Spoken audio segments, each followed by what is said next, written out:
Northern Lights by Philip Pullman, dramatized by Lavinia Murray.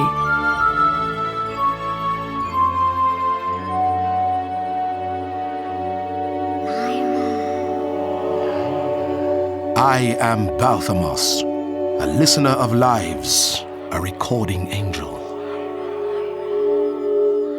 I, Balthamos, have come to this Oxford, one of innumerable Oxfords scattered throughout the worlds, and to this Jordan College, one of countless numbers within parallel universes, because of one unique 10-year-old girl, Lyra Belacqua. Her world differs from all others in a very strange way. The human soul is an animal called a demon. The demon can think and speak, and during childhood it changes shape, beast to bird to fish to insect. It illustrates every mood. One glance will tell you a person's character. No one can pretend to be something they're not. Come on, Pan. Lyra and her demon, Pantolimon, Pan for short, who's currently in the form of a brown Hebrew character moth, move through Jordan College's darkening hall. They keep to one side, out of sight of the kitchen, and follow the length of the 3 great tables laid with silver and glass. Lyra reaches the central dais, looks back at the open kitchen door, and steps up beside the high table. This is set with gold cutlery and crystal goblets. She flicks the largest goblet with her fingernail. Shh! This is serious, Lyra. You know we shouldn't be here. If we're caught, please, Lyra. Let's go now. Come on, please, please. I ain't going yet. The steward will be here any minute. Doesn't come in till the first bell. Look in the retiring room, Pan. See if anyone's there. No, I won't. Yes, you will. Roger dared me. So go on, flutter off. Pantolimon flies the short distance to the retiring room, looks round warily, and returns to Lyra's wrist. Anyone? No. Good. The first girl ever to set foot in here, Pan. They don't even let maidservants clean it. Congratulations. Can we go now? I haven't finished. They do themselves well, don't they? Look at this smoke leaf and poppy seed. And that chair looks really comfy. It's like sitting on a big fat cloud. What do you think they talk about in here? Not about you, that's for sure. Quick, Lyra, hide! Lyra crouches behind the huge winged armchair as the master of Jordan College and his butler enter. The master's demon is a raven called Leonore. The butler's, in common with all servants, is a dog, which he's called Fidolia. Has Lord Asriel arrived yet, Wren? No, Master. When he does, show him straight into hall. Very good, Master. And you've decanted some of the special 1898 Tokai. Yes, Master. His lordship is very partial to that. Now leave me, please. The master reaches into the deep oak wardrobe, taking a moment to choose a robe. He shakes it free of the hanger, scattering dust and 2 spiders, and pulls it on. His raven Leonore settles on his shoulder. We have business to attend to, Leonore. Pity we have to use the rare Tokai as bait. Lord Asriel drinks with moderation, but the cold may encourage him to drink more. The master of Jordan College unstoppers the decanter, removes a piece of folded paper from his pocket, opens one edge and pours a thin stream of white powder into the wine. He stirs it with a pencil, a 2B, his favourite for marking student papers. The air suddenly smells of marzipan. The master goes to suck the drips from the pencil, but his demon stops him with a shriek. Don't! Well, quite. I don't want to accidentally do away with myself. Thank you, Leonore. If Lord Asriel were to live, the consequences would be catastrophic. Yes, yes. Unthinkable. Did you see that, Pan? I could hardly miss it. Now let's get out. Steward's bell. I thought we had more time. Just wait till he finds us in here. I don't care if we get caught, but I don't understand. Why did the master put that stuff in? We're in big trouble. Get into the wardrobe, Pan. Oh, we could prevent a murder. Oh, yes. Are you going to jump out and snatch the glass? Well, I'll do something. Shh. The butler. I can see him helping himself to leaf from the smoking mill. Get off. You're standing on me. Oh, sorry. Lord Asriel. Ren's gone bright red. Good evening, Wren. I took the liberty of assuming the master would allow me to use the room in his absence. I see you made a similar assumption about the smoking leaf. Shall I let the master know you've arrived? You can also bring me some coffee. Coffee? Of course. The butler and his red setter demon leave. Stelmaria, Lord Asriel's demon, a snow leopard, watches them disappear. Are you going to show the slides in here, Asriel? It's somewhat cramped. Yes, Stelmaria. Claustrophobia will make my most horrible exhibit even more frightening, and it will loosen the college purse strings. You ought to be resting, not raising funds. Coffee, Lord Asriel. Thank you, Wren. Is that Tokai I can see on the table? Yes, the master ordered it decanted especially for you, my lord. How very thoughtful. I'll leave the tray beside me. Oh, and fetch the 2 cases I left in the lodge. I'll also need a screen and a projecting lantern. Very good, my lord. Stelmaria, I think I'll have some of the master's Tokai. He's in a generous mood for a change. That bodes well. No, don't drink it. Lyra, what the hell are you doing here? Let go and I'll tell you. How dare you come in here? I've just saved your life. Explain yourself, girl. That wine's poisoned. The master put some white powder in it. Right, back in. Make a noise and you wish you were dead. Do you understand? Yes. Ow! You stood on me again. Well, move then. Enter. Cases, my lord. Put them on the table. Lord Asriel watches the butler, choosing his moment before kicking the table leg and sending the decanter toppling. A flood of poisoned wine streams over the expensive, if threadbare, carpet. Damn you, Wren! Look what you've done. I'm truly sorry, my lord. I must have been closer than I thought. Get something to clear up the mess. Hurry up. Of course.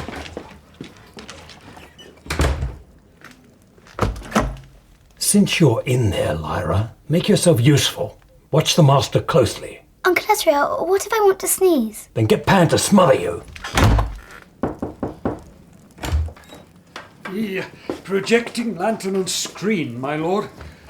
Set the lantern up by the wardrobe, and I'll have the screen at the other end, by the window. When the screen and lantern are in place, the butler drops to his hands and knees and works a cloth into the carpet, wincing at the strong smell of detergent. But then his red setter demon starts lapping at the edge of the spill, and the butler can taste the Tokai. He smiles to himself before catching Fidolia by her neck and pulling her away. Later tonight, he'll wonder why they both have a bellyache. Have they finished dinner? Very nearly, my lord. The master and his guests won't linger when they know you're here. Shall I take the coffee tray? Yes, take it and go. Asriel, we must be very wary of our host. I can't take the master's attempt on my life personally, Stelmaria. He's a pragmatist. He acts to protect Jordan College. Lord Asriel. Master, I came too late and didn't wish to disturb your dinner, so I made myself at home. I'd offer you some of the delicious Tokai, only the butler knocked it over before I'd even enjoyed one glass. You can imagine my disappointment. I can. And you can probably imagine mine, too. Yes, it's almost tangible. Let me prepare some poppy seed. Let it clarify the mind and stimulate the tongue. Whilst they sort themselves out, I'm going to get a robe to lie on. If you get comfy, you'll fall asleep. Then wake me up. I don't want to miss anything. Gentlemen, I'm sure I speak for all of us when I bid Lord Asriel welcome. Yes. His rare visits are always immensely valuable. Yes. I imagine there will be some questions. Please keep them brief. Lord Asriel, would you care to begin? Thank you. Perhaps the master would like to have the chair near the wardrobe. That's so we can watch his reactions. A devil deed. He knew about the wine. He's going to ask for funds, Master. If he forces a vote... We must argue against him. Lord Asriel drops a photographic slide into the metal frame at the front of the projector. Gentlemen, scholars, as you know, I set out for the north 12 months ago on a diplomatic mission to the King of Lapland. In truth, my real aim was to go further north to try to discover what had happened to the Grumman expedition. The photograph was taken with a standard silver nitrate emulsion. This was taken in the Arctic Circle. Notice the horizon's clearly visible, and in the middle distance there's a hut with a snow-covered roof. The man in the foreground seems bathed in light, and there's a fountain of glowing particles streaming to his upraised hand. That light, is it going up or coming down? It's coming down, but it isn't light. It's dust. But how... It registered as light. As you see, the man is perfectly visible. Now I'd like you to look at the shape to his left. It's a child. Is this a child without its demon? One of those dreadful severed beings? No, an entire child. The demon is to our left and has taken the form of an Arctic fox. So the child doesn't attract dust? Evidently not. Now I'd like to show you another picture. Is that the... Aurora Borealis, yes. It's one of the best photographs of the phenomenon I've ever seen. Thank you, Dean. Now, look at a picture taken with a special emulsion I've developed. If he forces a vote, Dean, we'll invoke the residence clause. Ah. He hasn't been resident in the college for 30 weeks out of the last 52. And when he is here, he's a damned nuisance. Oh, good gracious. That looks like a city suspended in the air. There is indeed a city in another world. In fact, in a parallel universe. It has never been photographed before. A city in another world? Was Dr. Grumman investigating this too? Yes, but he won't be able to tell you about it because he's dead. I have the proof here. Lord Asriel opens one of the wooden boxes the butler carried up from the lodge. He carefully parts the straw, then he lifts a heavy glass jar from it. The momentum causes the severed head inside to turn within its green-preserving liquid, as though slowly staring down at the assembled and horrified scholars. Grumman's expedition vanished 18 months ago. It's been assumed that he met with an accident. This was hardly an accident. Lord Asriel, explain. Masters, scholars, this is Stanislaw Grumman. I found his body preserved in the ice off of Svalbard. The head was sculpted by his killers. I think you might be familiar with the method, Dean. I have seen Tartars do this, yes. Yes, there is a hole in the top of the skull. Trepanning? Exactly. And you can see how the bone has begun growing back after the procedure. Yes. So the trepanning itself didn't kill him. And you say you found his body near Svalbard? That's right. The snow around him was crimson. His was not a quiet, natural death. Are we to understand that the Panzerbjorn, the armoured bears, had anything to do with this? Oh, no. They'd never behave in this manner, Master. We don't know too much about Jofar Raknusson, the new Bear King of Svalbard, except he's a powerful and vicious figure with ludicrous affectations. I'm sure most of the company present had heard about his palace built from imported marble, and that he's setting up what he loosely terms a university. A university for armoured bears? Yes, he tried, unsuccessfully I might add, recruiting scholars from Jordan College. Headhunting. He didn't contact me. Jofar Raknusson will be capable of doing this to Grumman, but at the same time, he could be flattered into behaving quite differently. What he wants above all else is a demon. Lyra, overcome with gory sights and academic detail, does what all children do when told too much and made too comfortable. She falls asleep. A dreamless hour passes. The scholars leave. Lyra, wake up, girl. Well, I heard everything. I had a really strange dream. Quiet. There are still some servants around. Uncle Azrael, what's dust? Nothing to do with you. In my dream, it was snowing and... Can I see the man's head? Don't be disgusting. Did you watch the master? Yeah.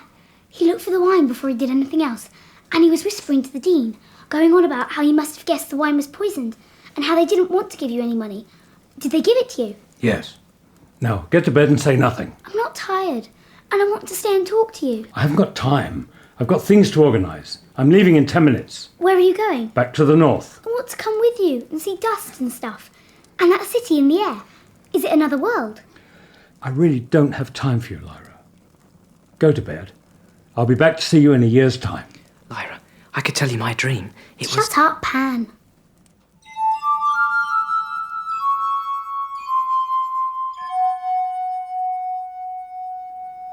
Do you really think he knew about the wine? Yes. He spilled the decanter himself. Yeah, I was never happy about the idea of... Poisoning him? of murder. Well, Providence has intervened. I'm only sorry I burdened you with the knowledge of it, but I consulted their lithiometer, and it warns of appalling consequences if Lord Asriel pursues his research. And we voted to give him the funds to continue. Apart from anything else, the child will be drawn in now whether I want to protect her or not. But how do you know that? The lithiometer again? Yes. Lyra has a major part to play.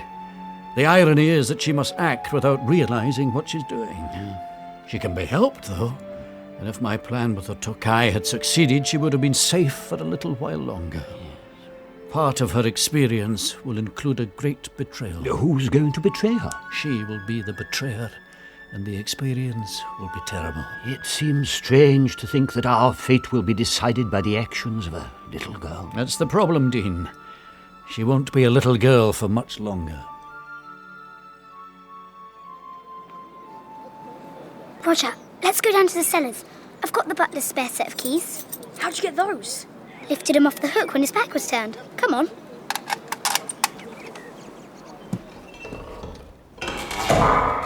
You're scared. In? Look at all the cobwebs and all this wine and brandy and stuff. We've got to try it now we're here. You're too young, and it's not ours. So? This is the dustiest and twistiest. Wonder what's in it. You ain't got anything to open it with. Watch me. You'll cut your mouth, Lyra.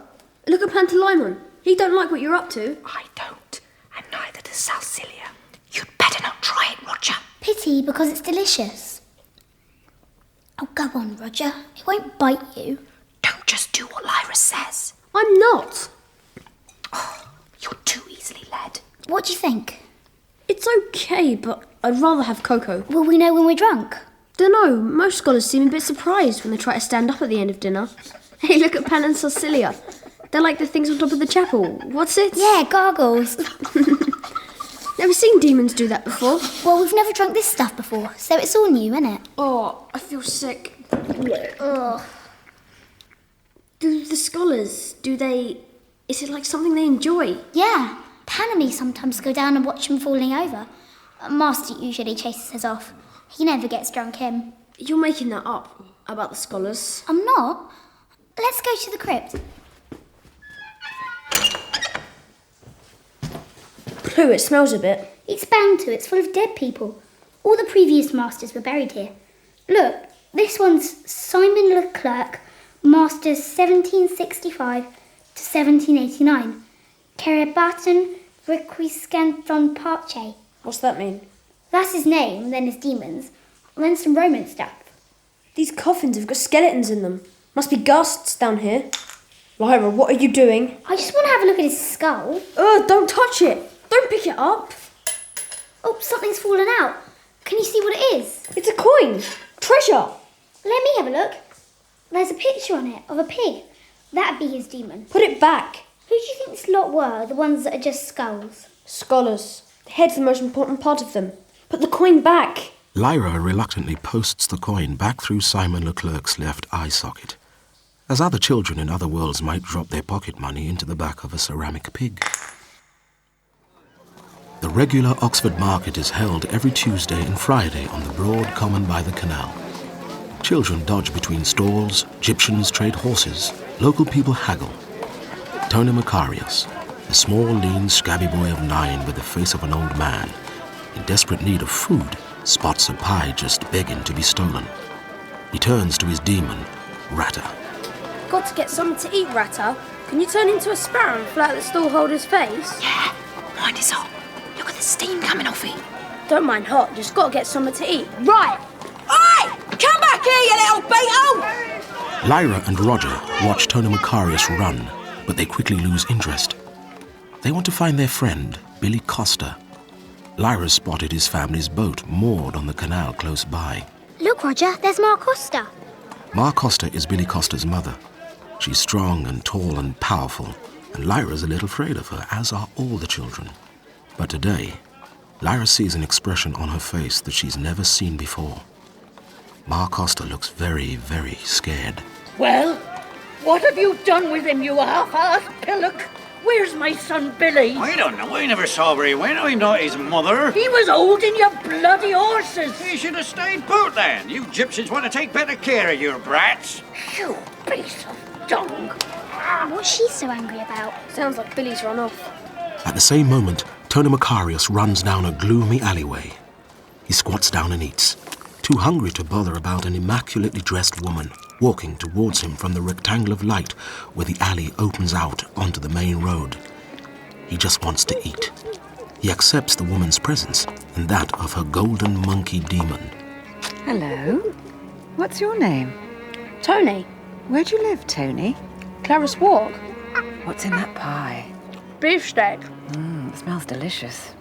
I bet you like cocoa too. Would you like some? Now come along. There are other children waiting. You'll be able to make some new friends. Tony is led to a part of Oxford he has never visited, despite it being close to the market. 10 silent children turn to stare at him. 10 agitated demons transform themselves into a bestiary as he descends the steps of a cellar. Here, sit on this bench. You can have some cocoa when you've finished your pie. What you got us here for? You're going to be very special children indeed. Back in the marketplace, a distraught Ma Costa approaches Lyra and Roger. You're Billy's friends. Have you seen him? I ain't seen Billy for months. I just come looking for him now. Billy? Billy! Bet the gobblers have got him. Of course they haven't. Billy's always up to stuff. They've been stealing kids all over the country. You don't know that. There's a kid missing from the back of Jordan College too. Who? Jessie Reynolds, out the Saddlers. She'd only gone out for a bit of fish for her dad's tea. I searched everywhere. She might have turned up by now. Before we get back, I just want to have a look at the music boxes. All right. Huddled in the cellar are a group of increasingly frightened children, each having succumbed to the kind words and loveliness of the woman with the golden monkey demon, each having been persuaded to go with her despite all the warnings against trusting strangers. Each child shivers on the point of tears, but the doorway is barred and guarded. Children, listen. You're all going on a voyage. You'll be well fed and warmly clothed, and those who want to can send messages back to their families. I can't write. Well, that's a pity. Are you a gobbler? Yes, I am. And I'm not the least bit frightening, am I? And here's someone else come to help me. Hello. Come over here and talk to Tony. What's your name? Roger Parslow. I've got to get back. That man asked me if I'd like some cocoa, that's all. What could be more important than helping me, Roger? 80 pasties. I've got to help make 80 pasties back at Jordan College. Or my aunt will kill me. Come on, Pan. We better get back. Where's Roger got to? He was over by the music box store. What's the time? 5:30. Well, that's why he's gone back. He's supposed to help out in the kitchen from 6. We could check to make sure. Yeah, but he'll be there. He gets a good wallop if he's late. Where's Roger? Is he here? No, he should be. There's 80 pasties to make. But where is he? Oh, he'll be somewhere. They've got him. The bloody goblin! Don't be silly, Lyra, and mind your language. Roger's sensible. You don't care? Or you go and look for him right now? I hate you! I've lost count of the number of times you've hated me for this and that, Lyra. Look, there could be a dozen reasons why Roger ain't turned up. Yeah, and don't you go running off. I want you back in your room for a wash. Right, there you are, girl. Now come on, take off this filthy dress. Look at the state of your wardrobe. You ain't hung nothing up for weeks. Right, this frock will have to do. You've got flour on your face. And you've got dried mud. I won't lift your arms. Let's put it on. I don't want to. I want to look for Roger. Wash! You get all that dirt off your legs. You don't care about Roger neither. I'm the only one that does. Ow! Don't you chide me, girl. I care about the boy. God knows I even care about you. Anyway, why am I having to wash? Like I said, you're going to have dinner with the master and his guest. I hope to God you behave.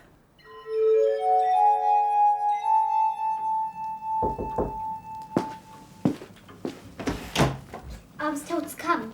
Ah, yes, Lyra. Come and sit over here. Oh, Pantalaimon looks very sleek. He's an urban, isn't he? Mrs. Coulter, this is our Lyra. Hello, Lyra. Your demon's beautiful. I've never seen a golden monkey before. He's called Ozymandias. Mine's called Pantalaimon. Are you a scholar? Not really. You don't look like one. I mean... I don't, do I? Mrs. Coulter tells a good tale, and Lyra is very quickly bewitched by her. The golden monkey demon Ozymandias turns his black eyes on the girl, watching her fall under Mrs. Coulter's irresistible charm. And does your uncle, Lord Asriel, have any plans for you? He's going to take me to the north next time he goes. Oh, yes, I remember him telling me. Are you an explorer too? In a way. Last year I spent 3 months in Greenland making observations of the aurora. Oh, I'd love to do that. And I learned to make igloos, to hunt seals and negotiate with the Lapland witches, drive a sled... The master of Jordan College looks on with increasing dismay as Mrs. Coulter works her way into the child's imagination. He even forgets to eat. His raven demon Leonor bobs and dips and ruffles. So, Lyra, would you like to come and live with me? We might have to travel to the north in a month or so. Oh, yes. And you'd really take me with you? Certainly. Then when you return to Jordan College, you'll be a famous traveller. So what do you say? Oh, yes, please. You're sure about this, Lyra? It's everything I've ever wanted to do, to go exploring and that. Well, Master, there's your answer. Under the circumstances, I could hardly have expected anything else. Now we're going to leave for London by the dawn Zeppelin. So go straight to bed. Good night. Good night, Mrs. Coulter. Come and give me a hug, then. Come on, Pan. Oh, good night, Master. Good night,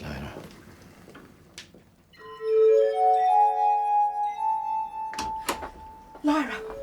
Lyra, wake up, child. What is it? The master wants to see you. Get up quickly and run across the lodging. Now tap on the French windows. You understand? Don't let anyone else see you. Yes, but... Go straight down and come straight back. Hurry now. Aren't I going? Yes, I can't prevent it. Lyra, I'm going to give you something, and you must promise to keep it private. The master carefully removes a heavy yellow-gold instrument from a worn velvet bag. At first glance, it looks as if it might tell you the time or the direction, but it won't.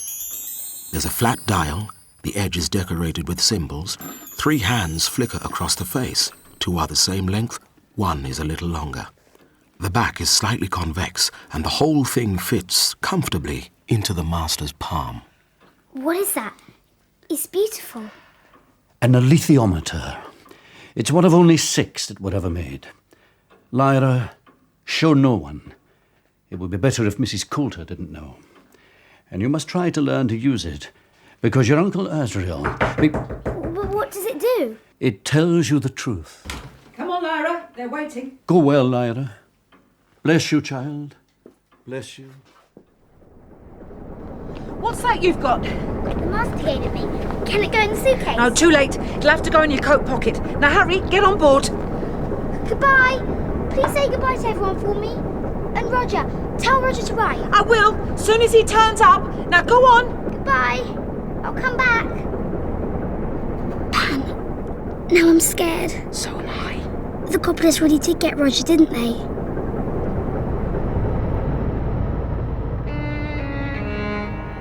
3 weeks after their arrival, Lyra and Pantalaimon are still astonished by the opulence of Mrs. Coulter's London flat. It's warm and airy with sumptuous furnishings. Lyra has a wardrobe of new dresses, and her hair has been cut and styled and now frames her face, making her seem older.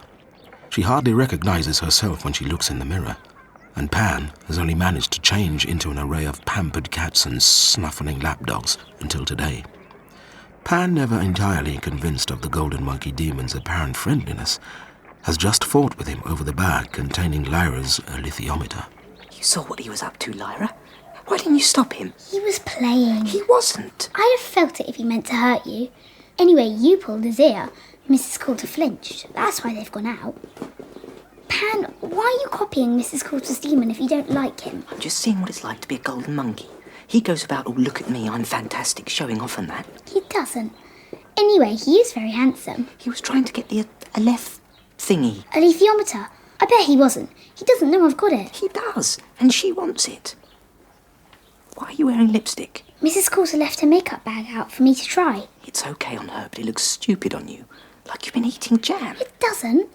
Would you like some on? No. Yes, come here. There's some nice sloppy eyeshadow in this tube. Get off! Ugh. It tastes horrible. You're not supposed to eat it. You squeezed it right in my mouth. Did not. Did. Remember that brilliant water fight we had with Roger in Salsidia? Yeah. I wonder what's happened to Roger. No one's written from Jordan, have they? Where is that alethiometer thing? I hid it in your new shoulder bag. Why don't we see what it does while she's out? Right, let's try and work it out. There are 3 little winding wheels. They circle the dial. Pan, listen. When I turn them, can you hear those clicks? Look, when I try to make the hands point at the pictures, they won't stay put. Did you see that? And this big hand's bobbing about all over the place. What do you think that one's for? I'll make myself into a mouse to get closer and have a better look. No, it still isn't obvious. There's no small lettering or anything. Perhaps we've got to give it to Uncle Azrael. It isn't anything we can use, is it? The master said we had to try and work it out. Hide it. I didn't hear her come back. Did you? No, she sneaked in on purpose.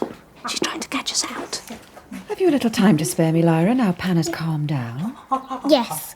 Sorry about that, Mrs. Coulter. That's all right. Cooped up in here with nothing to do, it's bound to happen. That's why I've been thinking. I imagine your education has been a little bit haphazard up to now. I want to arrange for you to have some private tuition before I make any decisions about your future schooling. Why don't you tell me what the scholars taught you? I know about elementary particles and bits and pieces of experimental theology. Have you learned about the solar system? What's that?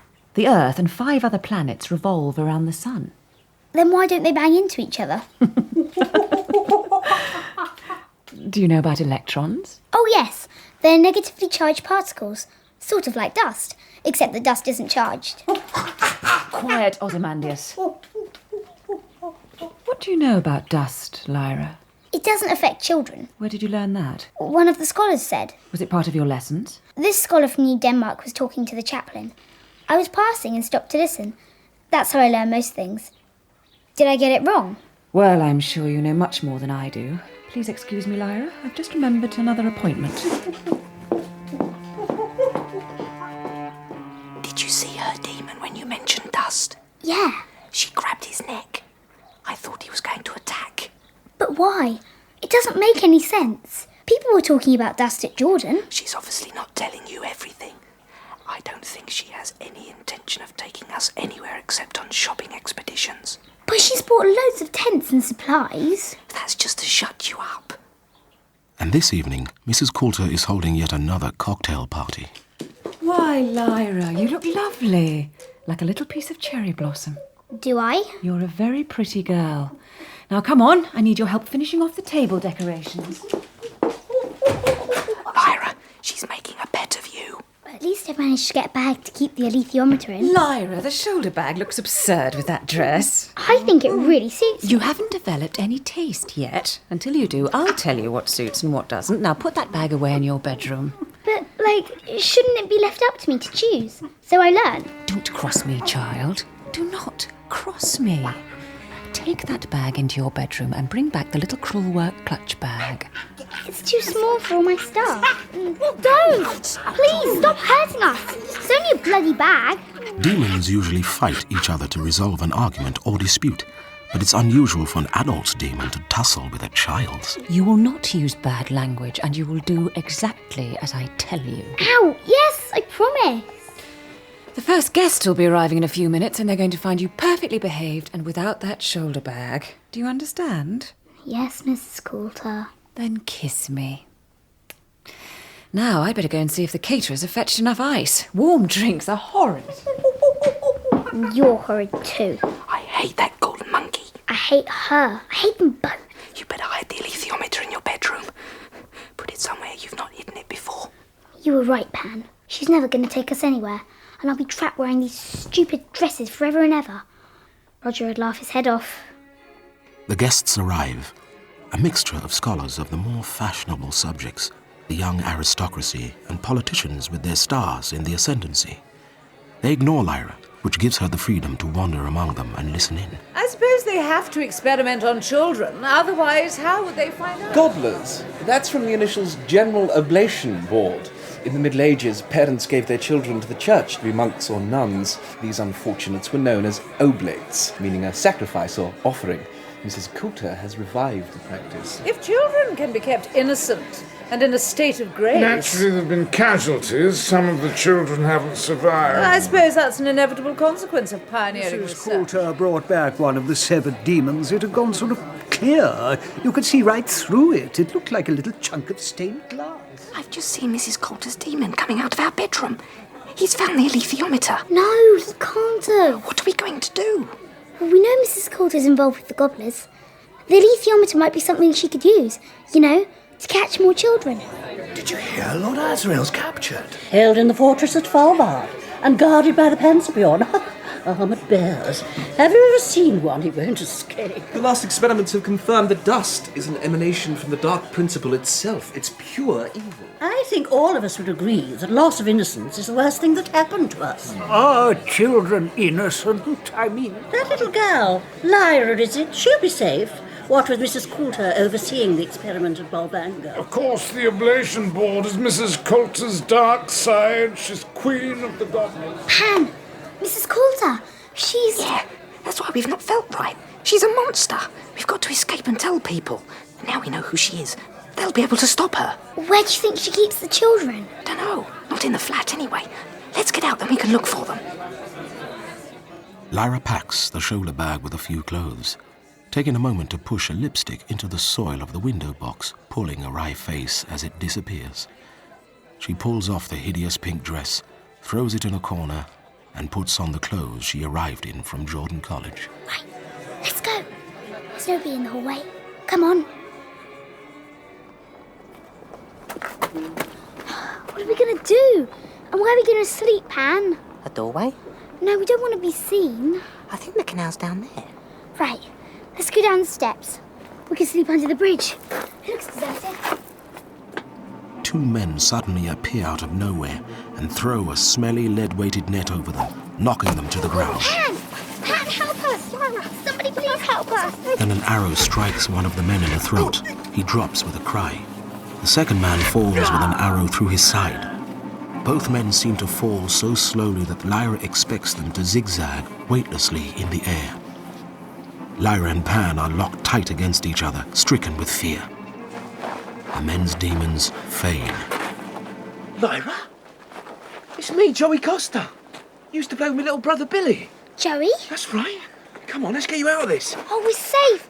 Pan, we're safe. You're a long way from Oxford, girl. What are you doing here? Me and Pan, we've been living in London. Here. Okay, you're free. You alone? Yeah, we thought... Don't talk now. Jackster, move them bodies into the shadow.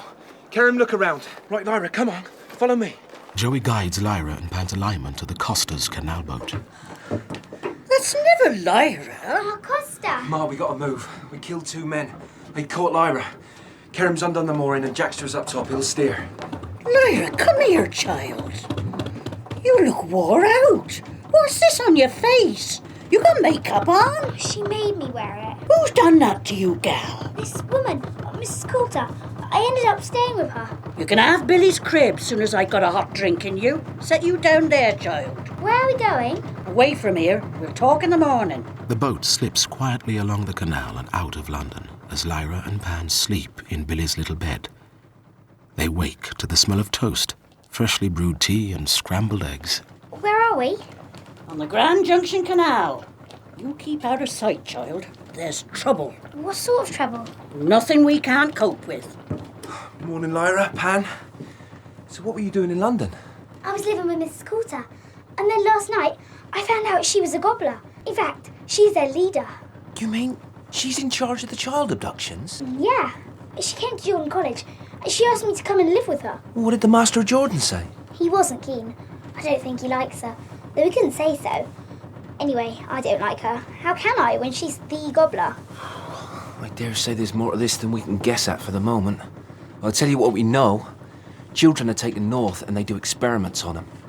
First we thought they tried out different diseases and medicines, only they don't. Anyhow, the north's altogether strange. It's filled with spirits. You ever heard of the Nalkainans? No. They're the ghosts of the forests. Same size as a child and they got no heads. And windsuckers too. Dangerous. Some people know them as spectres. You come across clumps of them floated together or snagged in bramble. One touch and the strength goes out of you. You forget who you are. Then there's the breathless ones. It doesn't sound as if there's room enough for normal people. I have to admit, it's a bit of a crush. Then there's warriors half-killed that can't die, can't live. They wander about forever. The North Tartars snap open their ribs, pull out their lungs. Their lungs can't work without their demons pumping them by hand. You come across whole platoons. It's horrible. Oh, there's more. There's the Panzerbjorn. That means armoured bears, like a kind of polar bear. Oh yeah, my Uncle Azrael's imprisoned in a fortress guarded by armoured bears. Is he? Yeah, they captured him. I don't know why. What's he doing there again? I thought he'd just come back. He had. Then Jordan gave him some more money, so he went exploring again. Then he was imprisoned. Well, he won't get out. Those bears are mercenaries. They got hands like men, and they learnt the trick of working meteoric iron. Vicious killers, too. They keep their word if you make a bargain with them. You filling her head with stories, Joey? Some of it's true, Ma. I bet you didn't tell her which bits, though. Where are we now? The Fens. The Egyptian people have been hit worse than most by these gobblers. We're coming to a big meeting of our clans called a roping. We'll send a rescue party. At least that's what I'd do if I was John Farr. Who's John Farr? The king of the Egyptians. Will they rescue Roger, or is it only Egyptian kids? Who's Roger? My friend. If I was took, he'd come and rescue me. Lyra looks out at the grey-blue marshes and the blue-grey sky. Set back into the flat plain is a large wooden barn. People throng through its wide door. Lanterns light the way, and in the moist air, their light seems to drift in speckles, like pollen blown from a flower. Lyra, we're water people, and you ain't. You're most like a marsh fire. You got witch oil in your soul. Deceptive, that's what you are, child. Deceptive? I'm paying you a compliment, you gosling. Oh, right, thanks. We got here just in time. Come on then, girl. Put on Billy's oilskins, Lyra, and keep close to Joey. Joey, what's this place again? The barn's called a Zal. See? If you look along the side, it's like an upended boat. Oh, yeah. They'll be starting in a moment now. It's packed. A ripple of excitement goes through the crowd as John Farr takes the platform. His demon's a great crow. Egyptians! Egyptians! Welcome to the muster. I'm glad to see the Zal's filled and that we're all met with one purpose. First, let me clear up the matter about a particular child. The child's name is Lyra Belacqua. She's been sought by the landloper police. There is a reward of 1,000 sovereigns. She's in our care. We ain't giving her up. Now, let's talk about the gobblers. These gobblers are taking our children to a town in the far north. And I'm proposing that we send a band of fighters to rescue them. I'm proposing that we put our gold into this, and all the craft and courage that we can muster. Beg pardon, Lord Farr. There's landloper kids as well as Egyptians been taken captive. Are you saying we should rescue them as well? Should we fight our way through every kind of danger to a little group of frightened children and then say to some of them that they must stay? No, Bertie Pierce. You're a better man than that. Well, do I have your approval, friends? Aye. If we handed in the child, Lyra Belacqua, we'd have enough money to rescue our kids. It is a matter of honour and conscience. I would not care to use money gained by the handing over of a child against her wishes. And there have been many times when we have had prices on our heads, and we've been grateful for those who chose to forego the money, despite their great need, so that we could keep our freedom. I want the heads of families to raise tax and muster levy. We'll meet again here in 3 days' time.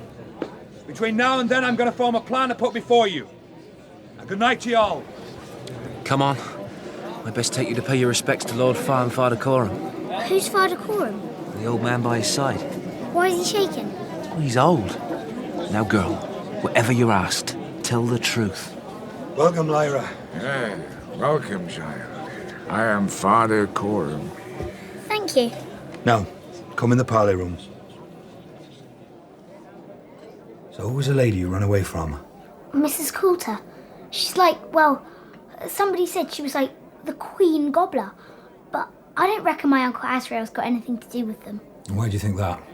The gobblers have got him locked up, guarded by armoured bears, because he knows about dust. This dust. Did they ever call it anything else? Well, Mrs. Coulter said it was elementary particles, and there was the aurora. The what? Aurora. Is that right, Lyra? Yeah, and in the lights of the aurora, there was a city. My Uncle Azrael was more interested in that. Now, Lyra, Father Coram is a wise man, a seer. He's been following all what's been going on, and he's been following you. Every time the Costas went to Oxford, they brought back a bit of news. About me? That's right. We knew you from when you were a baby. Did you? And did the master of Jordan College tell you who your parents were and what happened to them? Yeah, they died in a Zeppelin accident. Egyptian woman told us the true story. Your father is Lord Asriel. No, he can't be. He would have told me. He would have said, that's not true. Now, when he was a young man, Lord Asriel went exploring all over the north and came back with a great fortune.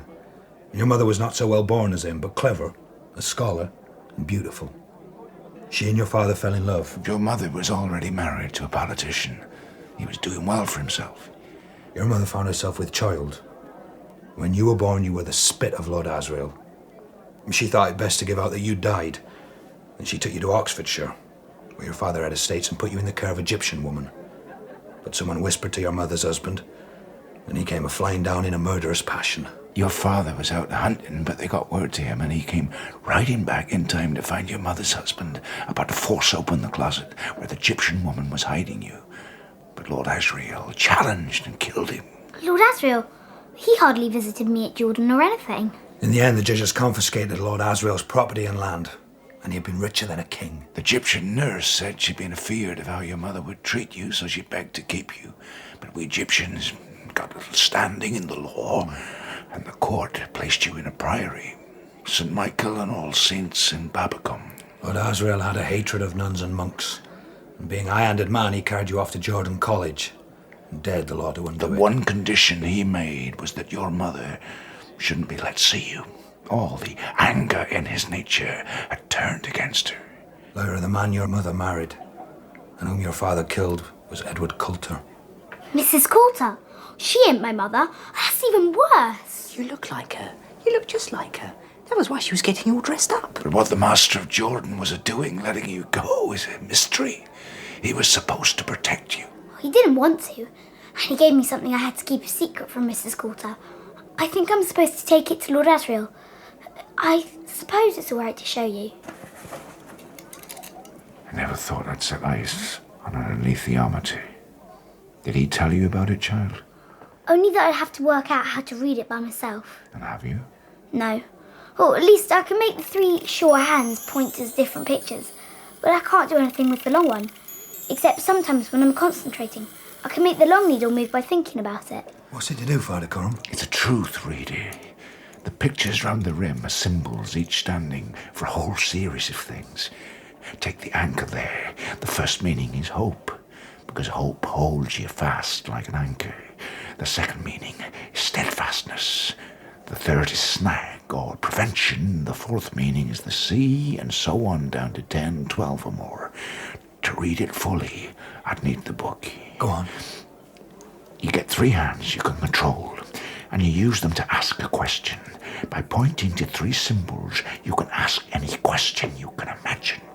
Once you've got your question framed, the other needle swings round and points to more symbols that give you the answer. How's it know what level you're thinking? It only works when the questioner holds the levels in their mind. And you kept it secret from Mrs. Coulter? I tried, but her demon found it. I see. Well, Lyra, this is my guess. The Master was keeping you safe from your mother. So if he gave you up to Mrs. Coulter, he must have reckoned you'd be safer with her than at Jordan College. He must have thought Lord Asriel would endanger everyone.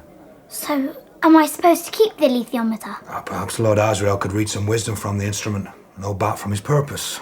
If he's held captive now, it might help set him free. Who is the Egyptian woman who nursed me? You didn't say. Marcosta. Marcosta? Why do people never say anything? Is there other things I ought to know? I think that's all, Lyra.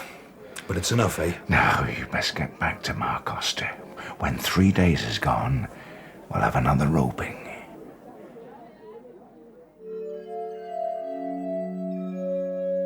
Three days pass quickly as the Egyptian families raise levies, their sense of dread and foreboding mirrored by the fen mist that coils against the lanterns and glides across the marshes.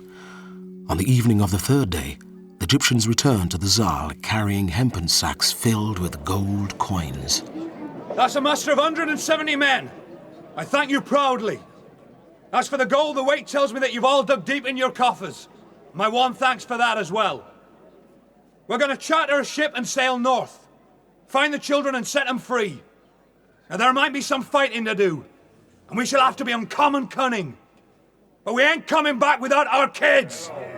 Nicholas Rogeby! Yes, Lord Farr? I'm putting you in charge of finding a vessel and commanding her once we set sail. We are, sir. Adam Stefanski! Yes, Lord Farr. I want you to take charge of the arms and munitions. Roger Van Poppel! Yes, Lord Farr. Stores, from food to cold weather clothing. Simon Hartman! Yes, Lord Farr. You'll be treasurer and account to us all for proper apportionment of our gold. Benjamin de Ruyter! Here, Lord Farr. I want you to take charge of spying, and you report to Father Coram. Michael Canzoner! Here. You can coordinate the 4 leaders' work, and you report to me. If I die, you'll take over. Now, is there anyone else who wants to speak? Speak, if you will! John Farr strikes the closing bell, and the heads of the 6 families and Father Coram retire to the parley room. Lord Farr, I want to come north. I know what parts of a bird you can eat and other things. Lyra, I don't even believe Mrs. Coulter was going to take you. Now off you go. You can see the north when all this trouble's over, Lyra. We will go, Lyra. We have to. Especially now we know who our parents really are. We'll stow away, Pan. You can't tell me all that and then just leave me behind. Let's try Father Coram. Maybe we can persuade him we could be useful. Father Coram? Yes, Lyra. I think it's best if I help you. I know more about the goblins than anyone, being as I was nearly one of them. You're probably right, Lyra. Come on, let's you and me have a parley. Let's go and sit in the bank, away from all the fuss. Should we have another look at the alethiometer? All right. Can you read the symbols? I'm not sure. What's the hourglass mean, Father Coram? It keeps coming back to that one. There's often a clue if you look at the symbol on top of it. It's a skull. So what do you think that might mean? Well, death. That's right. It's the second meaning, the first being time. And the needle stopped there on the second go round. What are you asking it, Lyra? I was thinking about Mr. de Ruyter, and I put together the serpent, the crucible, and the beehive to ask how he's getting on with his spying. Why them particular symbols? Well, the serpent is like clever and cunning. The crucible could mean knowledge, and the beehive, well, bees work hard to fetch back to their hive. Only the needle stopped at death. We may not be reading it right. It's a bit worrying, though, isn't it? Father Coram! Beg pardon, Father Coram. Jacob Isman's come back and he's wounded. He's with Benjamin de Ruyter. What happened? You better come. Father Coram. What happened, Jacob? Benjamin's dead and Gerard's captured.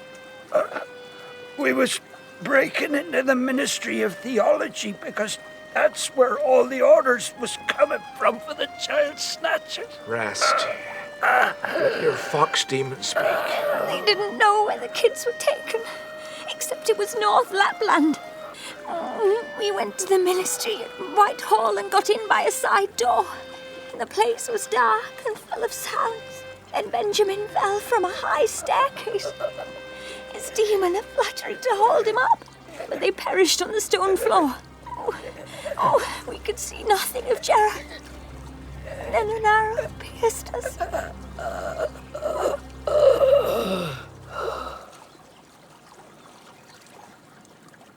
Poor man.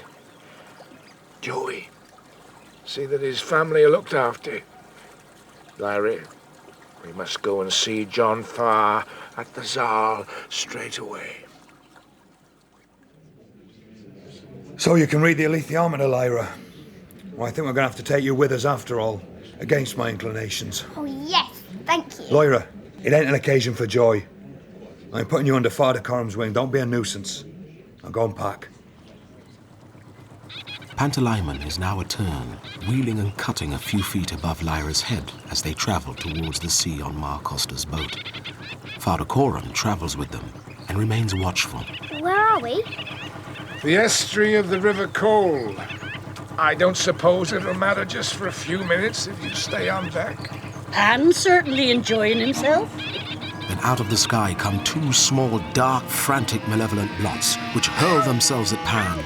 They huff and buzz, belting through the air around his head, scarring him with their violins. Father Coram, help us! What is it, child? Pan's been attacked. I caught one of them. Please, can you get it? It's hurting my hand. There was another. It flew off. It stung and it bit. Hold still. Here, put a mug over it. Now, if I slip a bit of card under it. Yes, got it. What is it, Father Coram? Let's go below and have a look. You all right, Lyra? I suppose so. What is it, Father Coram? Has clockwork running it, and pinned to the spring is a bad spirit, with a spell through its heart. But who sent it? You can guess as easy as I can. Mrs. Coulter. It won't never stop, and when you let the spirit free, it's so angry, it'll kill the first thing it gets at. But what was it after? Spying on us. I was a cursed fool to let you up above. The girl needed air. Can we kill it? No. We shall just have to keep him shut up tight in a box and never let him out. What worries me is the other one. He'll be flying back to Mrs. Coulter with news that he's seen you. Damn me, Lyra. I'm a fool. I'll see if I can find a smoke leaf tin to keep him in. As soon as we get about the ship, I'll run some solder around the edge to make sure of it. Get in there. Doesn't clockwork run down? This one's kept tight wound by fury. Now let's put this fella out of the way. Lyra pulls on Billy Costa's oilskins, hooding her distinctive dark gold hair in case the spy fly is waiting to catch her again.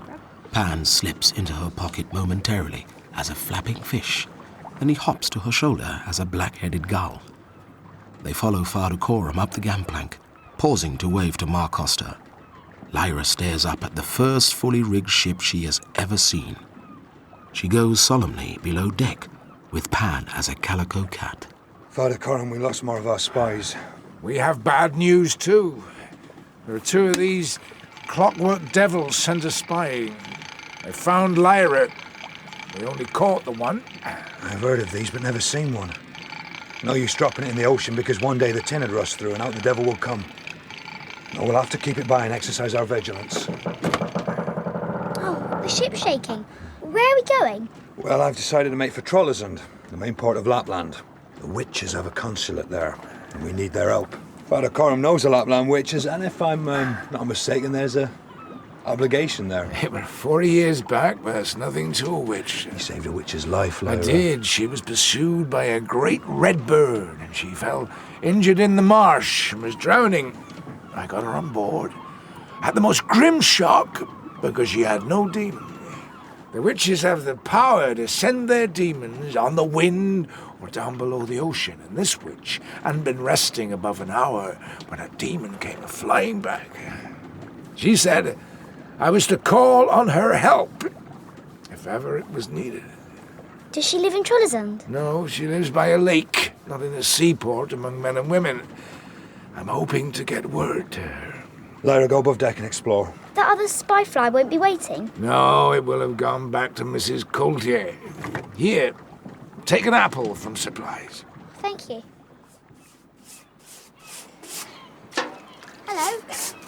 Oh, hello. I see your demons enjoying being a seabird. Yeah. Mine's a seagull. You see her there on the capstan with her head tucked into her wing. That's my Belisaria. When I first went to sea, she hadn't settled on a form. I was that young. And she loved being a porpoise. I was afraid she'd settle like that. There was an old sailorman on my first vessel who could never go ashore at all because his demon had settled as a dolphin. I want Pantolimon to be able to change forever. So does he. Well, there is compensations for the settled form. Such as? Knowing what kind of a person you are. Well, take old Belisaria. She's a seagull. And that means I'm a seagull too. Not grand, nor beautiful, but I'm tough. And I can survive anywhere and always find a bit of food and company. And that's worth knowing. Suppose your demon settles in a shape you don't like. Then you're discontented, aren't you? Oh, there's plenty of folks who'd like to have a lion but end up with a poodle. You can laugh, but I've seen it. Hey, this girl I knew from school, she ended up with an ostrich. After a few days of reasonable weather and moderate seas, with temperature falling and ice starting to cling to the rigging, the ship begins to rock from side to side instead of plunging and soaring. Seals swim alongside. Land nears. Lyra and the Egyptians disembark at Trollesund.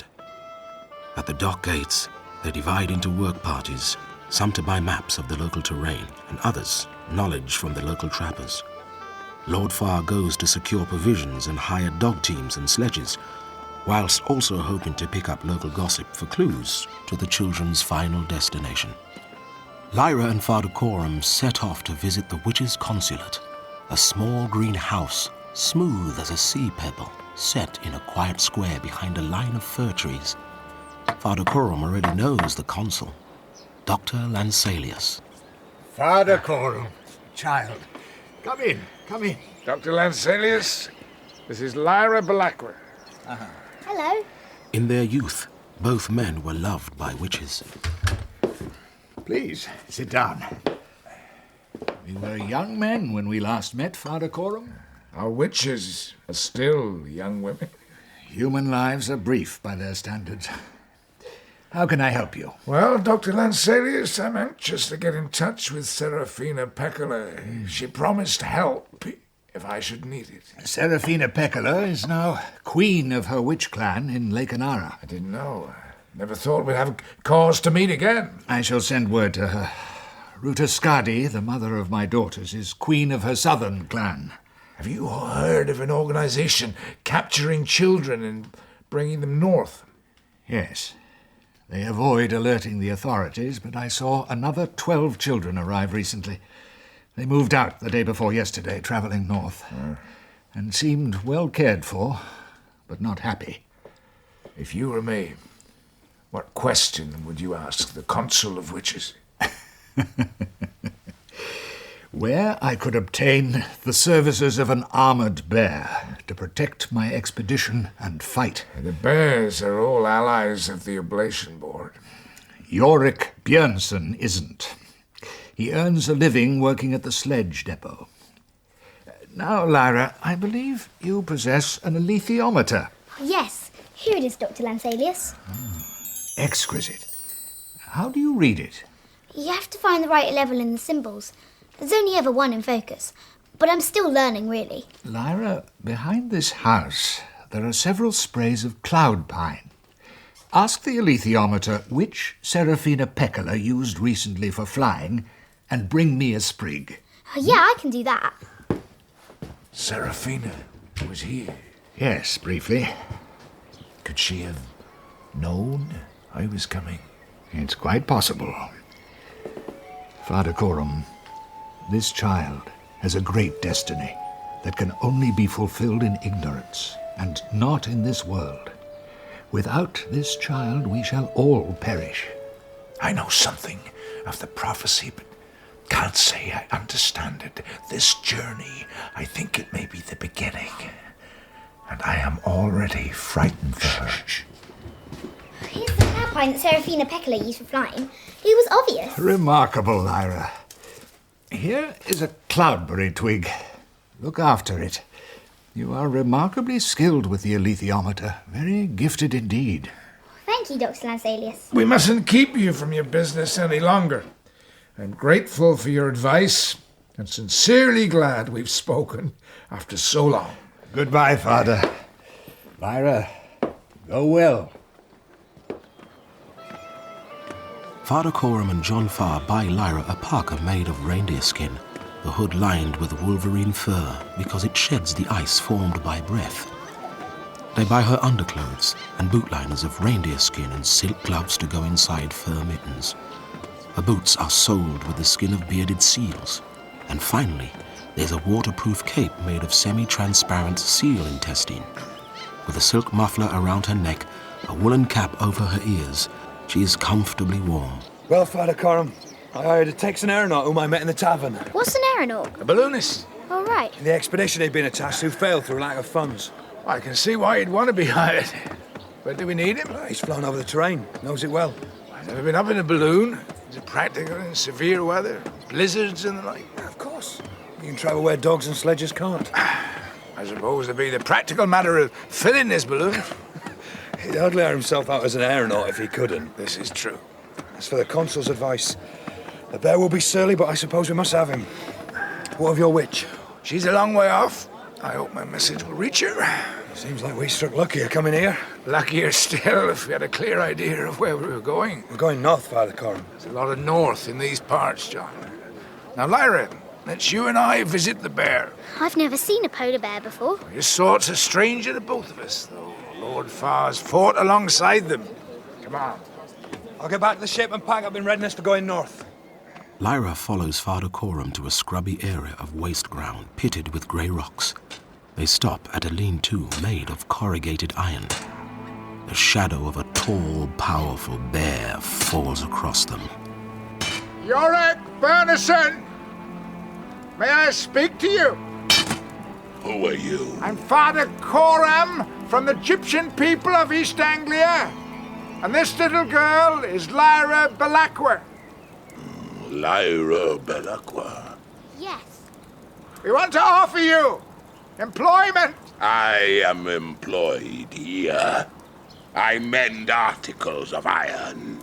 What kind of work is that for a Panzerbjorn? What work are you offering? We're moving north till we can find a place where the dust hunters have taken children captive. We'll have to fight to get them free. What will you pay? Gold? No, good.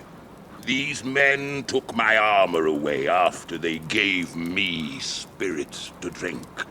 If you want my service, get me back my armor. That will be difficult. Yes. Impossible. Well, we will have to try. Back in their cabin, Pantalaimon turns into a polar bear cub, rearing up and sheathing his claws and loping as best he can across their tiny cabin. Lyra consults the alethiometer and then joins Lord Farr and Father Coram for a supper of herring, followed by frozen milk with mixed berries. I've heard this bear's a dangerous rogue. When they first took his armor, he killed 2 men. I thought it was more of the situation than he told us. We could hardly expect the townsfolk to return it now. Excuse me, Lord Farr. I know where it is. The alethiometer showed me. Did it now? And Yorick Bernison was telling the truth about them seeing it. Well, that may be. But we must still go and negotiate with the Seiselman and his council. But they're not going to listen.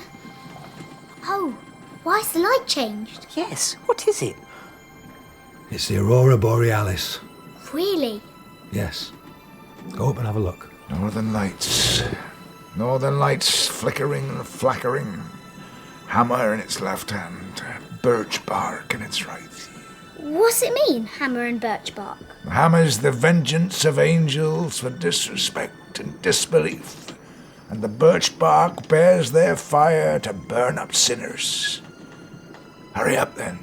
Go and see it. Come on, Pan, let's go. Lyra and Pan, still as a polar bear cub, look up to see a large chasm in the sky. There's a sudden arc of rippled fire that people say is the bridge Bifrost, which carries souls to the next world. Suddenly, there's a city in the sky behind the streams of color, with towers and domes, honey-colored temples and sunlit parkland. It resembles the one Lyra saw on Lord Asriel's photograph. I feel dizzy, like I'm looking down, not up. What's that? I think it's a bird. It's massive. Look how big its wings are. Where's Father Coram? Oh, he's a witch's demon. Like the one Father Coram said about. I'm here, Kaiser. Welcome. How is Serafina Peccole? She is well and strong and sends her greetings. Who are these two people? John Farr and Lyra Belacqua. Lyra Belacqua is talked about among witches. Am I? Have you come to make war, Father Coram? No. We're going to free the children taken from us by the dust hunters. I hope the witches will help. Some clans work with the dust hunters. What is dust? Does anyone yet know? It comes from the sky and strikes fear into the magisterium. So it must be beyond their full understanding and their immediate control. That's why they have established an experimental station. Where is this station? 4 days north of here at Bolvanga. The name means evil place. Kaiser, sir. Can you tell us how to get there? To Bolvanga? Yes. Lyra rises early next morning to find that Father Coram and Lord Farr have returned to the town. They're talking with the Seizelman to negotiate over the bear's armor. You seen this bear then, Lyra? Yeah. He's very... Oh, hang on. Who's just coming up the gangplank? Dunno. He's a bit of a dandy. He's even got silver spurs. Howdy. Let me introduce myself. Lee Scoresby.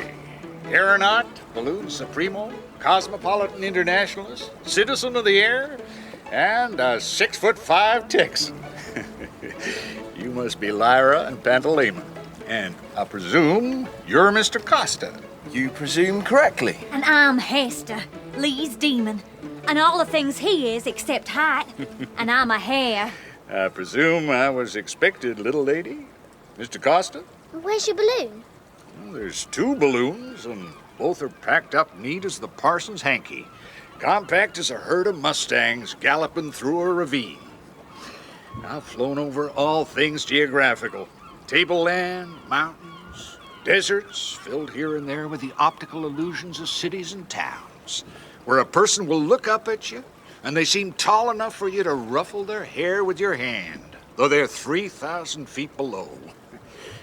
But, blessed Purple Sage, I haven't asked how you got on with Yorick Bjornison. Oh, you know him? Hell, I've known Yorick for years. He's a problem and no mistake. He wants his armor back. And he'll be mad as hickory till he gets it. Now, Mr. Costa, how'd you like to try your chance against a Texan with little practical experience at the gaming table? Lyra, while they're playing cards, go straight to the bear and tell him where his armor is. As soon as the townspeople know what's going on, they'll move it elsewhere.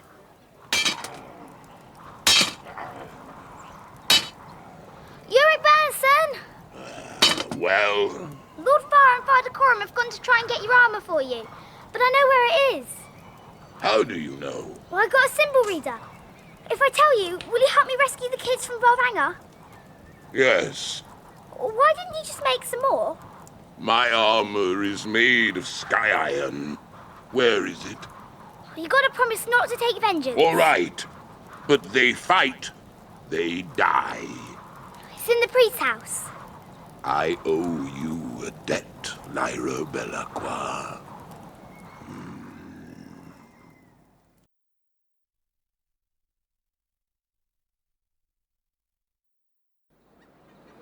At the priest's house, Yorick Bjornison rises to his full height and leans against the door.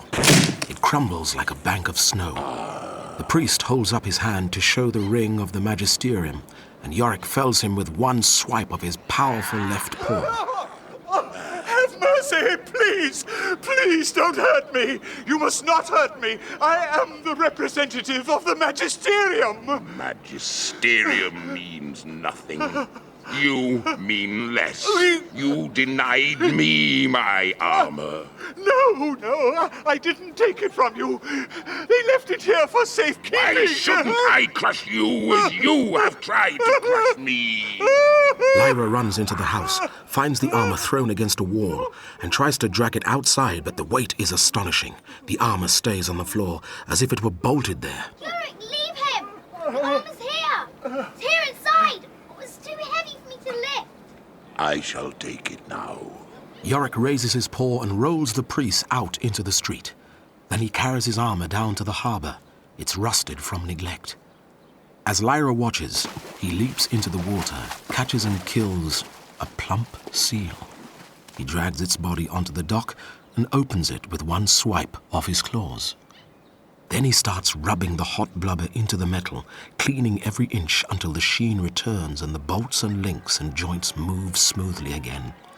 Satisfied, Yorick looks up to see a face he recognizes as the mob of townspeople gather behind him at the dock gates. Some are already holding him in their rifle sights. Mr. Scoresby, are you with the Egyptians? Sure am, Yorick Bjarnason. Seems we're both hired hands. Here comes the boss with some angry locals.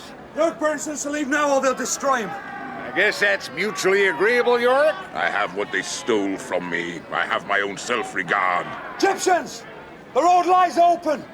Lyra, get in the back of Father Coram's sledge. Lee, are you loaded? Ready to go, Lord Farr. And you, Yorick Bernstein? When I am clad.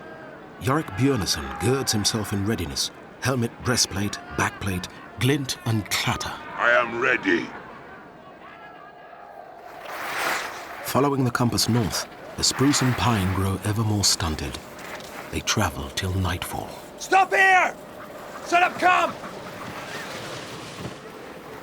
Lyra, can you see the alethiometer to read it? Yes, Lord Farr. I want to know how they're defending Bolvanga. There's a company of Tartars. 60 men with rifles. And the demons are all wolves. It's a Sibirsk regiment. Sibirsk, It also says there's a village where the folk are troubled by a ghost of a child. I don't know what anyone could do about that. 60 riflemen. Mr. Scoresby? 60 armed men. I guess they're expecting trouble. We'll just have to provide the sort they weren't expecting. Yorick, have you travelled this way before? Once. Is there a village nearby? Over the ridge. Can you take me there? I obey Lord Farr. Lord Farr? If Yorick Bernstein takes me to the next village, we can find out about the child, but he won't go without your permission. You sure you need to do this? The alethiometer says it's important. I have to. Very well. Climb on my back, Lyra Belacqua. Won't you be too heavy? Not if you make yourself small. A mouse will do. Aha! You are the weight of a cup.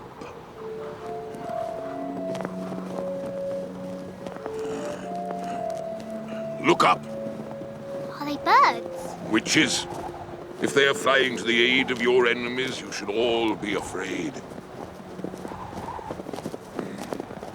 Here is the village. What do you want to do now? Find the child. I see a child's tracks going into the barn. I suppose we better go in, Pan, and look for him. They enter a low wooden barn in which gutted fish dry on racks. The floor is frozen earth.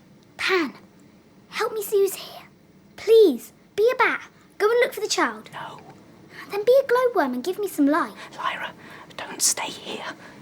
No, something's very wrong. Leave. What if it's Roger? Then he's changed, and I'm very scared of him. Suddenly, a thin, wizened boy crawls towards them. He has no demon. Ratter. You got my ratter? No, sorry, I haven't. What's your name? Tony Macarius. Where's Ratter? Come on, Tony. We're going to take you somewhere safe. I don't know where my ratter is. Gracious God, Lyra. What have you found? This is Tony. They must have cut his demon away. In Bolvanga. They done this. They took my ratter. Build that fire up and eat some soup. Father Coram, is your shelter rigged? It is, John. Bring her over. Get her warm. And the boy? Bring Tony. Lyra, Wake, child. I'm afraid Tony died an hour ago. John Farr's ordered a fire made, and they're going to cremate him. The ground's too frozen for burial, but we have brushwood and coal oil. Can I see him? Of course, child. Mr. Scoresby, give me your knife. Here. Just watch yourself. It's recently wetted. Good. And I've got a gold coin. I'll scratch Rat's name on it. Tony will be provided like a Jordan scholar.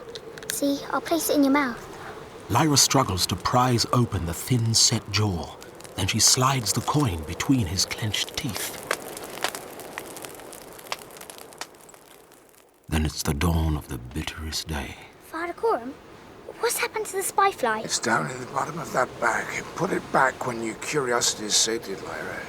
I'm away to talk with Lord Farr. We shall be heading for severer weather and maybe coming close to where the children are kept. Uric Benson, can you make a keeping tin for this spy fly in the shape of the alethiometer? Something with moss and lichen packed in to smother the noise. I got an idea it might be worth having. As a decoy? Yeah. I need metal. Well, here's a biscuit tin. I ate the last couple to empty it. Yorick Björnsson takes the tin, opens it out and scores it with his claws. Then he folds and laps it, the metal pliant as a summer leaf. Oh, it's exactly the same size and shape as the alethiometer. Thank you. Uric, is it hard not having a demon? Don't you get lonely? Bears are made to be solitary. What about the Svalbard bears? Aren't there thousands of them? I was exiled from Svalbard for killing another bear and sent to live at the edge of the human world. My armor forfeit. Why did you kill the other bear? I was out of my own control. If the Svalbard bears took your armor away, where did you get this set from? I made it myself from sky metal. Bears can make their own souls. Could the bears be defeated? No. You have seen my armor. Now look at my weapons. Yorick Björnsson unsheathes his razor-sharp, knife-long claws. Wow, those are really scary. And we see tricks and deceit as plain as arms and legs. Now go, whilst I eat. Father Coram, can I ride with Lee Scoresby? If Mr. Scoresby is willing. Sure. Climb on board, Lyra. I guess you got enough questions to occupy a cyclopedia maker. Mush! Mr. Scoresby, could you fly to Svalbard? Hell, Lyra, I wouldn't dare. I can't imagine what circumstance would tempt me to try it. What if Uric Benson wanted to go back? They'd tear them to pieces, me included. How do you inflate your balloons, Mr. Scoresby? Hell, child, I look for vents close to fire mines, or pour sulfuric acid on iron filings and draw off the gas. How many people can you carry? 6. Most would jump out short of their destination if you kept up this questioning. Could you carry Uric in his armor? You're still thinking about getting him back to Svalbard. I rescued him one time from the Tartars, and that was difficult enough. Hang on to your questions. It's gonna be a bumpy ride. We're headed for fog. The fog is perfect for an ambush. We're being attacked! Get down! Get under cover! Pantalaimon becomes a leopard, the better to guard Lyra. Lie down. You're less of a target. Lyra falls into the snow. Let me turn over. I want to see what's happening. The Egyptians attempt to protect their sledges, whilst Yorick Björnsson charges, the arrows deflected by his armor. But Lyra is the Samoyed hunter's quarry. They find her easily and truss her, covering her face with a sack. Immobilized and fearful, she is carried a short distance and thrown onto a sledge. The fog shields her from the Egyptian's view. Pan! I'm here. Keep still. Shh. I'm a mouse now. I'll ease the hood so you can breathe better. Thank you. Who are they? They look like Tartars, but I don't think they are. Should have been watching the alethiometer. Hush.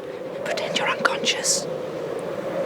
They'll take us to the gobblers. They'll sever us like they did Tony Macarius. We won't let them. After a terrible journey, the sledge halts. Somebody removes the sack from Lyra's head and hauls her upright. She sits, blinking at a squat grey functional building, resembling the annex of a hospital. A man takes her by the shoulders and half carries her indoors. Do you speak English? Yes. Does your demon always take that form? Pantalaimon changes from a mouse to a falcon and attacks the man. Not fixed. Right. And what's your name? Lizzie Brooks. Welcome, Lizzie. Lyra, be really slow and stupid. Oh, the nurse. Pan, look. She hasn't got a demon. Sister Clara, can you see to her? Of course, Doctor. Come with me, dear. How old are you? 11. We'll see if you're nice and healthy, and then we'll pop you in the shower. You haven't changed or washed for days, have you, Lizzie? No. And what's this in your pocket? Oh, a toy. It's mine. It's very pretty. Like a compass, isn't it? Now, into the shower with you.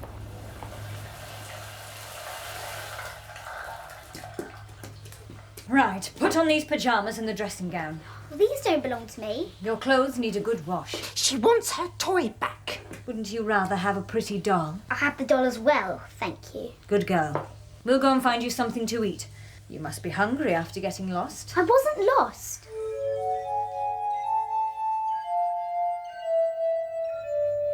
Wake up.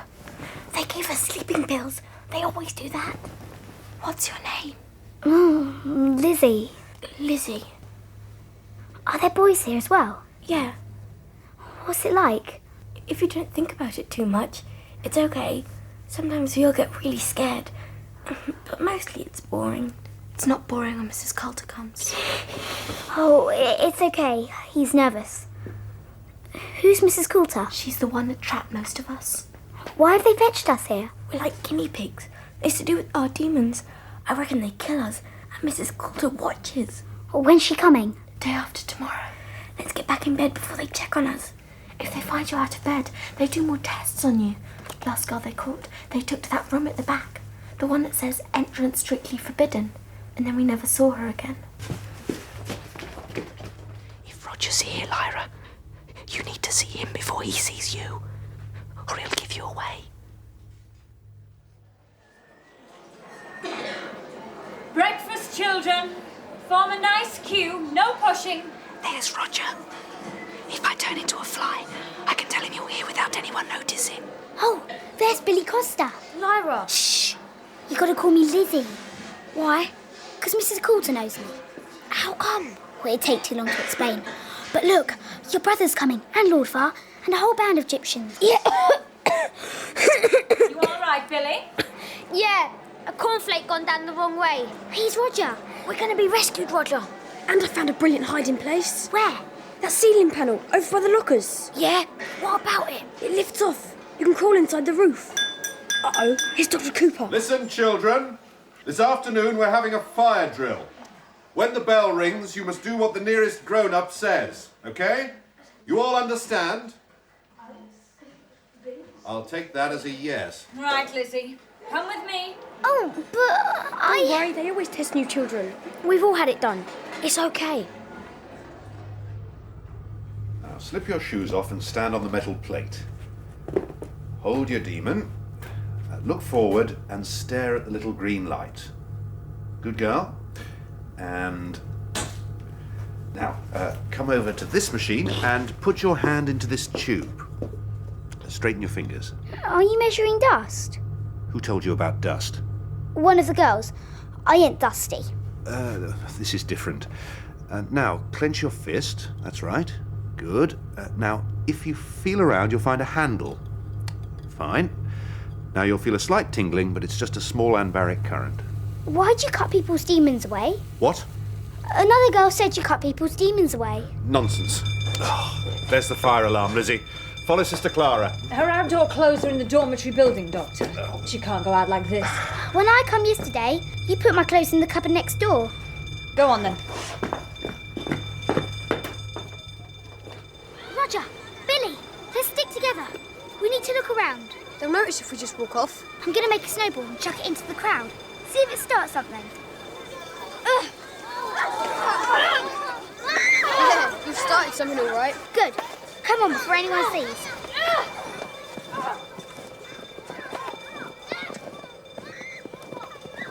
This is supposed to be it. Look, entry strictly forbidden. Then we'll go in. There's no windows. Nothing. It's a large bird. Kaiser! Lyra, Oh, he's a witch's demon. I've been waiting for you to come out into the open. How did you know I was here? I followed the cloud pine Dr. Lancelius gave you. What's happening? Why is there such chaos? It's supposed to be a fire drill. Where are the Egyptians? Are John Farr and Father Coram safe? John Farr is wounded. The Egyptians are still a day's journey away. This place, there is something wrong here. Very wrong. Yeah, there is. Billy, Roger, you better both go and keep watch. Sorry for staring, like, but I've never seen a demon without a human before. Me neither. Now you have, so go. And I'm not used to being stared at. Now, Lyra, tell me why you're trying to break in here.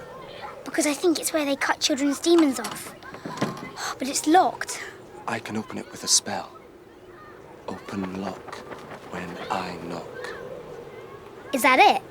It's not what you say, but the way that you say it. Oh, thank you, Kaiser. Pan! No, don't look! Don't look! Inside the room, in deep glass-sided cages, demons severed from their children howl and pine and shiver. They tremble into shapes that are jumbled. The head of an owl sits on a lizard's body. A dog with bird's legs has a monkey's head. Kaiser, are you all right? Where are the children of these demons? We found one. Tony Macarius. Only he died. I'll smash the glass and let them out. Wait. It must look as though someone forgot to lock the cages. Take a handful of snow and blow a little against each cage in turn. As Lyra's breath carries the snow against the glass, Kaiser utters an invocation. The cages fall open. Now I'll help these poor demons find their people. This is the most wicked thing I have ever seen. But my footprints. If they see those, they'll know it's a child that's done this. I'll cover them. Now run! Run! What's Kaiser got? Is it the children's demons? Yeah. That's sad. Come on, they're starting to count heads. They'll be going in any minute now.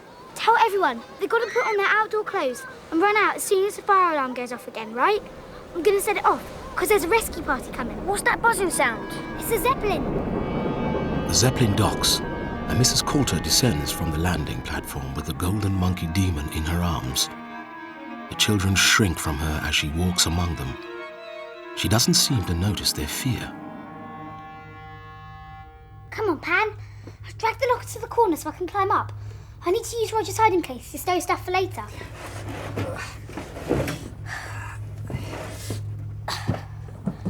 The panel lifts off easy enough.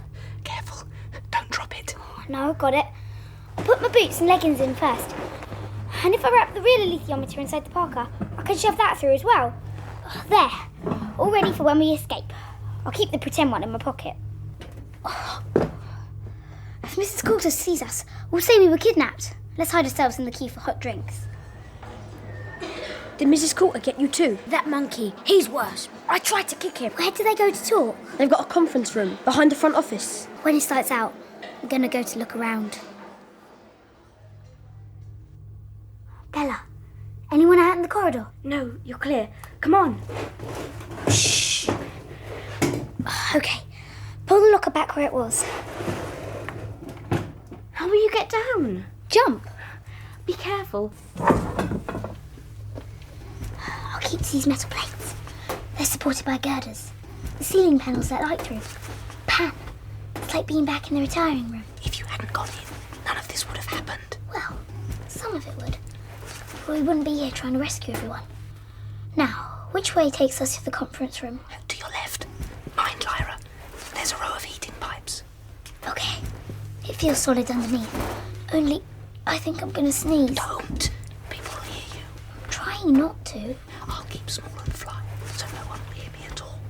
We must be above the conference room. I can hear voices. One's definitely Mrs. Coulter. Tell me about the new separator. Lord Asriel discovered that a manganese and titanium alloy has the property of insulating the body from the demon. What's happening with Lord Asriel? He's under suspended sentence of death. Now, your new instrument, Dr. Cooper, how does it work? Well, we've developed a kind of guillotine, and the child is placed in a compartment, like a small mesh cabin, with the demon in a similar interconnecting space. The blade is brought down between them. It takes a matter of seconds.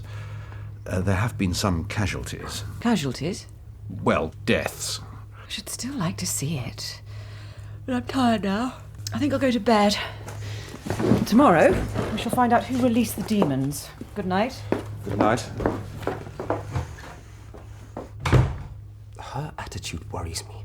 She likes watching the children being severed. It's almost ghoulish. And what is Lord Asriel up to? Trying to top her idea with something bigger. But how's he got himself sentenced to death? I think they'll kill him sooner rather than later. Someone's in the ceiling. Quick, pull that desk over. Doctor! It's the new child! Get off Pan! Get off him! You weren't supposed to touch another demon! You kids aren't supposed to scuttle about in the ceiling like rats. You don't suppose she freed the demons? Not unaided. She can't go back with the other children. I can! I won't say anything! Let me go! There's only one thing we can do. Now?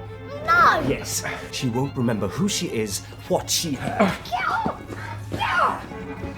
The two doctors carry a kicking, screaming, struggling Lyra along the corridors to the experimental heart of Bolvanga. The laboratory is brilliantly lit. Dr. Beck restrains Lyra whilst Dr. Cooper opens the doors to the mesh cabins. Then Pan and Lyra are forced inside the machine. Why are you doing this? Help us! Don't touch Pan! Don't touch him! The severing blade is raised as the mechanics engage and the process of separating body from soul begins. What are you doing? Oh, Lyra, my darling! The golden monkey disengages the machine and removes the restraints, gently lifting the bewildered Pantalaimon from the cage. Lyra climbs out, avoiding Mrs. Coulter's attempts to help her. My dear, dear child, why are you here? Now sit up and drink this. Cry as much as you need to. I'm not crying. We searched all over for you, darling. I was kidnapped. I thought as much. We even offered a reward. I think the master of Jordan College gave you something. He told you not to tell me about it, didn't he? It's meant for Lord Asriel. Oh, no. He was sent into exile because he has something dangerous and wicked on his mind. The alethiometer is in that belt around your waist, isn't it? Get off! It's not yours. What a funny old tin. Another tin inside the first one. Soldered too. Who did this, dear? Let me get my knife. Mrs. Coulter takes out a silver clasp knife from her bag. She prizes the solder from the innermost tin, and the spy fly hurtles out. Lyra strikes the fire alarm with the edge of her fist, and she and Pan run out into the corridor. You don't think it'll come after us? I think it's too mad at Mrs. Coulter. Now, we need to get a real fire started. Best place to do that's the kitchen. We need some bags of flour. Why? Roger said if you hold one at a flame, it explodes. How does he know? Here. Does it matter if it's self-raising? I don't think so. Well, stand back. Oh, he was right. Wow, yeah. Let's go and find Roger. Roger! Roger! There, I can see him. The gobblers are going to cut you from your demons! Run, get out! Run! There's a rescue party coming. Gotta get out! Run! Lyra, the staff must have alerted the Tartar guards. They're really going to shoot us! They're really going to shoot! Make snowballs! Come on, quick! The only thing we can do is blind them with snowballs. They can't see, they can't aim. Now run! Leg it, everyone! There's other guards behind them. They're gonna shoot us anyway. What's that? Someone's shooting arrows at them! Oh, it's witches! Look up, look! Seraphina Peccolo! Yurick! A huge armored polar bear seems to materialize out of the snow itself. He runs towards the terrified children. No, don't turn back, children. Don't turn back. It's Yurick Burleson. Yurick! He's on our side. The kids don't know that. They do now. He's got that guard. Look what's happening to Mrs. Coulter's Zeppelin. Gas must be escaping. No, it's not. It's Lee Scoresby's balloon rising behind it, filling up from the Zeppelin. Come on, children, come on. Keep moving or you'll freeze. Demons, stop whimpering. Make yourselves as big as you can and Keep your children warm. Where are the Egyptians? The children are going to move too far away. My hands, my feet, I can't feel them. How far we gotta go? I'm not sure. I can't. You bloody well walk. Get up, walk. The Egyptians must be close.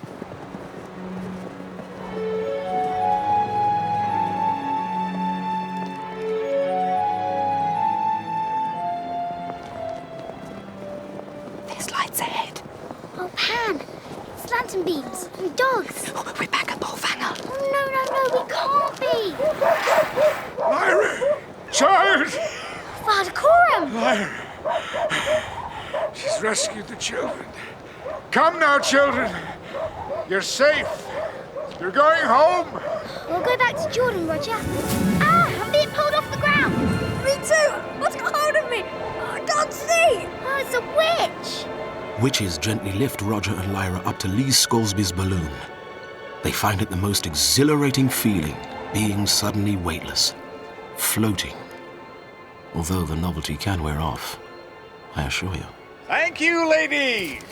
Welcome aboard, Lyra. And by all means, bring your friend. Get in, Roger. I'm trying. Howdy, young man. Hello.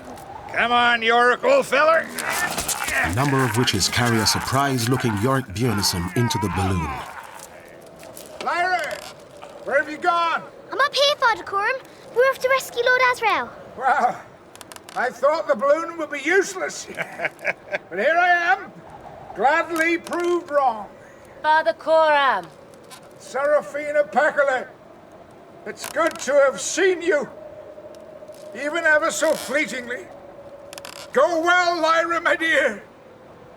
Farewell, Seraphina. Goodbye, Father Coram. Goodbye, my love. Esther, can you hear the swish of the cloud pine and smell the resin? Wholesome as coffee, boiling on a campfire. The witches are gonna pull us north. Oh my, this is novel.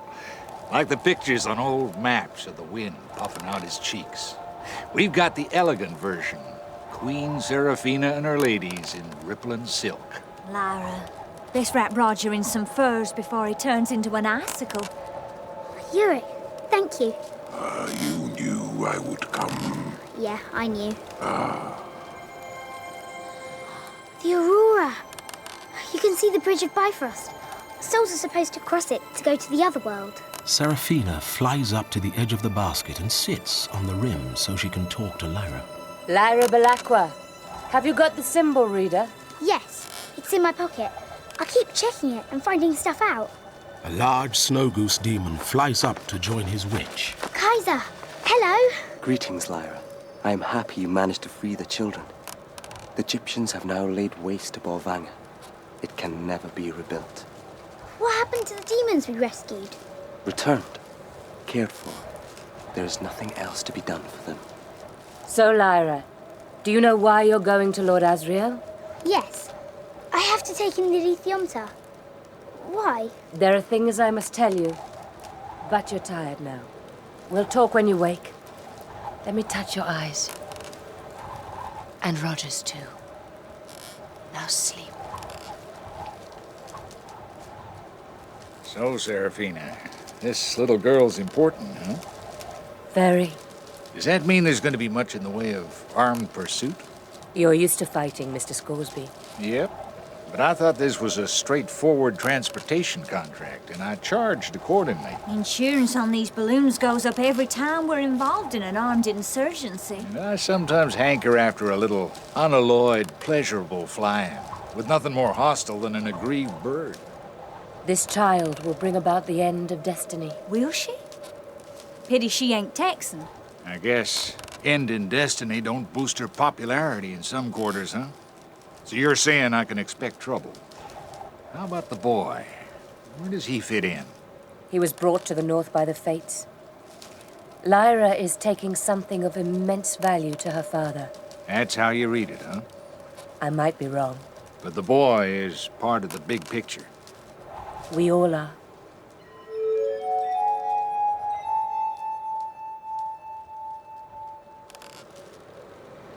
Roger's still asleep then? How far are we from Svalbard? Not far now. Where are we going to land? We'll avoid the cliffs. Creatures live there who prey on anything that moves. Cliff ghasts. And we'll set you down in the interior, away from Yofa Ragnarson's palace. Why do people have demons, Seraphina Pekala? It's what makes us different from the animals. But Yurik said his armor is like a demon. Demons make us different, not better. Why is he coming to Svalbard? He hasn't told you who he is? What do you mean? He should be king. Only he committed a crime. I thought their king was Yofa Ragnarsson. Only because Yorick was exiled. There was a fight over a she-bear. He should have wounded, not killed his opponent. True, Esther. But then we all do what we ought not to have done. To err is human. To err is bear. And hair. The ice-encrusted balloon flies on. Strong winds begin to buffet the gas bag and tilt the balloon.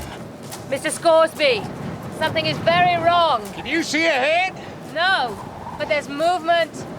I'll let out some gas. We're way too high. Oh, you better. We'll be astronauts, not aeronauts, if you don't, boy. I ain't lost anybody yet, have I? We're all here, Mr. Scoresby. Yurik's keeping us from falling out. You're safe. Painted wagons, Hester. The balloon's kicking like a wild Mustang. Yeehaw! That's a gas valve, folks, and not a puncture. It works on a spring. Kind of like I wish I did when it gets this bumpy. Are we nearly? Before she can finish, winged leathered skin gargoyles land on the balloon and attempt to drag it down. Slashing at it with their filthy talons, Yorick Björnsson cuffs them away. More take their place. Sisters, the cliff guards are attacking! A little rifle fire might clear the air. The cliff ghasts make a terrible noise, and they stink and smirk. The balloon begins to plummet, and the basket tilts, hurling out Lyra and Pan. They fall a few feet and land on hard, frozen snow. Yurik! Roger! The balloon, it's gone. No, it can't have. Where are we? Welcome to Svalbard, Pan. Cold, bruised, and frightened, Lyra and Pan make their way over weather-sheared rock and jags of ice. Here are the sandbags. Mr. Scoresby must have slung them out to fly up again. Pan! There's Yurik! Yurik! I don't think it is. Pan's right. It isn't Yorick, but another armored bear. A foot soldier on patrol. He turns his lean, fierce face towards them. Your name? Lyra. Where have you come from? We fell from a balloon. You are my prisoner. Okay. Move!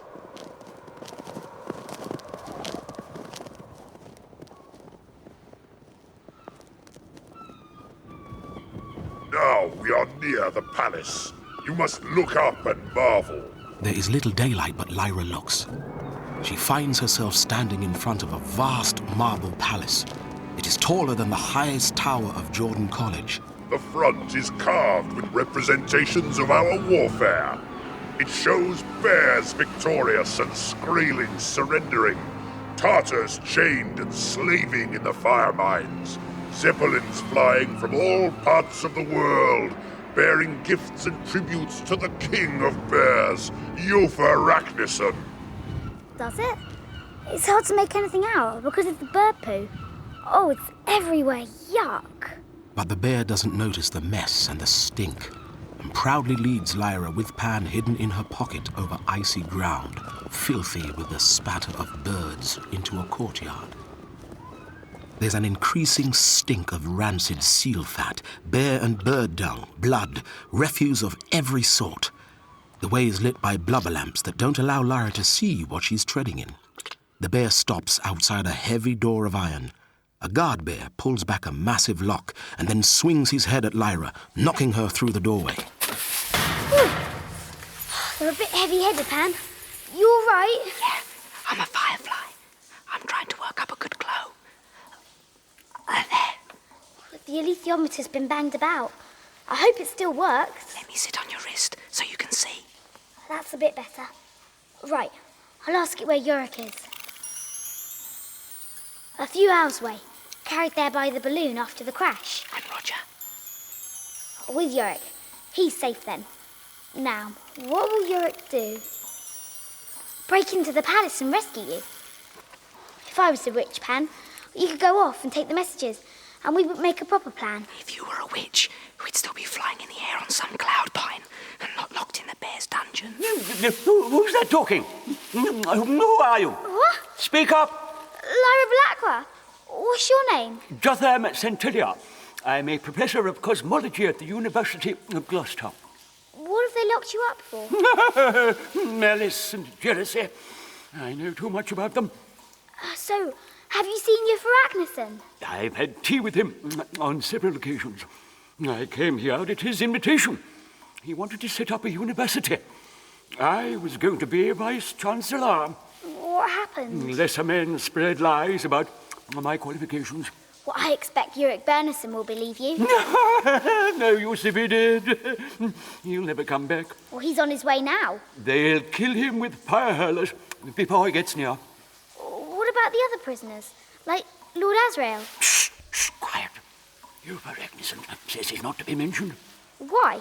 Mrs. Coulter came here and offered Euphoragnesson all kinds of rewards to keep Lord Asrael out of the way. Eupha was besotted with her. He's kept Lord Asrael isolated, but he's also let him have all the equipment he wants. He's trying to please both sides, and he's heading for catastrophe. Oh, really? Yes. And what Euphoragnesson wants most of all is a demon. A demon. How silly is that, eh? I'll get in my pocket, Pan. Yeah. Meat for the prisoners. Them as have teeth. Mine have been confiscated. I don't mind. I've stopped thinking about food. Now it has ceased to exist. You must take me to Euphoragnesson. I've got news about Yorick Bernison. Tell me. I'll pass it on. I can't. The king has to know first. Does he? Yeah. He's the most important bear. So the most important information's told to him. Oh, so many new rules. I can't keep up. You'd better come with me. Lyra and Pantalaimon are guided into the throne room. There's the sudden blaze of light from an enormous pair of chandeliers. A dozen or more bears gaze at her. The room is also filled with skewers and terns. On a dais at the other end of the room is a mighty throne, hewn from granite and decorated with swags of gilt. Sitting on the throne is the biggest bear Lyra and Pantalaimon have ever seen. Euphoragnesson is taller and bulkier than Yorick, his face more mobile and expressive, with a kind of humanness. He wears a gold chain, and his claws, each a good 6 inches long, are covered in gold leaf. Pan, the stink's worse than ever. On this horrible pooey carpet. Don't breathe too deeply, or you'll pass out. Greetings, Your Majesty. I've got important information about Yorick Bernison and demons. Demons? Gods, leave me. Who are you? I'm Yorick Bernison's demon, Your Majesty. What? Yorick Bernison's demon? How has a bear got a demon? And how are you so far from him? I'm like a witch's demon, and he got me at Bolvanger. Mrs. Coulter didn't tell you everything they were doing there. She swore she had. Well, she didn't. She's that kind of person. Yorick Bernison offered himself for an experiment to see if they could make a demon for him, and they made me. My name's Lyra. People's demons are animal form, so a bear's demon is human. Of course, I know that. And where is he now? Here. What do you mean, here? Svalbard. Oh, we'll tear him to pieces. Oh no, you mustn't. Once they saw how powerful a bear was with a demon, they were scared and stopped the experiment. That means Yorick Bernison is the only bear who will ever have a demon. He wants to lead all the bears against you, and that's why he's coming to Svalbard. I will kill him. But if you kill him with fire hurlers, I'll die as well. Well, demon, Do you have an alternative suggestion? Yeah. Defeat Yorick in single combat. I can't fight with him. He's an outcast. Well, you'll have to if you want me as your demon. Prove you're a demon. All right. Ask me something only you know. What was the first creature I killed? That's easy. When I'm your demon, you'll be able to see how I do it. But until then, it's private. There is an anteroom behind this one. Come out when you have the answer. Where is Yorick now? An hour away. That's no use. We haven't got a watch. What was the first creature Yofragnisson killed? Yofa's own father? Alone, on his first hunting expedition, he came across another bear. They argued, and Yofa killed him. He only found out afterwards, and he's never told anyone. How do I tell him that? He'll kill me. Flatter him. Tell him he smells nice. Pan. Well, I beg your pardon, Your Majesty. I didn't know you were so strong. answer my question. The first creature you killed was your own father, and it was before you were fully grown. You didn't know it was him, but you were the stronger. Yes, you are a real demon, a bear's demon. You will be mine. Yorick Bernison is only an hour away. Tell your guards not to attack him. What should I say to my subjects? Say that you've called Yorick Bernison here to fight him, and that whoever wins will rule over the bears forever. Guards! Prepare the combat ground. Yorick Björnsson is on his way, and we shall face each other in combat for the kingship in perpetuity. Now, armorers, prepare me. Sharpen my claws and burnish my armor. Fetch me a fresh kill that I can test my claws on. A walrus carcass is fetched. 2 blows and its skull is cracked like an egg. Lyra watches with increasing horror. Pan, what have I done? It feels like I've sentenced Yorick to death. There is a roar from the watchtower as Yorick Bernison enters the palace grounds. He's here! Go now, demon. Tell him I want to fight. Yorick, here! Lyra! Yorick, I've done a terrible thing. I've tricked Yofragnisson into thinking that I was your demon and that I was going to desert you. But he had to fight to win me.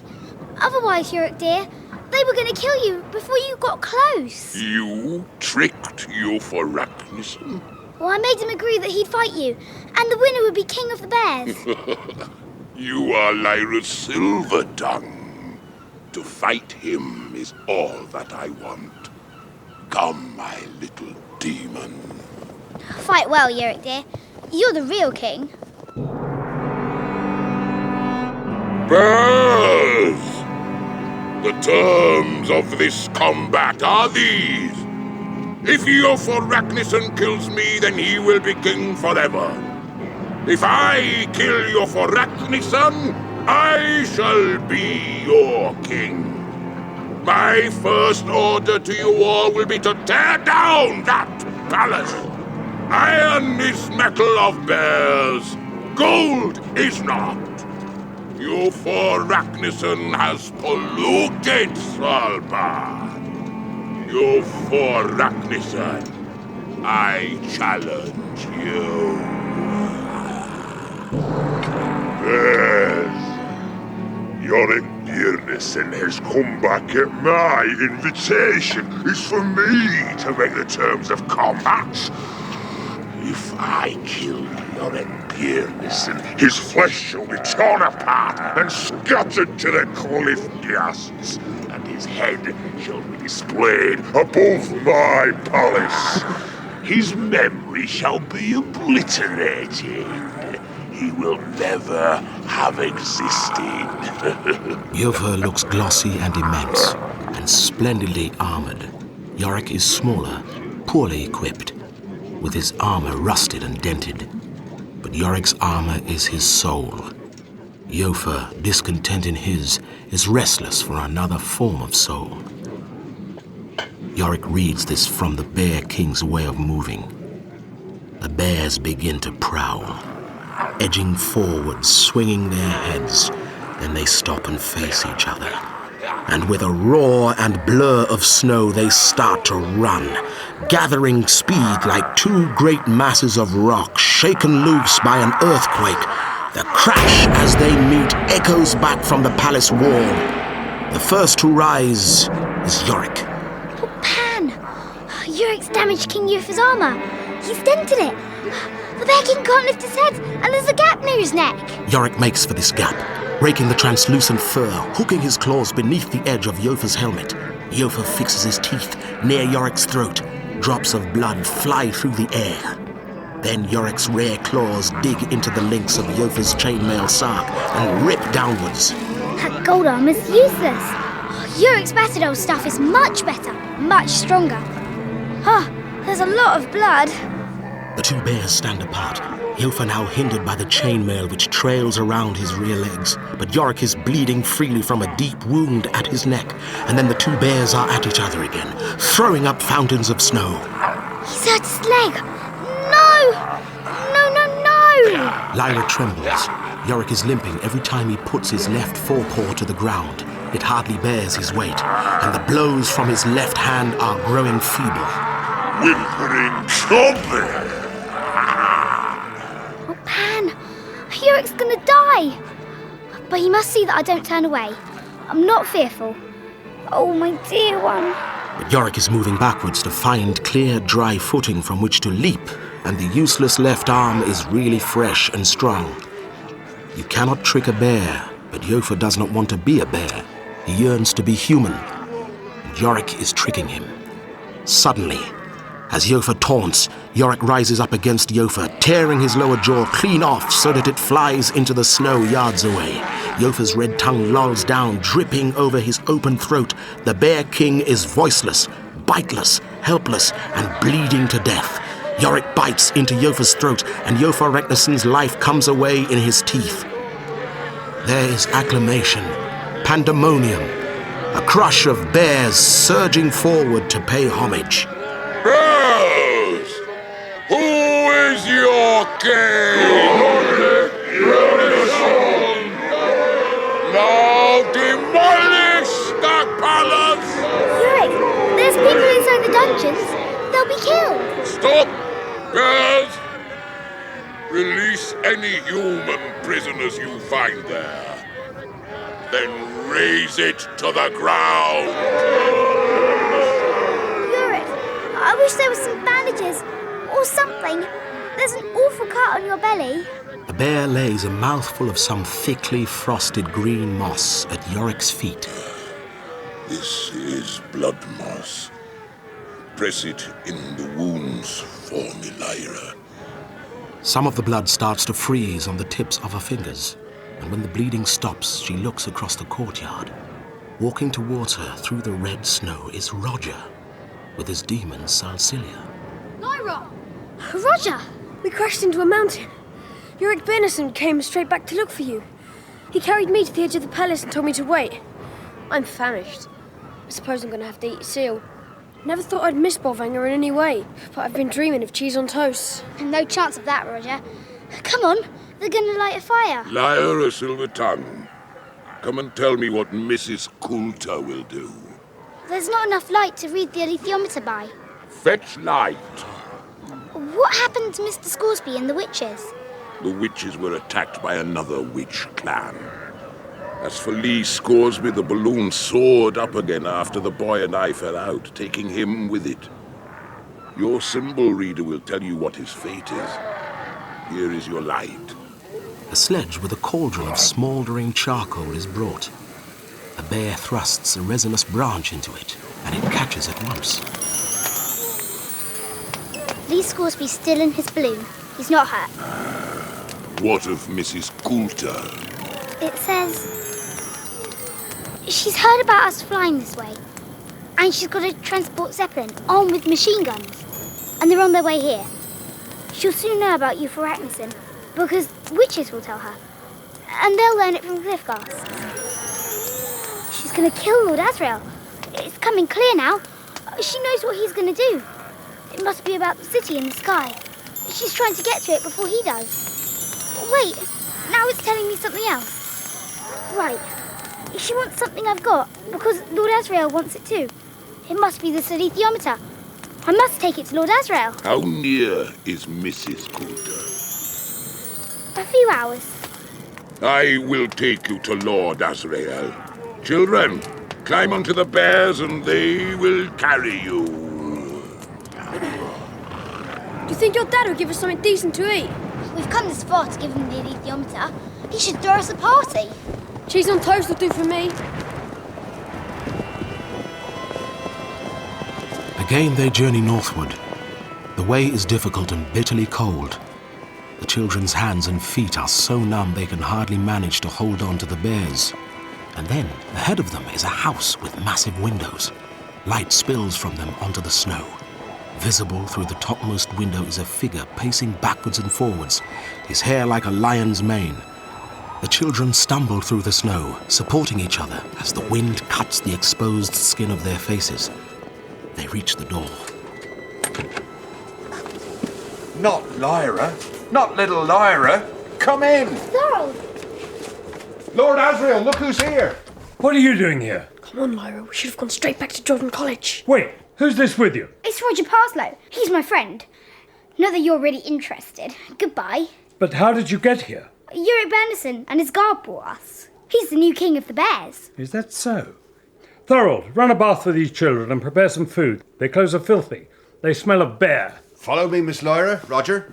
Excuse me, sir, but if there's a choice, could I have cheese and toast, please? Of course you can. But first, let's run you a bath and warm you up. Roger, you go first. I'll sit outside and talk. I'm scared of your uncle. I mean your father. Yeah, me too. When we come in, he never saw me, and he was horrified. We never expected to see me. He thought I was back in Jordan College. He was really shocked, wasn't he? I don't know why, but I'm more scared of him than I was of Mrs. Coulter. My guess is he's up to something. You mean more than trying to get to the city in the sky? He's sort of plotting. Do you want me to ask the symbol reader about it? I'd rather not know. That was smashing. Best cheese and toast I've ever tasted. Thank you. Now you've eaten, the boy is to go to bed. His lordship asks if you'll join him in the library, Miss Lyra. All right. Thorold's gone all formal on us. Something's definitely up. I'll try and find out what it is. Come on, Miss Lyra. Lord Asriel's inclined to get a bit impatient. Your friend, Yorick Björnsson, is resting outside. He prefers the cold. He seems to have appointed himself your guardian. John Farr told him to look after me. How does John Farr come into this? I'll tell you if you tell me something. You're my father, aren't you? And Mrs. Coulter, she's my mother. Yes. You should have told me before. I don't see what difference it would have made, except you'd have felt it was your right to plague me when I visited. And when you saw me just now, it was like I was some horrible thing you never wanted to see again, and not your own flesh and blood. I bet Yorick Bernison loves me more than you do. Besides, I stopped you from drinking that poison wine. You'd be dead now if it wasn't for me. I could say the same for you. What do you mean? I saved your life as a baby. And it would have been more convenient for you if I died. If you're going to be sentimental, I shan't waste my time talking to you, all right? Fine. Take your stupid alethiometer then. I'm going back with Yorick. Mrs. Coulter's on her way to Svalbard in a Zeppelin with lots of soldiers, and they're going to kill us all. They'll never reach us. Yes, they bloody will. Sit down. Come on. Sit down where I can see you. Have you got another alethiometer then? I don't need one. I've come all this way to give it to you. You could have at least pretended. You'd have seen through any lie. You're a natural liar yourself, so I couldn't have tricked you. Your name's appropriate. Lyra the Liar. What's dust? Dust makes the alethiometer work. So I was told. But what is it? The magisterium has been preaching about dust for centuries, only they don't call it by that name. What do they call it? Do you know what original sin is? Yeah, of course I do. No, you don't. Pass me that Bible. You remember the story of Adam and Eve? God threw them out of the garden for eating an apple. And when the woman took of the fruit thereof and did eat, and gave also unto her husband with her, their eyes were opened, and they looked upon the one true form of their demons and spoke with them. But until that moment they were at one with all the creatures of the earth and of the air and of the water. And they knew good and evil, and were ashamed. And they sewed fig leaves together to cover their nakedness.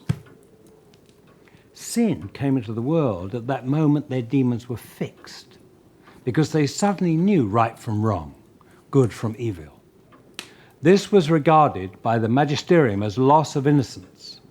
This is what they mean by original sin. But there wasn't really an Adam and Eve. Think of Adam and Eve as an imaginary number, like the square root of -1. You can never see any concrete proof that it exists, but if you include it in your equations, you can calculate all manner of things that couldn't be imagined without it. And when dust was discovered, there was physical proof that something happened. The Bible gave us the name dust as well. Of dust thou art, and unto dust thou shalt return. And what about the gobblers? Your mother's always been ambitious for power. At first she tried to get it through marriage, but that didn't work. So she turned to the church and set up her own order, specializing in dust. The magisterium backed her with money and resources. But whose idea was it to do the cutting in the first place? Hers. She guessed that if the demon was separated from the body, we might never be subject to original sin. There was something else that happened during the process. The energy that links body and demon is immensely powerful.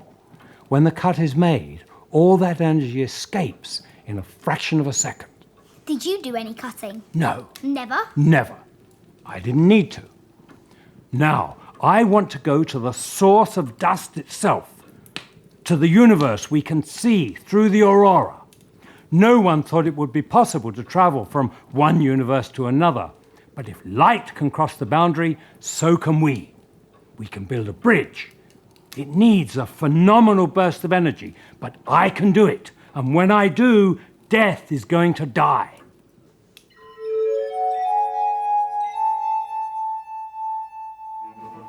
Miss, get up quickly. Thorold, what's happening? Lord Asriel's got the boy, miss. He's taken Roger! I never knew till now, but he needed a child to finish his experiment. Oh, Roger, what have I done? How could you have known, miss? I've lived with him 20 years and I didn't. Yorick! Where's Yorick? Is he still outside? I haven't looked. Well, help me dress. I gotta go. We couldn't have known he'd do this, Lyra. You can't blame yourself. I should have asked the alethiometer. Roger said not to. Yeah, but I still should have checked. It didn't mean I had to tell him.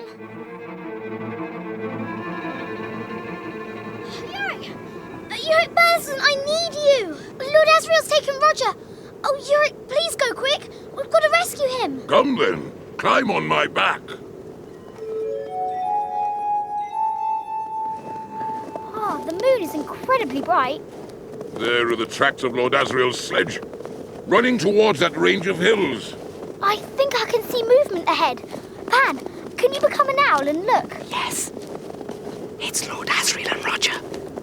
They're going really fast. Yorick, what is it? Oh, the aurora. Not that. Climb down. The Zeppelin's coming, and with it another enemy. Witches. These are not Serafina Pecola's clan. Bears, into formation. Lyra, get behind that rock. The witches must swoop low to fire accurately. Then we will rake them from the air. Some are turning back. The Zeppelin's here. Unload the fire hurler! Aim and fire at will!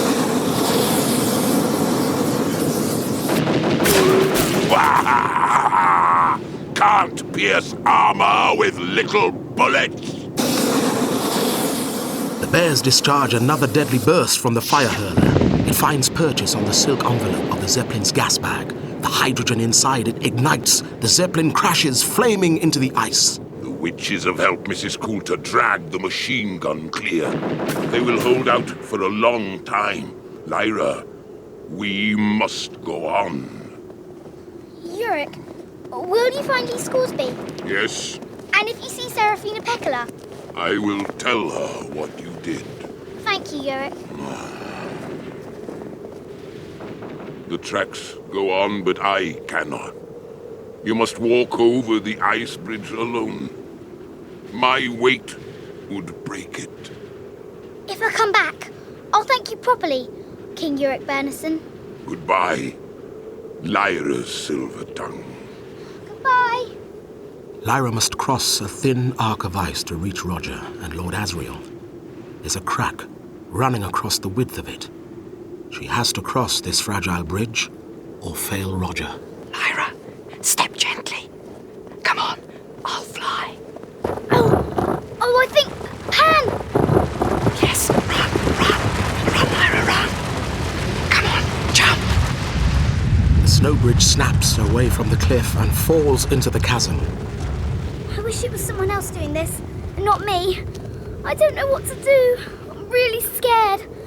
I'm really scared. Come on, we have to get Roger. We can still rescue him. Don't give up.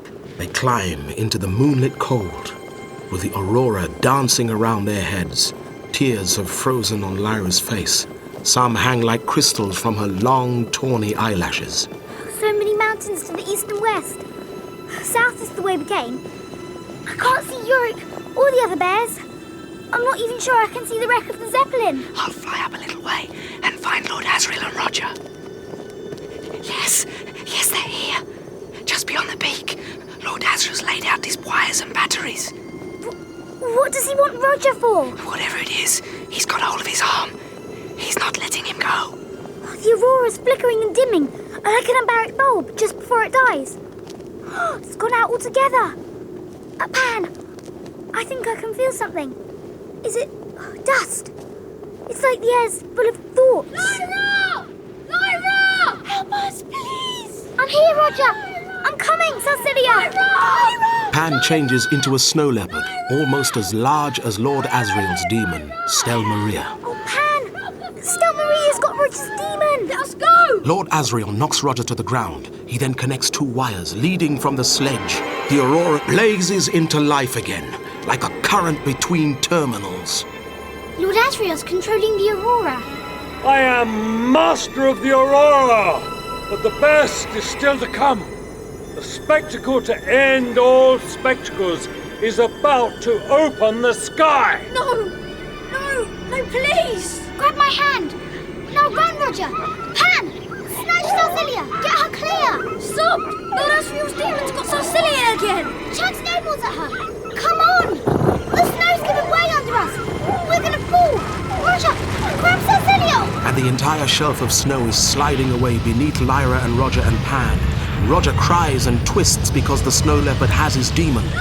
Lyra knows the heart-convulsing pain that separation causes, and she tries to stop them sliding, but she can't. An entire shelf of snow slithers towards the sea 1,000 feet below. Roger is severed from his demon, and his heart stops. And high above them, the greatest wonder. There's a rending, grinding, and tearing which reaches from one end of the universe to the other. And there's dry land in the sky. The aurora sways above them, its continual surging flicker, picking out buildings and a great blue lake and rows of swaying palm trees in the world above. They are so close it seems possible to step from this world to that. And suddenly, Mrs. Coulter appears on the ridge next to Lord Asriel. The vault of heaven, star-studded and profound, seems to shatter. A warm wind rises, melting the snow. The fall of the snow shelf is halted. An unseen ledge breaks its fall. Lyra, eyes wide, watches her parents embrace. Roger's body lies dead in her arms. Pan has copied Salsilia's last form, an Arctic fox, and he shivers and whimpers. Above them, Ozymandias reaches out a tentative paw towards Stel Maria. The leopard lowers her head with a graceful, sensual acknowledgement, and they touch. Her own parents together. No. My parents should be shoving each other off the mountain, not kissing. I bloody well want to be orphaned. Look, Pan, they're kissing and stuff. Mrs. Coulter's held tightly in Lord Asriel's arms. Light plays around them like sparks. Lyra can only imagine what must have happened. Mrs. Coulter, with some kind of terrible determination, had managed to follow her here. I've made it possible for anyone to cross if they wish. They'll excommunicate those who try. This will mean the end of the Magisterium, Marissa. The end of all centuries of darkness. Look at the sun of another world. Feel the warmth of it on your skin. Lord Asriel pushes back Mrs. Coulter's hood and turns her head to the sky, running his hands through her hair.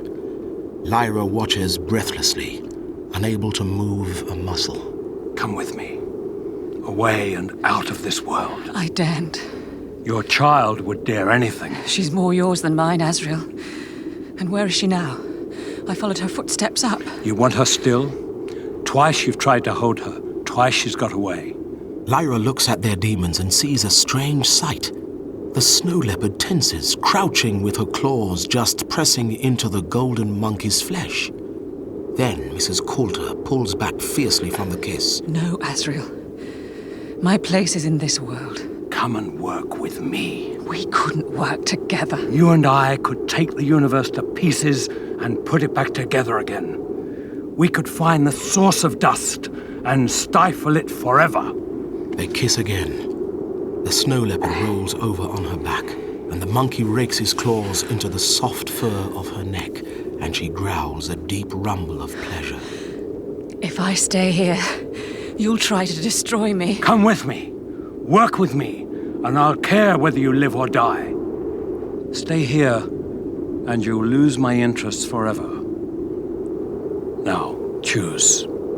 Mrs. Coulter hesitates. Her eyes closed. She seems to sway as if she were fainting. No. No. Their demons are apart again. Lord Asriel reaches down and curls his strong fingers into the snow leopard's fur and walks away without another word. The golden monkey leaps into Mrs. Coulter's arms, making little sounds of distress, reaching out to the snow leopard as she paces away. And Mrs. Coulter's face is covered in real hot tears. Shaken with sobs, she moves back down the mountain. Lyra watches coldly till she disappears from view. Then she looks up and sees a city hanging above them, shining and new-made. The sun of another world continues to melt the ice. She's still holding Roger's body. Pantalaimon is trying to say something, but her mind is ablaze and she can't hear him till he presses his claws into the back of her hand. Lord Asriel tricked me. Lyra. What? What? Lord Asriel's going to find the source of dust and destroy it, isn't he? Yeah, that's what he said. And the ablation board, and the Magisterium, and Polfanger, and Mrs. Coulter. They want to destroy dust as well, don't they? Yeah, or stop it affecting people. Why? If they think dust is bad, then it must be good. Yeah, you're right. They're all afraid of it. And we just presumed dust was bad too. Because they were grown-ups and said so. We could get to it before he does, and... Yeah, we'll go up there and search for dust. And when we found it, we'll know what to do. We'll get to it before Lord Asriel does. We could do it too. We've come all this way. And just because we're children, that doesn't matter. We'd be alone. Yorick Björnison can't follow us and help. Nor Father Coram, Lord Farr, or Seraphina Pekkala, or Mr. Scoresby. No one. Roger's body lies still in her arms. She lets him down gently, stands up and turns away. We'll do it. Behind them lies pain and death. Ahead of them lies doubt and anger and fathomless mysteries. But they aren't alone. They have each other. So Lyra and her demon Pantalaimon turn away from the world they were born in and and look towards the sun. Come on, Pan. When we find dust, we'll know what to do. Let's walk into the sky.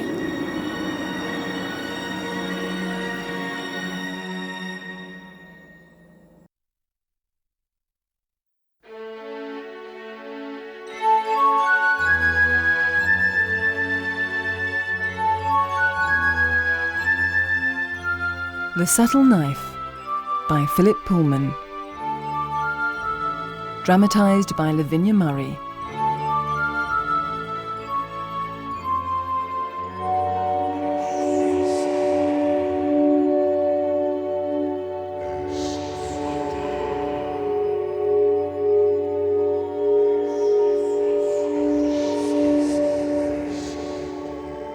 I am Balthamos, a recording angel, a listener of lives. I have come to this Oxford, one of innumerable, drawn by this 12-year-old boy, one of countless trillions whose fate will affect all of creation. His name is William Parry. Install cleaner to aisle 7. Install cleaner to aisle 7, please. Thank you. William Parry, 12 years of age, has a frightened mother and a father who's missing, presumed dead. Every day, Will daydreams himself into his father's company. They have adventures. Today, they're trekking through frozen Arctic wastes, their dog teams stumbling through fresh drifts of snow. I've never been so cold. Whilst you're in the freezer, Will, get a 10-pack of fish fingers. Don't let anyone see you putting them in the trolley. Mum, this is shoplifting minus the steal. Quick! Whilst there's nobody about. What about CCTV? I'll block their view. Go on. Why are we doing this? People pick up clues about you from the smallest things. Good. No one saw. Everything will be listed automatically on the till receipts. Oh, I hadn't thought of that. Let's make our way to the checkout. Will, that man was in the library. I'll start loading stuff on the belt, all right? He keeps looking at us. Well, you're staring at him, Mum. Hello, madam. Want any help with your packing? Thank you. No, that man's still watching out of the corner of his eye. £11 exactly, please. Do you have a reward card? Oh, I've left my purse at home. I must get out. Sorry about that. Supervisor to check out 7, please. Mum! Mum! Something's wrong. What is it? We've got to be vigilant. They're out to trick us, Will. And these loyalty cards. It's electronic tagging, isn't it? Your dad would know what to do. Is Dad coming back? He said so. Oh, love, hold my hand. What's he like, Mum? Where did he go? He left the Royal Marines to lead expeditions to the remotest regions. So you keep saying, but which remotest regions? Well, no father can be more exciting than an explorer, eh, Will? Then why haven't we got stuff he fetched back? Why isn't he in a book? They should make television programs about him. It's like he never existed. You're going to be a great man, too. You'll take up his mantle. What's a mantle, Mum? Come on. Let's go home by the park. And home isn't the refuge it should be. I'll get it, Mum. Don't let the cat out, Will. Okay. Come here, Moxie. I've got her, Mum. We need to speak to Mrs. Parry. You can't. She's not well. Where's your husband, Mrs. Parry? Let us come in, William. Your mother doesn't want a spectacle on her doorstep. Has he contacted any foreign embassies, Mrs. Parry? Why are you here? They're not selling windows, Mum. What do you know about windows? I know some salesmen use aggressive tactics. It was on the telly. We know you've received 9 letters. What? We need to see them. They're not... No, they're private. What has he told you? Get out! Leave my mother alone. Get out of my house. We'll call again. Soon. Goodbye, Mrs. Parry. William. We need one of those chains on the door. That won't stop them. Mum, pack a few clothes. Why? You can't stay here. I need to go and find out about Dad from the solicitors. See if they know where he is. Stands to reason the solicitors must be in contact with them to be able to send money every month. Do you remember where you've put Dad's letters? Oh, yes. Oh, yes, they're safe. Safe where, Mum? Safe as toast. No. It's safe as houses. No, safe as toast. I'm not going to win with this one, am I? Look, Mum, I'm going to take you to Mrs. Cooper's. Who's Mrs. Cooper? Where are we, Will? It's okay. What are we doing here? Who lives here? Hello? Oh, William. It's been over a year since your last piano lesson. What do you want, dear? Can we come in, Mrs. Cooper? Please. Oh, Mrs. Parry, I didn't see you there. No. Yes, come in. What's the matter, William? My mother needs somewhere to stay for a few days. Oh, are you unwell, Mrs. Parry? She just needs someone to be kind to her. Here, I've brought food. She won't mind sharing. Do you need a doctor, Mrs. Parry? No. Mum's not ill. Well, she's only rouged one cheek. I rushed her. Am I safe here? Oh, yes, Mrs. Parry. Look, you can have my daughter's room, dear. She's in Australia. Thank you. Oh, what's happening, Will? Don't worry. Mrs. Cooper will look after you better than me. Bye, Mum. Oh, Will. Oh. Look, I wish you'd tell me what this is about, William. It's complicated, but she won't be any trouble. Thanks. Please don't tell anyone she's here. Come on, Moxie. Let's get you fed. There. How long do you reckon before the men come back? I've got to find Dad's letters. I know she keeps them in a battered leather writing case. Shut up! Shut up! Where's a safe place? Hang on. Why's the plug been taken off the toaster? Oh, Mum, you've not been fiddling with the electrics again, have you? What's this inside? It's the writing case! Letters! Yes! Got them, Moxie, got them. OK, I'll get some clothes and go. You coming upstairs as well, Moxie? Not sure what to do with you. There's dried food. You've got the cat flap. Oh no! They're back! They think no one's in. Nobody here. Right. I'll look upstairs. Hey, Walters, anybody ever tell you what amazing hair you have? Yeah, my nickname's Blonde Ambition. Blonde Ambition. Yeah, all right. Go on, don't hang about. I'll have to leg it when he gets to the top. Moxie purrs contentedly as the man, already off balance, falls over her, crashing headfirst down the stairs. He'd always had an aversion to cats. I've killed him. I've killed him. I better call an ambulance. No. Who'd believe me? And where's his partner? Surely you wouldn't have just run off and left him. Stay calm. Get out. Go. This is my last chance. By the time Will has reached the Oxford Ring Road, night has fallen. He turns down a quiet side road and finds himself walking down an avenue lined with hornbeam trees. A tabby cat pushes through one of the neat box hedges and rubs up against him. Hello, girl. You look like my poor Moxie. At least she can curl up on the bed tonight. What's wrong with that patch of grass, girl?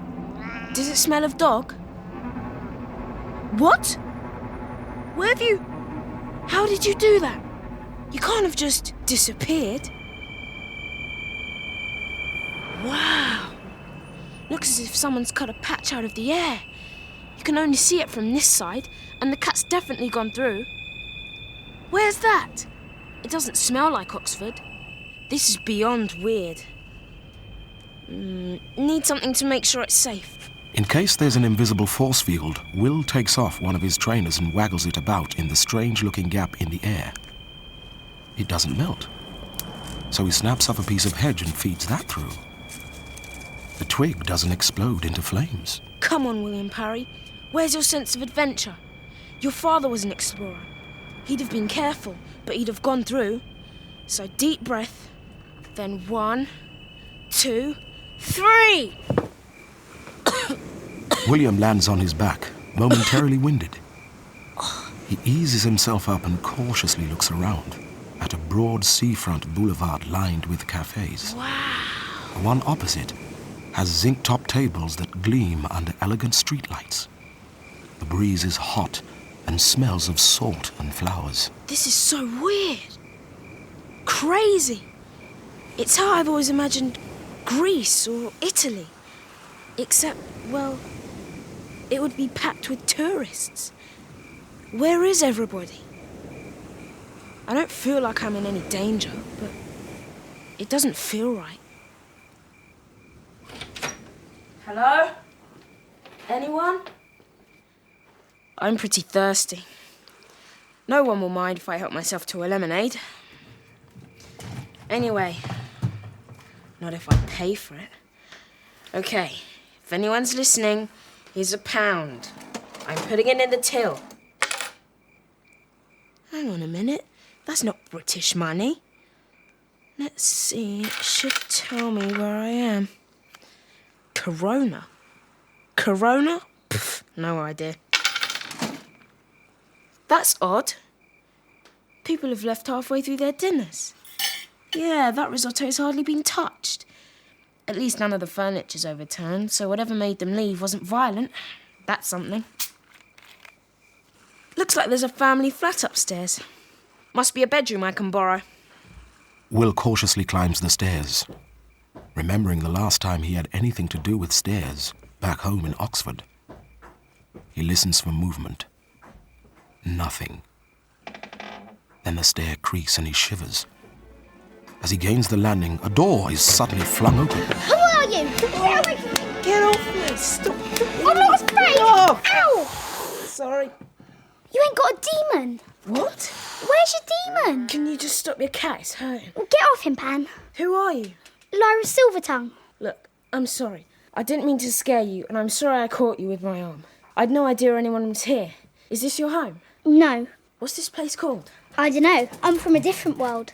What? Oh, your cat. It's a dog now. They don't do that where I come from. Well, he's my demon. A demon's what you have if you're alive. It's your soul. Where's yours? Listen, my name's Will Parry, and in my world, demon means devil. And I've never seen somebody's soul before. Never thought it'd be an animal if I did. Is that normal for you? Yeah. So, this ain't your world either? I just found a way in. Both our worlds must be joined onto this one. Have you seen anyone else? No, but I've only been here a couple of days. I'm looking for dust. What, gold dust? Well, don't be stupid. Dust obviously means something different in your world. In mine, it's like crumbs and fluff and that you go looking for with a vacuum cleaner. Is there any food in the kitchen? Dunno. Haven't you eaten? Yeah, bread, biscuits. There's loads of stuff in the fridge. You should have helped yourself. It'll only go off. Well, I didn't know it was here. Oh, it's cold. You've never seen a fridge before? No. Your clothes look odd to me. Is that, the fashion in your world? Well, I've come through from the north. Lapland. Lapland? We've got a Lapland. It's where Father Christmas lives. Who? Forget it. Are you thirsty? Yeah. Want a cola? Thanks. Drink it then. How? It's sealed. Let me. You just pull the ring towards you. There. Go on. Oh, I didn't know it would do that. You'll know for next time. There's plenty of eggs. I'm going to make an omelette. Do you want some? What's omelette? Watch and you'll find out. Or there's baked beans. I don't know baked beans. Really? Open this can. This world seems to have more in common with mine than yours. It doesn't have the thing you pull. You need a can opener. In my world, servants do the cooking. Press down so the spike pierces the lid, then turn the handle. Hey! Now tip them in the saucepan. So you're Laura? Lyra. Get some knives and forks while you're there. Your demon doesn't stay the same shape for long. It's like watching a wildlife programme. Not sure what he is now. Pine Martin. They change with your feelings. You must have a demon inside you. It's news to me. Well, you couldn't be human otherwise. If you say so. Okay, food's ready. Are you staying here? Dunno. I've got to find out more about dust. So you said. There must be scholars in this world. Scholars? There's plenty of those in Oxford, where I come from. Oxford? I live there. 2 Oxfords? Well, we're both speaking English, ain't we? It stands to reason there's other things the same. How did you get through? A kind of window in the air. A window? Show me. I'm not showing you now. I'm tired and it's the middle of the night. I crossed the bridge. But you must show me in the morning. I need to find scholars. All right. But I've got my own things to do. You'll have to find scholars by yourself. OK, I cooked so you can wash up. I'm not a servant. Then I won't show you the window. Find it myself. You won't. It's hidden. You wash those dishes. We've got to treat this place right. Good night. I'll take the bedroom next to yours. Right. Let's ask the alethiometer if he's a friend or an enemy, Pan. Lyra removes the gold alethiometer from its black velvet bag. She runs her thumb across the symbols at the edge of the dial and watches the 3 slender hands begin to turn as she concentrates on the question. Is Will to be trusted or not? What does it say? He's a murderer. Ah, right. We better do what he says. Back in the world Lyra has come from, her friend, the Witch Queen, Serafina Pekula, and her snow goose demon, Kaiser, fly in the foggy sky over the sea off Lapland. Another witch's demon, a tern, calls in deep distress. It is the days of confusion and unrest, after the destruction of the Magisterium's experimental station at Bolvanga, where abducted children had their demons severed from them in a series of horrific experiments. Demon, what clan are you? Tamir. After the fight at Bolvanga, my witch was taken prisoner. They have her on the ship below. Oh, help me! Quiet. Let's fly lower. There's a launch trying to come alongside a ship at anchor. Will you look for my witch? Yes. Stay with my demon Kaiser for now. I will look after you. We're alongside the Magisterium's ship now, Mrs. Calder. The gangplank's secured. Mrs. Coulter's on board. Why is she here? It's safe to cross when you're ready. Thank you. Have they started the torture, do you know? Yes, but the Cardinal asked you to go straight to the command room. Very well. Serafina makes herself invisible. She follows Mrs. Coulter down below deck. She is increasingly uneasy about what she might see. Mrs. Coulter enters a room filled with clerics wearing either sumptuous gold-embroidered robes or plain coarse cloth vestments tied at the waist by knotted cord. 2 large, heavy books lie open in front of the Cardinal. Everyone turns towards her. Mrs. Coulter. Mrs. Coulter, welcome. Your Eminence, your graces and reverences. We were just talking about Lyra. My daughter? Why? The witches speak of her with some awe. What do you know about the prophecy regarding her? Your Eminence, I'm sorry, but I don't understand your question. All the signs have been fulfilled. The circumstances of her birth, her success in leading the Egyptians to Bolvanga, and there's her astonishing feat of deposing the bear king Yofo Ragnarsson. This is no ordinary child. She is just very bright. She's rather more than that, Mrs. Coulter. She also has complete mastery of the alethiometer. To read it without the books is inconceivable. She is like no other human scholar I can imagine. Where does the alethiometer say she is now, Father Pavel? I thought all the other alethiometers were destroyed. There are 2 remaining. This one and the one given to your daughter by the master of Jordan College. The girl is in another world. Cittagazze, to be precise. Your Eminence, I hope I can say that without being thought a heretic. You're quite safe from persecution, Father Pavel. What is this prophecy? I ought to be told. How dare you not tell me everything you know? The witch has hinted at something extraordinary. If it is true, it places us under the most terrible responsibility men and women have ever faced. I ask you again, Mrs. Coulter, what do you know about the child? How dare you assume that I'm keeping anything from you? I demand to be told what is known about her. Lyra is my child. Conceived in sin and born in shame, but she is my own child nonetheless.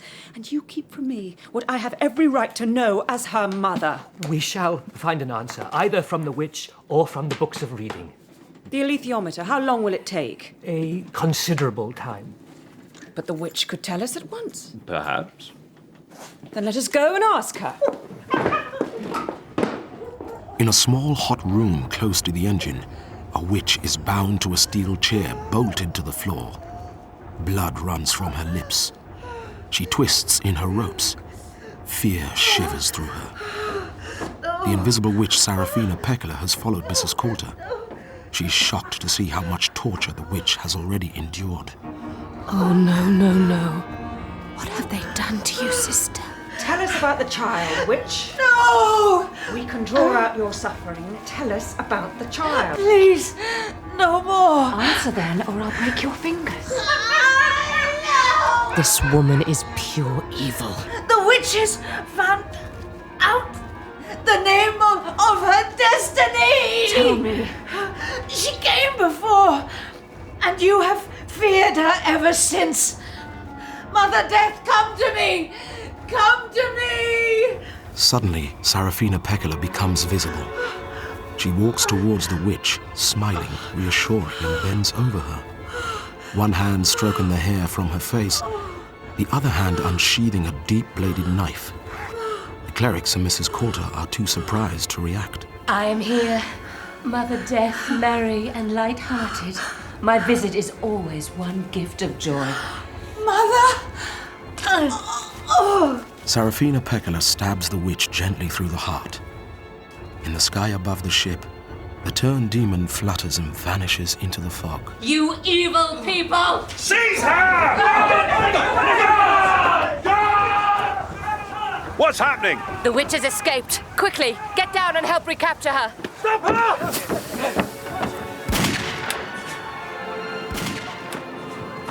Serafina, the witch is dead then? Yes. Away, Kaiser. And there's an arrow in my quiver that will find its mark in Mrs. Coulter's throat. We need to find out where Lord Asriel is, since Lyra has gone after him. Who would know? His servant, Thorold. We must head for the house in Svalbard. They turn towards the north and fly out of the fog. Below them, herds of musk ox gallop south, then swerve turning west or north, confused by the change in the Earth's magnetic field, unable to recognize direction. Above them, skeins of geese disintegrate into chaos. Why? Lord Asriel destroyed the dimension that kept all parallel worlds apart when he destroyed the Aurora Borealis. Now people can travel freely between worlds if they know how to find the points of contact. As Kaiser and Serafina Pekkala approach the isolated house in Svalbard, they hear familiar leathery wing beats and a horrible, sickening call. Cliff ghasts! Attacking someone. We must help him!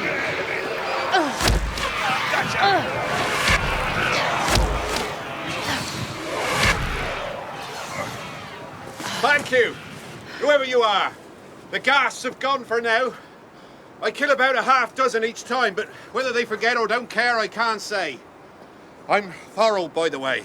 I am Serafina Pekkala, a friend of Lyra's. Do you know where she is, ma'am? In another world.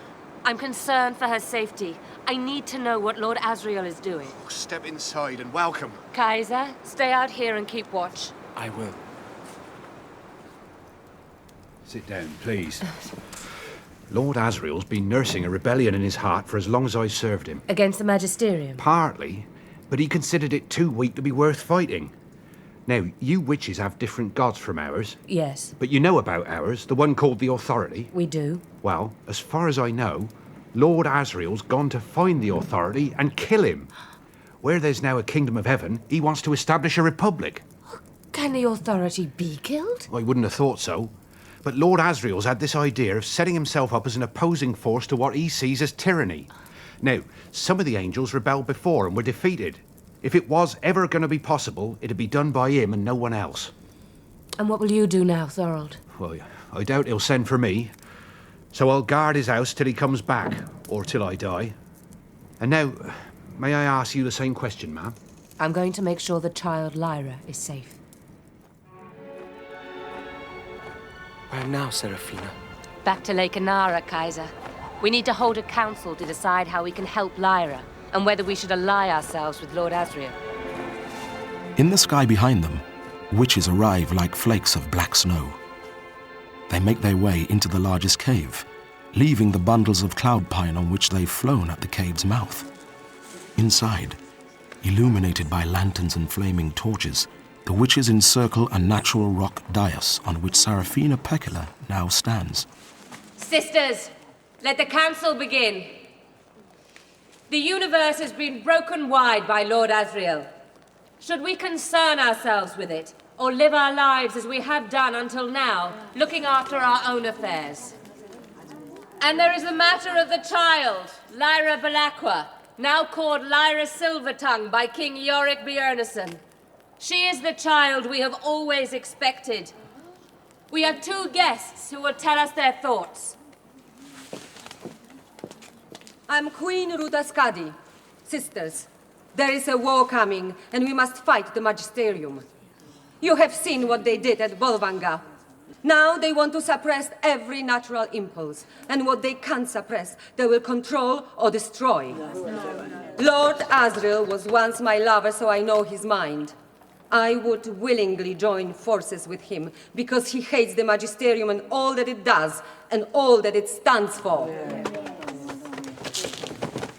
Mr. Lee Scoresby is a friend of the child's. Speak, sir.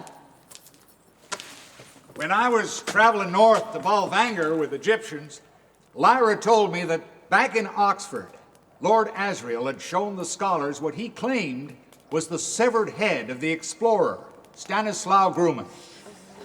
It persuaded them to give him money to come north. Now, I don't believe Dr. Grumman's dead. It seems he knew the whereabouts of an object that gives protection to whoever holds it. It has a power that outclasses anything I've heard of. So I thought I'd postpone my retirement to Texas and search for him. I'm going north to Nova Zembla, where I last heard the doctor was alive. If I can find that object, I'll take it to Lyra. I'll do everything in my power to make sure that child is safe. Thank you, Mr. Scoresby. Here is a scarlet flower for my crown. Whenever you need my help, hold it and call my name. Thank you, ma'am. And I shall have it to remember you by. Now, I shall choose 20 of my best fighters to fly north with me into the New World to search for Lyra. I intend to learn what Lord Asriel is doing from his own lips. May I come part of the way with you, sister? You may, and welcome. Queen Seraphina! Yes, Yuta? I know the man, Stanislaw Grumman. I used to love him, but I hate him now with such fervor that if I see him, I shall kill him. Yuta, this task of ours is greater than revenge. Remember that. To prevent you from killing him, I will take you with us into the New World. In the new and seemingly uninhabited world of Cittàgazze, Lyra is attempting to cook breakfast. The smell of burning fills the kitchen. Something grey and rubbery fills the pan. Better open a window. Looks like you're cooking rubbery coal. That's better.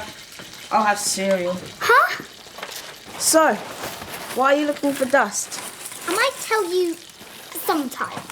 I see. But how are you going to look for it? You said you'd need scholars. Which sort? Experimental theologians. Never heard of them. Well, they know all about elementary particles and that. That's what we call physics. You want scientists, not theologians. Scientists, right. I'll find them. Shut your mouth. Sounds like children. Come on, we better go see. You go first, in case they need killing. In case they need what? They're like you. How do you mean? Well, they don't have a demon you can see. Hey, are you from here? No. Where are the grown-ups? Hiding. What's this city called? Cittàgazze, all right? What's your name? Lyra. And he's Will. What's yours? Angelica. My brother is Paolo. Hi. Where you come from? Up the hills. There was a fog and storm and everyone was frightened. Then, when it cleared, the grown-ups could see the city was full of spectres. So they couldn't come back. But the kids, we ain't afraid. There's more coming. We're the first. Us and Tulio. Shut it! Ow! Our big brother. He's hiding till he can, he's just hiding. He's gonna get... Ow! Shut it! Where are you from? Oxford. They ain't got spectres there. No, I can't see any here either. Course not. You ain't a grown-up. Kill the buggers. When a spectre catches a grown-up, it's bad to see. They try and look away and pretend it's not happening. Then they get power when they stop moving. They're still alive. But you look in their eyes and you see the back of their heads. Ain't nothing there. Paolo, wipe your nose. Me and Paolo's going to look for some ice cream. You want to come? No. Goodbye then. Kill the buggers. Told you. They don't know about the window. Your demon. He just spoke. He didn't think he was a pet, did you? We better be careful how we go through the window. Right. Animals speaking, animals that are souls. It's normal then. Fine.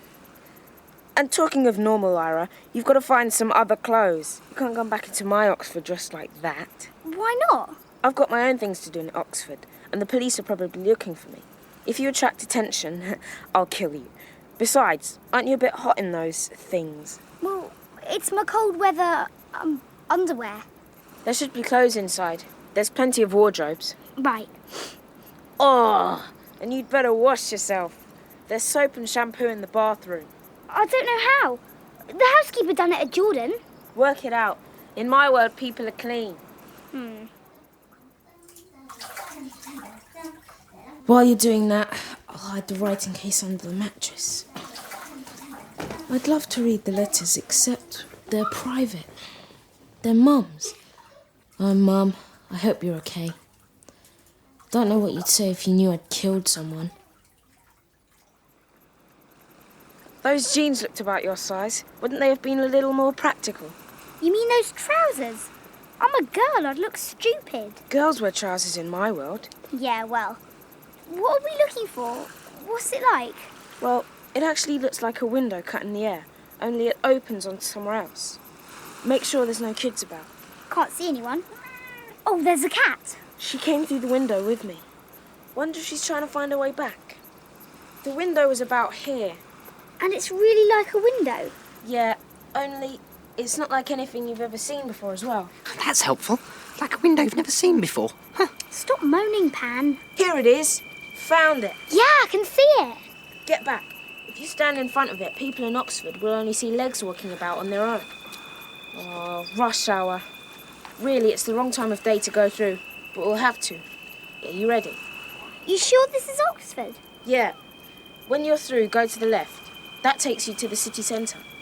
Make sure you can find your way back. All right. Ready, Pan? Yeah, put me in your pocket. There you go. See you later. Good luck. Bye, Will.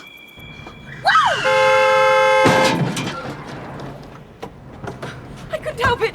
She ran out in front and you were too close. Never mind that. How's the kid? She didn't look. What am I supposed to do? You still there, love? Yeah. Everything working? Move your feet and hands. She's fine. Do you know her? She's my sister. I'll take her home. Come on. Wait! You'll be a witness! I want your name and address for in my insurance! Look, I'm sorry, but right now she needs her mum. You hurt? Bang my leg. And my head. I've never seen so many carts. They don't have traffic in your Oxford. Not like that. Look, this isn't a good idea, is it? You can't be left wandering around Oxford. You're a liability. You'll get yourself killed. It'll work if you pretend you're my sister. Then we can stick together. And it's a disguise for me. The police won't be looking for a boy on his own. I've got to stay hidden. Have you got money? Of course I have. Let me look in your purse. Is that gold? It is, isn't it? You're just not safe. I'll give you some money in a minute. And remember, you're my sister. Lisa Ransom. Lizzie. I called myself that before. And I'm Mark. All right. You're all bruised from the thump I gave you yesterday, and now your leg's swollen. I'll manage. Pan's days, though. I'll survive. You better, or I'll be dead as well. Here's a £20 note. Is that money? It's paper, isn't it? How can it be worth anything? Trust me, it is. Where are we? That ain't the core market, but this is the Broad. And there's Balliol, and Bodley's Library down there. Where's Jordan College? There isn't one. Look, I'll meet you back here at 5 o'clock. But this isn't my Oxford. We all knew that. See you later. I'm going to make a phone call. What call? Oh, where do I start looking, Pan? I've never seen so many people, and they look to be from everywhere on the globe. And Will was right. Girls do wear trousers.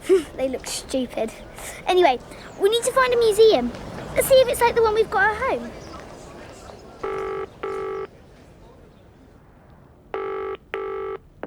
Hello, Perkins and McVarrier solicitors. How may I help? I want to speak with Mr. Perkins. It's in connection with John Parry. Just a moment, please. Hello, this is Alan Perkins. Who am I speaking to? William Parry. It's about my father, Mr. John Parry. You send money every 3 months to my mother's account. Does your mother know you're phoning me? She's not well. And you're at home now? I'm in Oxford. So your mother's in hospital? Something like that. Can you find your way to my office at about 2:30? No. There's a bus to Nottingham. I have to catch it. But what I want to know, you can tell me over the phone. Is my father alive? The answer to that is I don't know. Why don't you know? You must know. The money comes from a family trust. He instructed me to pay it until I heard otherwise. Your father vanished whilst leading an expedition in Alaska 10 years ago. The newspapers at the time were full of the story. Your mother should have told you. Sorry, I've got no change left. I've got to go. What shall I do? I don't want to call into the solicitors. I don't know why I don't. I just feel something's wrong. I think he knows more than he's saying. Maybe I should go to the library and look up old newspapers. There might be some clues. Pan, look. These photographs of the samurai hunters. It's the same men that sold me to Bolvanger. This is their sledge. The rope's frayed in exactly the same place. I remember that because I was trying to fray it a bit more. And it's all I could see with having that hood over my face. How come it's in a museum? It only happened a week ago in my world. A human skull with holes in it? Like Stanislaus Grumman's. You've got a thing about skulls. I haven't. Have? The museum's deserted. Let's ask the alethiometer about it. It'll say you've got an unhealthy obsession and you ought to take up playing the recorder. The man whose skull this is lived 33,254 years ago. He was a sorcerer. And his name was? Shut up. The holes were to let the gods in. There's more dust around his skull than there is around the next one, with the bronze arrowhead stuck in it. What's it say on the label? Bronze Age. Don't know what that means. Except maybe something to do with the arrowhead being bronze. I see you're looking at the trepan skulls. Am I? It's an early example of brain surgery. Yeah? No anesthetic, no disinfectant, and only stone tools, but otherwise a very sophisticated technique. Let me introduce myself. I'm Sir Charles Lattram. And you are? Lizzie. Lizzie. Hello. When I was your age, I was just as fascinated by these exhibits. In fact, I went on to do a degree in paleontology. That's the study of very ancient things. Is it? Now, the man with the trepan skull, I've always wondered who he was. He was probably... What? A colander. Yeah, what a delightful sense of humour. Anyway, here's my card. Do come and see me. Bring your parents along and we'll have tea. Well, thank you. I have to go now. My brother will be waiting. You have a brother? I'll fetch him along too. Goodbye for now, Lizzie. Goodbye. He's watching us leave. Seems he's got a thing about skulls too. I don't like him, Pan. Me neither. And I'm sure I've seen him before. I'll ask the alethiometer or where I can find a scholar who knows about dust. You must help the boy find his father. I've come all this way to help him? That can't be right. Do not lie to the scholar. Fine, I won't. Yes, but where can we find one? In that building. The one with the strange-looking roof, on the second floor. That alethiometer's good, isn't it? Yeah, except when it says stuff you don't want to hear. Like, help the boy. Come on, we have to look for a sign that says dark matter. Dark matter? Is that what they call dust here? In the Oxford Library, Will uses the microfiche to read about the true adventures of his missing father. His hands shake.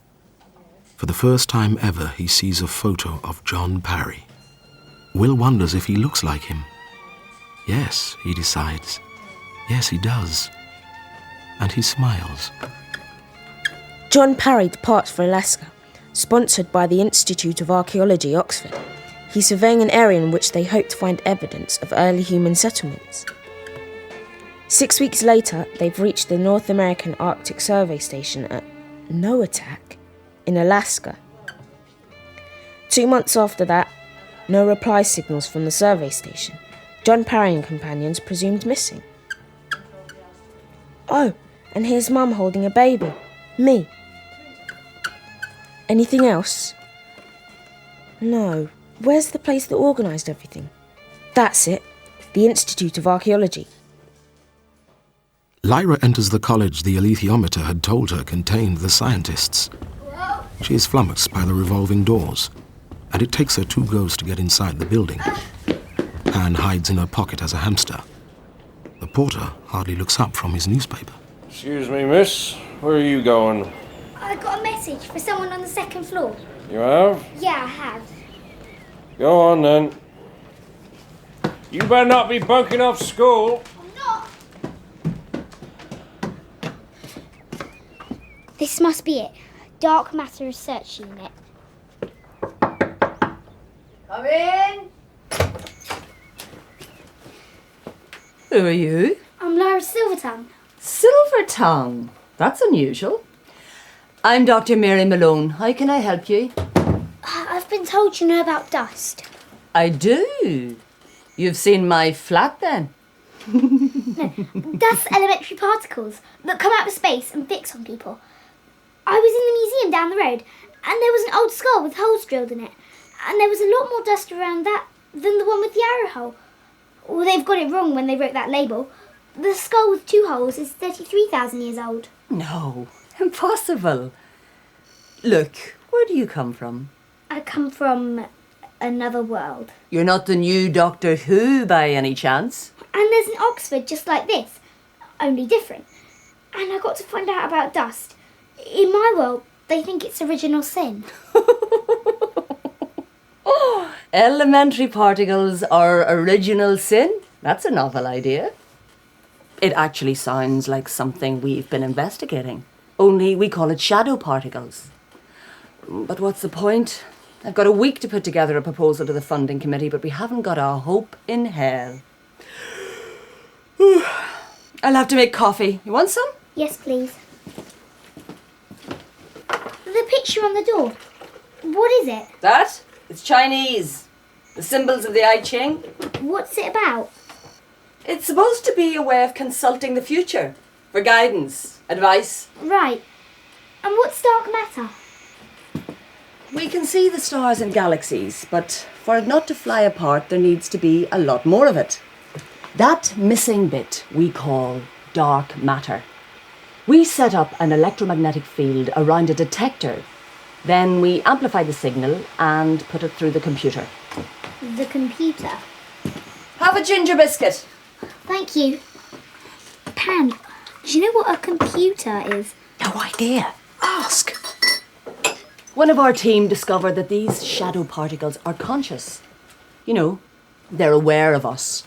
They seem to respond. We watch them on the cave. The cave? That's what we call the computer, after a philosopher called Plato described consciousness as shadows on a cave wall. The shadow particles collect around everything humans create. My colleague borrowed fossil skulls from the museum and tested them to see how far back the effect went. There was a cut-off point about 30,000 years ago. Before that, no shadows. And that's about the time that modern human beings appeared. Can I see the cave? I want to try it. What's the computer? Look, I'm really, really tired. I mean, how did you find your way to me? With this. A compass? An alethiometer. Solid gold. I think it does what your cave does. If I can answer a question, something only you know, can I have a go on the cave? Are you going to tell my fortune? Huh. I already know. No, please, just ask me a question. Oh, all right. Tell me, what was I doing before I worked here? Right. You used to be a nun, But he stopped bleeding. And you found that out from... The alethiometer. Yeah. It told me to come and see you. Now can I try the cave? I must be mad. Well, come on, Laura. You can have 20 minutes. It's Lyra. Oh, that sounds like the noise at Bolvanger. It's all right, Pam. We're safe. Who's Pam? He's my pet. A hamster. You fetched your hamster? Vicious little things. It's not going to escape and gnaw through the wires, is it? He won't. He can't gnaw. His teeth haven't come through yet because he's only a baby. Not sure I believe you, but he's made no attempt at freedom so far. Come and sit down. I need to put gel on your forehead to help the electrical contact. Now I'll attach the electrodes. You see, the room's full of shadows. The universe is full of shadows. But you can only see them when you empty your mind and look at the screen. All right. If I stare at the cave and imagine I'm looking at the alethiometer, and if I concentrate in exactly the same way... Yes! The computer screen explodes into a stream of dancing lights. A shimmering curtain like the aurora borealis.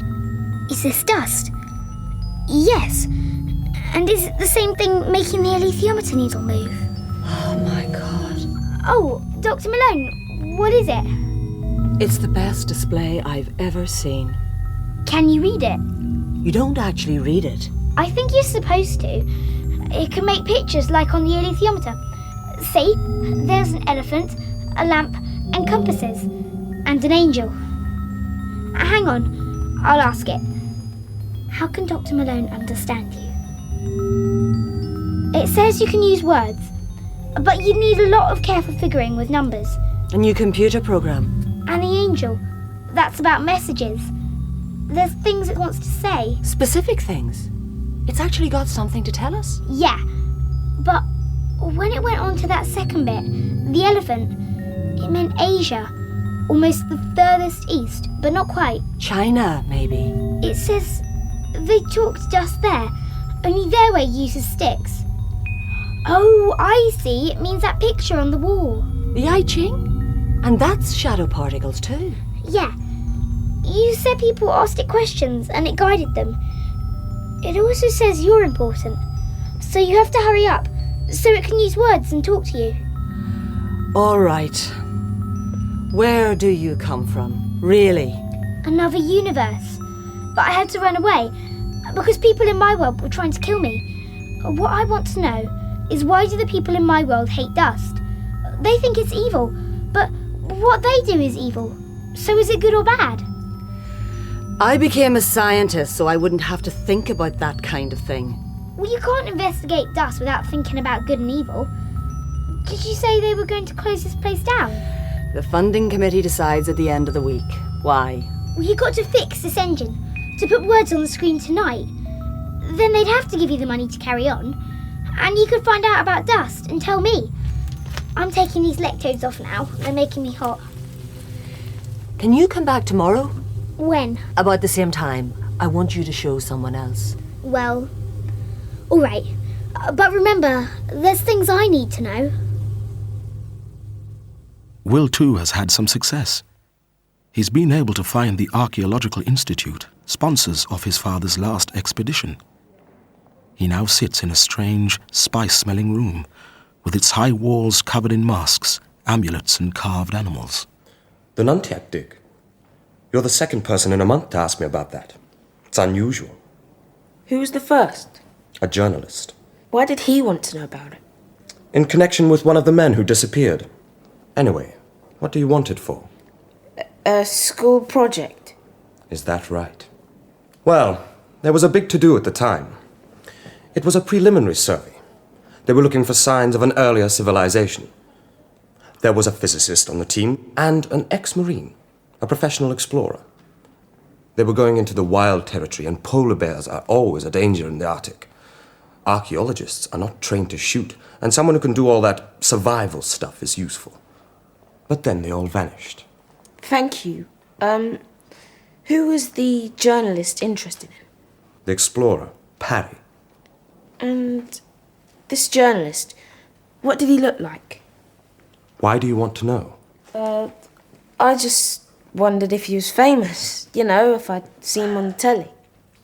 He was a big blonde man, very pale hair. Maybe he's on a regional news program. Right. Thanks for your help.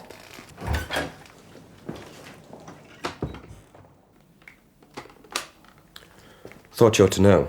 The boy turned up here, asking about his father. He's only just left. Will! Where did you come from? I found my scholar! She's called Dr. Malone, and she's got an engine that can see dust, and she's going to make it talk. I didn't see you coming. Well, you weren't looking, so it's a good job I found you. Look, it's easy to fool people. See those two police officers? What if they're looking for you? I could go up and ask them directions and that. I could slip in the fact that you're my brother. Don't. If you speak to people, you just attract their attention. And look at you. You're all bruises. You shouldn't play at it. You're not being serious. You're in danger, and in my opinion, it's you that ain't serious. What am I doing hanging about waiting for you when I could be miles away? Well, you had to come back here, or you never find out about your father. What do you know about my father? Well, you're looking for him. That's all I asked about. Asked who? The alethiometer. What? What on earth is that? It looks very old and very valuable. What are all those pictures round the edge? You see which ones the hands point to after you've asked a question. And it's able to tell you things? That's right. I'll show you. Your mother's ill, but she's safe. And you took some letters and ran away. And there was a thief. And you killed him. Shut up. That's just spying. You've got no right to look into my life like that. Well, the alethiometer's like a person. I know when to stop asking. When you come out of nowhere yesterday, I had to ask it who you were, or I might not have been safe.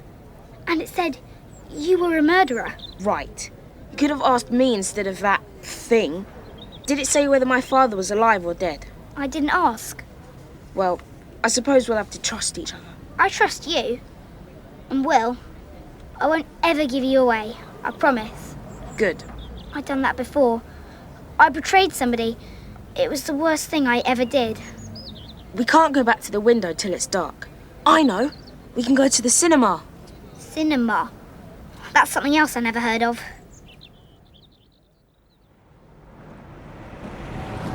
That's the best thing I ever saw in my whole life. E.T. Phone Home. I don't know why they never invented the movies in my world.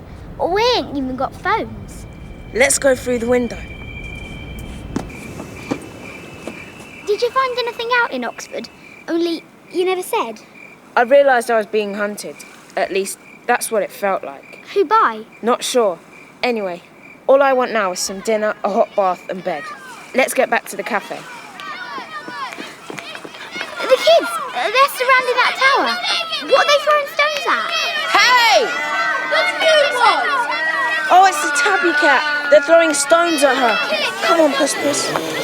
Stop it! You'll kill her! Let me pick her up. Why are you hurting this cat? You don't know about cats. Where'd you come from anyway? I'll take her back with us. She's terrified. Look, you've cut her ear. She scratches and puts the devil in you. Kill the buggers! She's harmless. If she scratched you, you probably deserved it. All right, you can take her. Come on. Will, look up there. Someone's leaning off the top of the tower. He looks a bit like Angelica and Paolo. It's probably this brother that they keep mentioning. Tullio? Yeah, but for all we know, he's checking his aim before he drops lumps of masonry on our heads.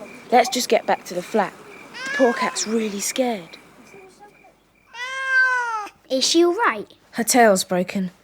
Maybe it'll heal by itself. I'll put some honey on her cut ear. That's supposed to be good. You sure this is the cat you saw in the other Oxford? Certain. I followed her here. If they're that frightened of cats, there can't be any in this world. I'm going to bed. I'm really, really tired. All right. Good night. I don't think there'll be any more trouble. I expect you're right. Well, good night then. I'll read Dad's letters. I'll have to. I need to work out what's going on.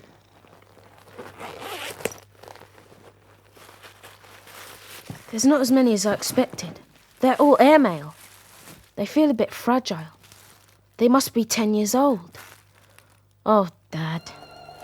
Fairbanks, Alaska, 19th June 1985. My darling, the usual mixture of chaos and efficiency. The physicist, Nelson, hasn't made arrangements for carrying his balloons up the mountain, having to twiddle our thumbs whilst he scrabbles around for transport. But I had a chance talk to a gold miner who knows about the anomaly. Had a map of the area and marked where the thing was. And no one on the expedition has heard of it, and I'm going to keep it that way. He described the thing as a gap in the air, a sort of window. You look through it and see another world. It's at 69 degrees, 2 minutes, 12 seconds north, 157 degrees, 12 minutes, 19 seconds west, near a tall rock shaped like a standing bear. I'll bring you back a trophy from the spirit world. Kiss the boy for me. Johnny. That's what I found. A sort of window. Those men don't realise there's more than one, and it's right under their noses in Oxford. In Lyra's world, her friend, Lee Scoresby, has flown to Nova Zembla in his patched and muddied balloon. He's hoping to find Stanislaw Grumman and persuade him to part with an object that makes the owner invincible. He's praying his powers of persuasion are up to the job. His inquiries lead him to a smoke-filled bar, the haunt of fur trappers and traders. Grumman, from the Berlin Academy. Reckless. I met him over at the northern end of the Urals. He was lying on a sledge, alternately roaring with pain and calling out instructions to his men. You know he was a Tatar by initiation. You don't say. Here, let me top you out. What tribe did he join? The Yenisei Pictars, near a fork of the Yenisei River. There's a rock the size of a house at the landing stage. I've flown over it. Grumman was a shaman. The tribe recognized him as such before they adopted him. Some business, that trepanning. They use a bow drill, like for lighting a fire. That man's curiosity was as powerful as a wolf's jaws. There was a witch who wanted him for a lover, but he turned it down. Oh. Is that so? A witch offers you her love. You should take it. Otherwise, bad things happen. That's right. Maybe he was faithful to another woman.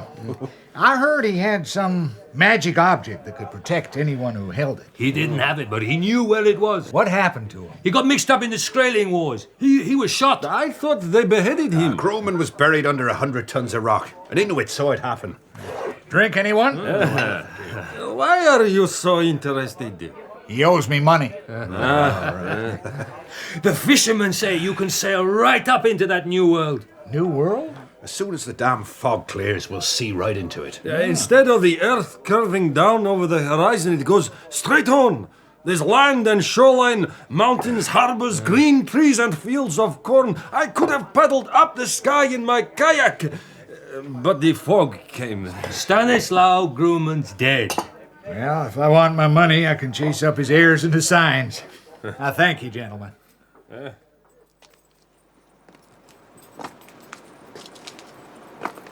Lee, Yes, Hester. there was someone watching you back there in the bar. He kept to the shadows, but I could see he got that pudding basin haircut agents of the Magisterium seem to favor. In fact, the man with the laughable hairstyle on top of his fanatical mind has followed them. He's walking stealthily, closing in. Suddenly, his owl demon swoops at Hester. Hooray! He damn near took my hat off. Now, where's he gone? Slunk behind that wall, I guess. It's the quiet man's demon. He's followed us. Okay, I'm ready. He's gonna shoot. So shoot first, boy. I'll aim for his leg. Yeah, here he comes. You got him! Hey, what'd you try that for, mister? I have sent a messenger bird, so the Magisterium will know of your inquiries. They'll be glad to learn about the heretic Grumman. What do you mean? You are an enemy of the Magisterium. You are an ally of evil. You are seeking knowledge of what it is forbidden to know. Not sure how you make that out, mister. Anyway, I reckon my bullet hit an artery. Let go my sleeve and I'll make a tourniquet. No! I shall have the martyr's palm. Then die if you want to. Just tell me this. He's gone. Yep, his demon's vanished. Take his ring, Lee. We ain't thieves, Hester. No, we're renegades. Once the Magisterium learns about this, we're done for. Take the ring. Maybe we can use it. I see the sense, Hester. Now, I best drag this body away from the road so it won't be found too quickly. I hate killing. Oh, you're in deep, boy. The Magisterium will exact retribution. Like I say, Hester, these people are insane. Who's that? Oh, it's okay. It's Umac. Lee, I heard the gunshot. Umac, did you know Dr. Grumman's Tartar name? Not Tartar. His name was Japari. Is he really dead? You better go to Yenisei. Ask his tribe. People who initiated him? Maybe he is neither dead nor alive. I say too much. Well, Hester, we better find ourselves a ship heading for the mouth of the Yenisei. Back in Lyra and Will's new world, Serafina Pecula, Ruta Skadi, and the company of warrior witches fly over Cittàgazze's outlying countryside. They are puzzled by the clumps of drifting mist that seem to be the only inhabitants. I have never seen anything like these spectral forms. I mistrust them. Are they alive, Serafina? Alive or dead, they're full of malice. Unless I knew what weapon would harm them, I wouldn't want to go closer. But look up! There's a troop of angels! They are flying north, and north is always the abode of spirits. Sister, if these angels are going to Lord Asriel, I'll go with them. Thank you for your company. Fly well, sister!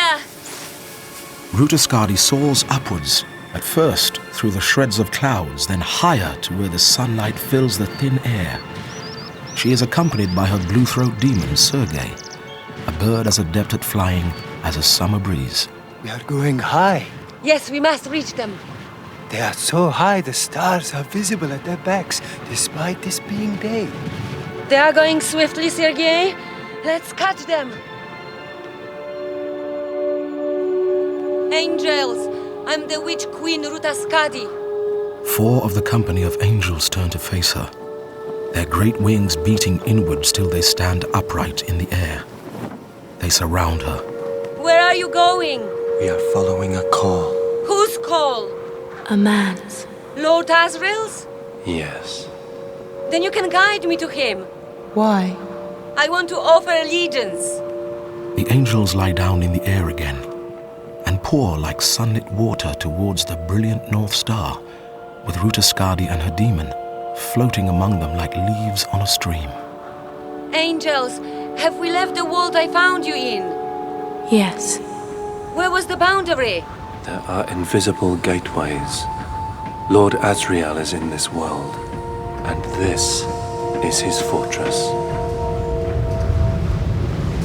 Together they fly down toward the massive basalt fortress, where Lord Asriel gathers his armies for an assault on heaven itself.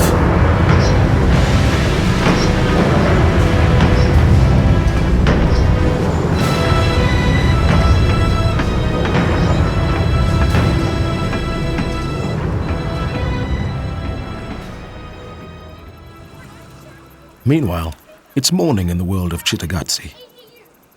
Children play in the harbour on pedal boats. Lyra and Pan find Angelica toweling dry her brother's hair after a swim. She's alone, because Will is still asleep in his room in the cafe. The cat curled up on the bed with him. Angelica, why were you scared of that cat? They bite and put the devil in you. That's just superstition. They guide spectres. When a cat sees a spectre, it takes them to where they can feast on a grown-up. My grandmother had 3 cats, and they took the spectres into her house while she was sleeping. Well, how do you know? She wouldn't be able to tell you. My mother saw them. Oh, Angelica, you've pulled my hair again. You big baby. I'm not a baby. Ow. Me and Will, we don't have spectres where we come from. We don't know about them. If you see them, they can get you. And they're here now? Yeah, all around. They can't hurt us, so we can't hurt them. But why did they come here in the first place? They come because of the guild. The Torri degli Angeli, the stone tower, belongs to the guild. There's a secret place in there. They let the spectres in. Spectres came from the stars. No, they didn't. What really happened was this guild man was taking lead apart to make gold, and he cut it smaller and smaller till he come to the smallest piece he could get. There ain't nothing smaller than that. He cut that too, and inside was all the spectres packed cracked and twisted over and folded up so tight that they took up no space at all. But once he cut it, bam, they whooshed out and they've been here ever since. Is there any guild men in the tower now? No, they've run away. The cat came from there, looking for grown-ups to feed to the spectres. Only, ain't nobody left in the tower, except ghosts. Hey, Paolo, come back, I ain't finished. No, you've made my head sore. Paolo, come here, you little bugger. I've seen a young man looking out of the tower. I'm a practiced liar, Pan, and I can spot liars. Why aren't they telling us the truth? What do you think those carved figures are on the tower? Angels? Or spectres? Well, let's look around another day. And maybe when Will's with us. Now, we better get straight back to Dr. Malone. Lyra returns to Will's Oxford and to Dr. Malone's college. The revolving door tricks her again, and she goes round it 3 times before stumbling out into the hall. Don't fool around that door. It's not a playground. And stop there. You can't go in. Oh, you just asked Dr. Malone. She's expecting me. Dr. Malone? There's a little girl here. Yeah. She's got a bruised face. All right. I'll send her straight up.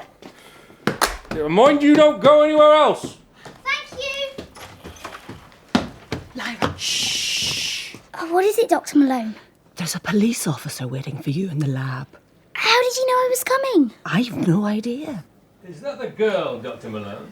Yes, she was just using the washroom. So, this is Lyra. Come and sit down. That's it. Draw up a chair. Closer. I won't bite. I'm Inspector Walters, Lyra. Now, I'd like to ask you a few questions. Shouldn't she have somebody with her? Well, you're here, Dr. Malone. Yes, but I'm not as... Dear, how did you get those bruises? Has somebody been knocking you about? Of course not. And shouldn't you be at school? My father teaches me. Interesting. I'm told you're not from here, so where are you staying? With friends. With friends. Now, Lyra, did Dr. Malone show you her work on dark matter? Yeah. Well, some. I only stayed an hour. And were you surprised? I mean, the cave's very impressive, isn't it? It is. But my father's doing something similar. And I suppose you had lots to tell Will when you left here yesterday? Yeah. Who's Will? You better come with me. William Parry is wanted in connection with the murder of... Run, Lyra, run. Will's life depends on you escaping. Not that girl! Oi, you, come here! Down! Where's your... Oh, out of my way! You're a stupid man! Which way? Run, Lyra! He's nearly caught us! Oh, help me, Pan! Down this road! You'll lose yourself in the crowd. You're not going to outrun him. Quick, hide here. Oh, I'm scared. Oh, what if... Oh, Pan! He's gone. You sure? Yes. You've got to get back to Chittagazze and tell Will. Dr. Malone, she helped us. You were supposed to help Will find his father. This world's just as dangerous as ours. I feel awful. There's a big cop pulling up. Oh, no, I can't run anymore. I've got a stitch. It's that man from the museum. Best act like nothing's wrong. Lizzie! Hello! It's Charles from the museum. Can I give you a lift somewhere? It may be our only chance to get away, but be careful. Come on! Climb in. Thank you, Sir Charles. Where can I drop you off? Don't let him know where the window is. Say somewhere else. Summertown, please. Summertown, Ellen. How's your friend? What friend? The one you're staying with. She's well, thank you. Is she an archaeologist? No, she's a physicist. She studies dark matter. I saw something about that in the Times this morning. Mysterious stuff. And your friend's on the track of it, is she? Yeah. Are you going to be a physicist too? Depends. It's hard to know what to do with one's life. Is it? Here we are, Summertown. Busy, isn't it? Where would you like to be dropped off? Anywhere past these shops, please. Pull up on the right, could you, Alan? Oh, You can't very well open your door into the stream of traffic. Scramble over. See? There you go. Plenty of room. Lizzie, here. Don't forget your rucksack. Thank you. Thanks. Goodbye. Why is he suddenly in such a hurry? Pan! It's gone! It's gone! What? He's taken the alethiometer! You bloody thief! Shh, don't! People are staring. I don't bloody care! He's got my alethiometer! Lyra returns to the hot sun of Cittàgazze. In the distance, children are still playing in the warm blue sea. The perfect sky is cloudless. Will is sitting outside on the ochre pavement, drinking lemonade shaded by a large red sun umbrella.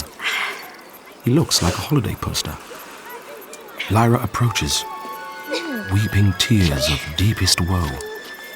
Pan has become an earthworm, blind and writhing in her pocket. Lyra, what's wrong? Oh, Will, I'm so very sorry. What's the matter? What's happened? That old man, he stole my alethiometer. Oh, I've done such wrong things this morning. I don't know. Lyra, please tell me. Look, Pan. Shh. Quieter, Pan. If the children hear a wolf howling, we'll be in more trouble. Come on. I promised I wouldn't give you away. And I did. We went to the scholar, and there was a policeman waiting for us. He asked a load of questions. Then he suddenly asked about you. We gave it away, we knew you. Then we ran off. Oh! From wolf to lamb to snake and curled-up hedgehog, Pan tries to find a form that matches his distress. What was the man like? Big and strong, with pale eyes and very white hair. And he ran ever so fast. Did he see you come back through the window? No, we lost him. So he won't know where we are then. It's not so bad. But the alethiometer, the old man drew up in this big shining cart. So I thought it was a way of escaping. Then the cart parked up, so I had to climb across him to get out. That's when he stole it. I'm sorry you've lost your alethiometer. The alethiometer told me to help you find your father. Only I didn't listen. And if I had it, I could take you to him. You mean you could have told me how to find him? Why didn't you ask it? I don't know. Oh, Will, I'm so sorry. But we got to help each other. I can't see how. I mean, are you sure you didn't just drop it when you were chased? No. I could feel it in my rucksack when I got in the cart. Lyra, wait! He gave you his card in the museum. Did you throw it away? No! It's still in my pocket. Here. Sir Charles Latcham at Limefield House, Old Headington, Oxford. Oh, he's a sir. People will believe him whatever he says. And we can't go to the police because they're after me. We could steal it back. How? He's going to have all kinds of burglar alarms, special locks, and lights with switches triggered by movement. Is he? We ain't got them in my world. My world's got more anti-theft devices than it has things worth stealing. So what are we going to do? We'll go and see him at his house in Oxford. We'll talk to him.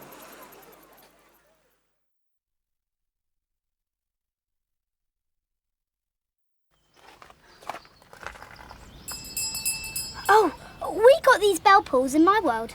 We've usually got something a bit more modern.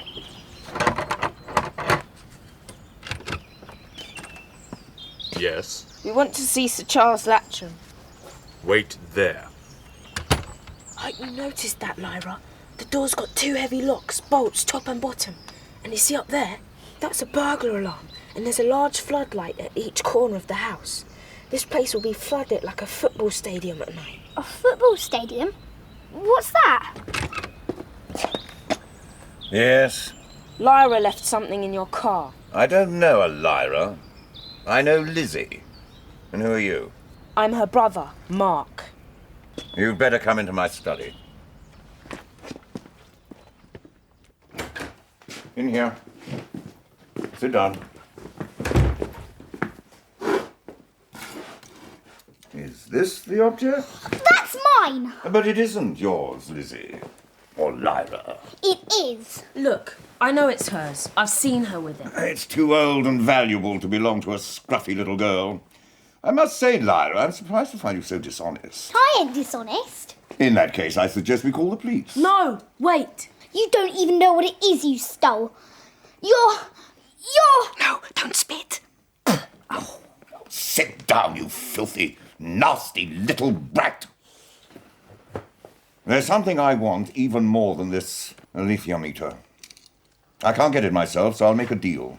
What is it? You've found a doorway through to another world. One where grown-ups go at their peril. Am I right? Good. The man who made the doorway has a knife, and he's hiding in the Torre dell'Angeli. Bring me the knife, and you can have the alethiometer. I thought so. You're from that world. No, I'm not. But I want that knife. Come to my house without it, and I'll call the police. You see, I know who you are, boy. You're William Parry, aren't you? Your photo's in today's paper. It's rather a good likeness. Everyone's surprised that someone so young could be such a cold-blooded killer. And apparently your mother's missing. There's some speculation that you may also have killed her. What? No. How could I? You're not safe on the streets, William Parry. If you're recognized, people may well take the law into their own hands. Nervously, Lyra and Will hurry back to Cittagazze and to the square overlooked by the sinister Torre dell'Angeli, whose strange rough carvings seem to twitch as the sun moves across them. So, you really think we should try and get the knife? Yeah. Otherwise you can say goodbye to your alethiometer. You saw his house. I bet there's locks on his locks. Yeah, well, I don't like doing something just because he told us to. We don't have much choice. I'm sure Angelica and Paolo's older brother is in the tower. Maybe he owns the knife. Or he's gone to try and get it. Remember when Paolo started talking about him, and then Angelica shut him up? Well, we'll find out if it's him in a minute. We can't go in there. No. Hush, Pan. Can't you fly up and look in? I'm not turning into a bird. Yes, you are. You shouldn't force me. Now be brave and fly up. Go on. Wish I wasn't your demon. No, you don't. Please, fly as high as you can. Ow! Oh, Pan, come back! Come back down, now!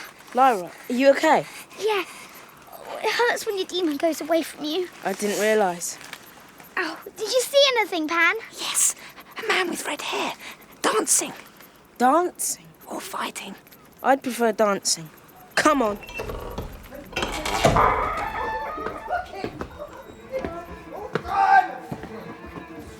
He's talking to himself. Not a good sign, is it?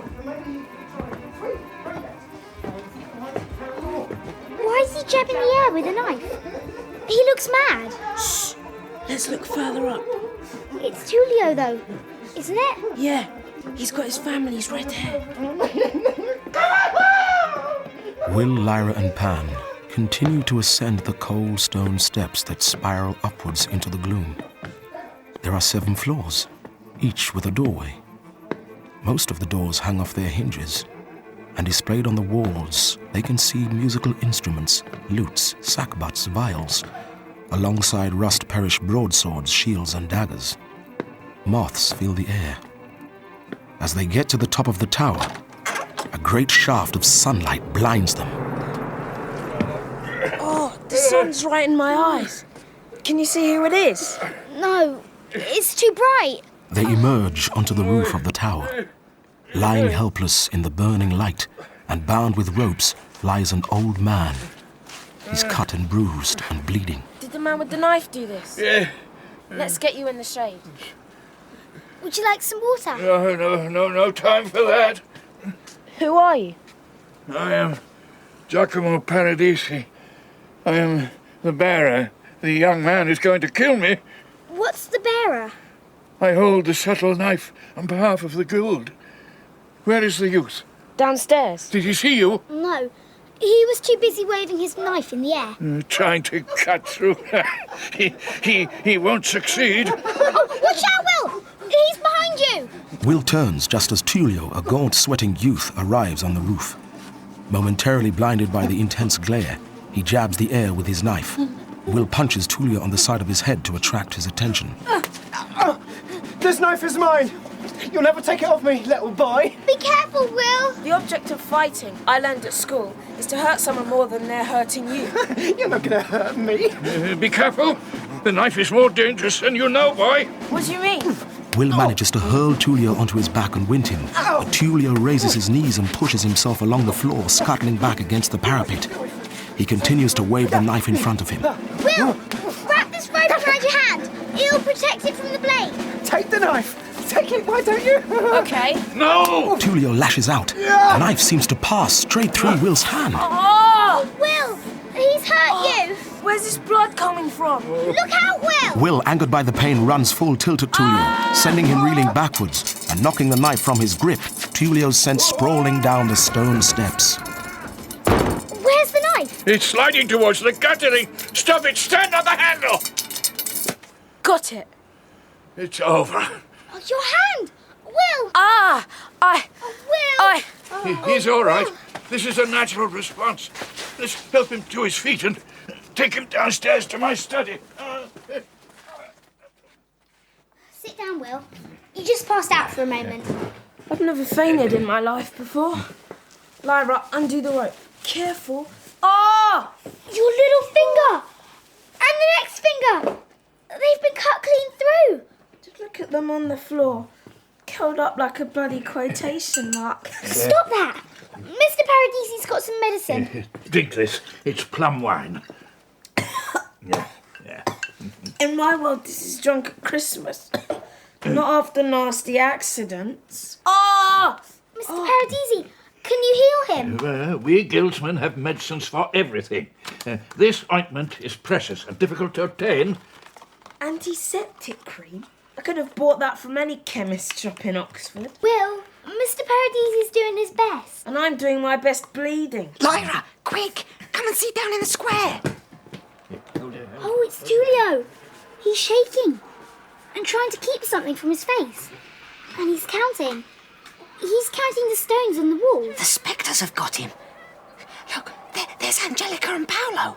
No! Tullio, no! Please, Tullio, run! Take my hand, we'll run back to the hills! Look at me, Tullio! No! The buggers have got him! No! Come on, please! Angelica! Look up in the tower! That girl! She's watching us! You've done this! We're gonna kill you! We're gonna kill you! Better not say anything to Will. Not yet. No, but those kids are going to be trouble. Mr. Paradisi, Will's still bleeding. You got to tie something round his arm to stop it. Yes, I know. I thought the ointment might help more than it has. You obviously haven't read the label. Will, he's trying to help. Wish I got some blood moss. Oh. There. I have much experience at tying tourniquets. That's hardly a recommendation. Take the knife. No. You are the bearer now. I thought you said you was. The knife knows when to leave one hand and settle in another. Look, I lost the same fingers. But he didn't come to get the knife for himself. He can't be the bearer or anything. He's looking for his father. Only came because a man stole something of Lyra's and he wants the knife in exchange for it. I know him. Once he has the knife, he will betray you. You must never let him have it. Now, pull the knife towards you. It belongs to you. You have no choice but to take it. It's nothing special. Look closer. Tell me what you see. Double-sided blade, dull metal, a short crosspiece of the same metal, and the handle. Inlaid rosewood. It has gold wires forming an angel, wings folded one side, wings raised on the other. And the blade has swirls of colours that seem to live just under the surface, like shadow colours. The two edges are different. One is clear, bright steel and sharp. The other edge seems just as keen, but silvery. This edge will cut through everything. Lay the blade against this silver spoon. Wow! And with the other edge, you can cut an opening out of this world altogether. I have little time left, but I must teach you. Stand up. Raise up the knife. No, I don't want to. You have no choice. Hold the knife out ahead of you. It's not only the knife that has to cut, it's your own mind. Think about the knife tip. Feel with it gently. You're looking for a gap invisible to sight. But the knife tip will find it. Will, exhausted, distressed, in terrible pain and weak with loss of blood, waves the blade in the air. Then he slowly lays the knife on the floor. His head is bowed and he crouches down, hugging his wounded hand. He then begins to cry as though he were alone, unwatched. Quietly, Pan transforms himself into a wolfhound. He begins to lick Will's wounded hand, laying his head on his knee, looking directly into his eyes. Pan. Pan's never done that before. Ever. Demons usually avoid other people. Will has been touched by Lyra's soul. I'll try again. Tell me what I have to do. Loosen your fingers. Place your mind on the tip. I felt something, like a snag in the air. Good. This time, when you feel it, slide the knife in and make a cut. Oh, but my arm's aching. Support it with the other one. Now try. Yes! Oxford. Over a cemetery. Looking back towards the city. Oh, there's people. I think it's a funeral. That's a bit grim.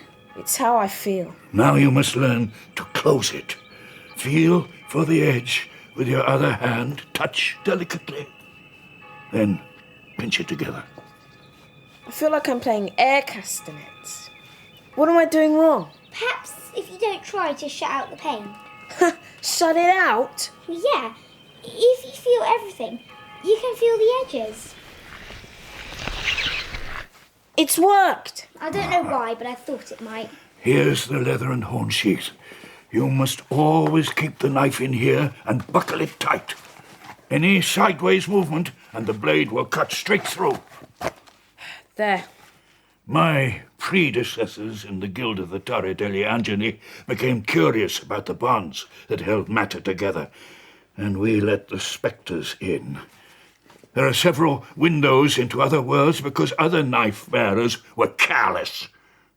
However, I left the window under the hornbeam trees open to tempt the man you spoke of, hoping he would fall victim to the spectres.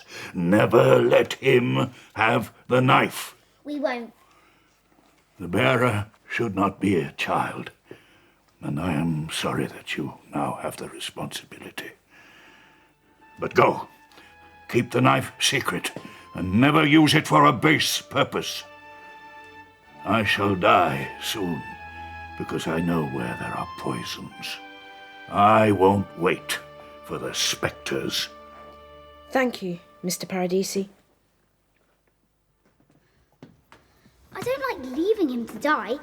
That seems horrible. He's a poor, injured old man. Better than having your life sucked out by a spectre.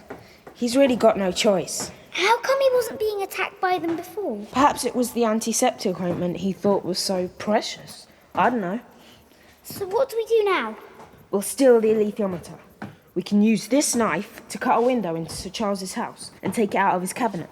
Only, I'm tired, I'm thirsty, I've lost 2 of my fingers, and I ought to change my clothes. Good job I didn't pack gloves, eh? Don't, Will. Let's get back to the flat.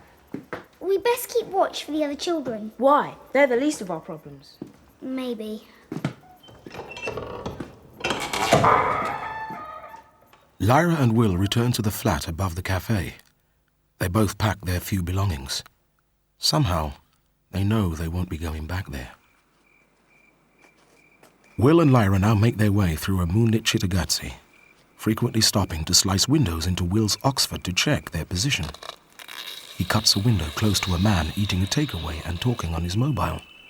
Lyra reaches through and grabs a chip. We're only a short way from Sir Charles's house. The bandage is soaked again. I know. Come on. And the cat's following. Okay, I'll try cutting through here. We're inside Sir Charles's rhododendrons. Let's climb through. There's no lights on in the house. But the garden's floodlit. We'd never cross it unseen. Can we get a bit closer without breaking cover? Yeah. The cat's still following. Okay, I'll leave you here on lookout. I'm going back into Cittàgazze. You're not going to close this window up? No, because I'll come back for you once I've cut into Sir Charles's study and taken the alethiometer. All right? Yeah. Me and Pan will both look out. See, he's an owl. He's useful, isn't he? Let me work out how many steps it will take to the study, and the direction. Right.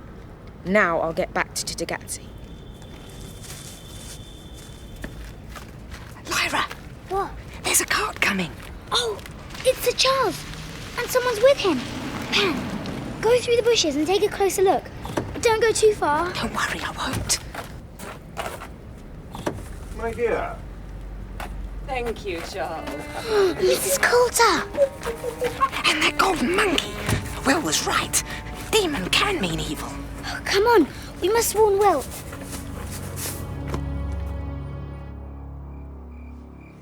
No, wrong direction. Maybe if I do a 90-degree turn.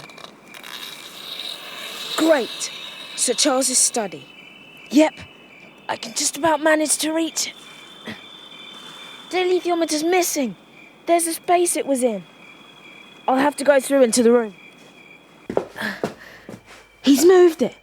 He can't have guessed we'd used the knife. Anything on the desk? No. Am I imagining that sound? No! Better get back.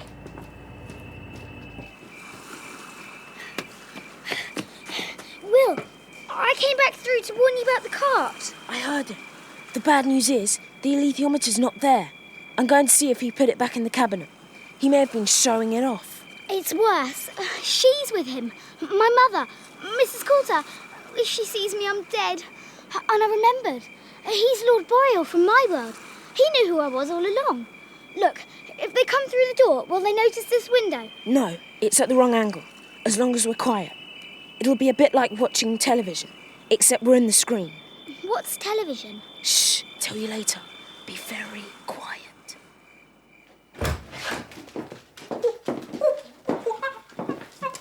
May I offer you a glass of Tokai, Marissa? Thank you, Charles. I haven't tasted Tokai for many years. Your good health. Now, tell me what you want. I want to find Lyra. Why? She's a repellent brat. She's my daughter. Where is she? First, tell me something. What is Asriel up to? Gathering an army to complete the war that was started in heaven eons ago. How medieval. But he seems to have very modern powers. He found a way of blasting open the barrier between our world and others. That must resonate in this world, too. What is this world, and why did you bring me here? Oh, it's one of millions. There are openings between them, but they're not easily found, and the places they open into have shifted. Previously, one world acted as a crossroads, and all the doorways opened into that. Titagatsi. Titagatsi? The crossroads. Adults are attacked by a type of parasite, a spectre. But they don't touch children. This difference between children and adults is at the heart of everything. It contains the mystery of dust. I must find Lyra. She has the answer. Well, she doesn't have manners. But a subtle knife will bring her to me. And once she's given me what I want, you can have her. Now, tell me about your strange bodyguard, Marissa. They've had their demons removed. They fight till they're torn apart. Well, this world would call them zombies, then. I wonder if you can spare one. I'd like to see if the spectres attack. If they don't, we might be able to travel to Titagatsi after all. If these spectres have needs and desires, I can control them. I'm sure you could, Marissa.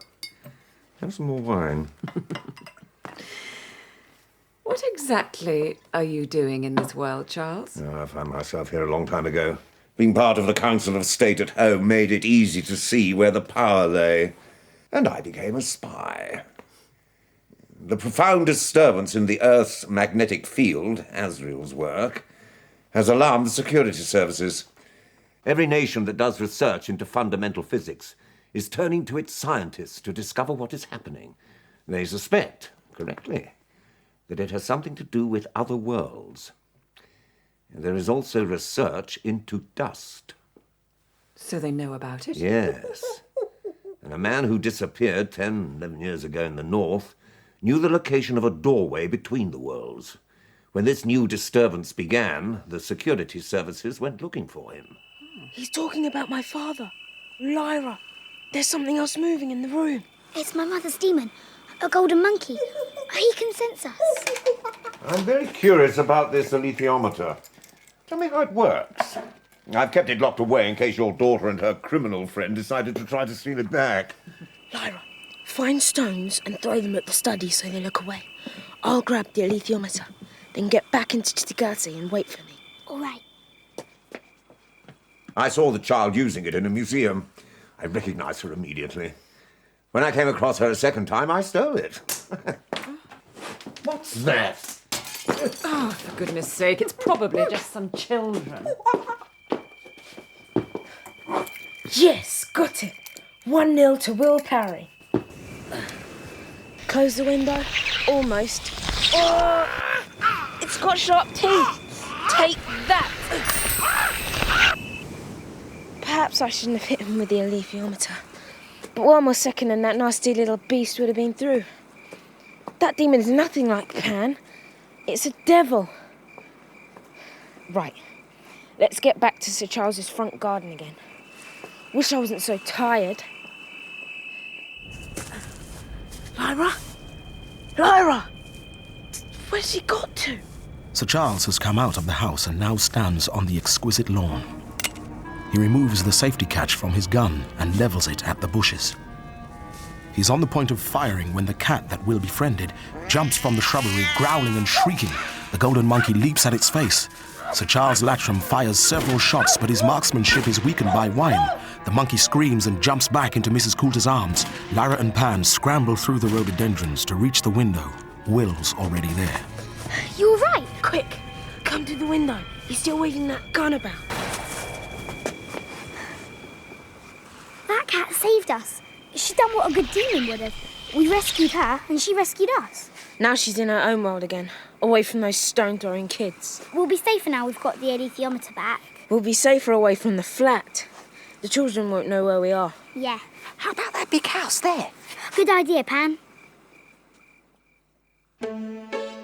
At the mouth of the Yenisei River, Lee Scoresby puts his balloon and equipment into storage, and then hires a boat. Jumping juniper. This swollen river's full of garbage. Current's swift, too. It's going to be a pretty unpleasant journey to Grumman's tribe. Now I know I didn't become a river pilot. Being an aeronaut smells a whole lot sweeter. We've flown over this territory, so at least it's familiar. Look at these mosquitoes. They're like a blood-sucking fog. Better be generous with the Jemson weed ointment. I hope Grumman's adopted tribe built their village high. I hope they're amenable to strangers.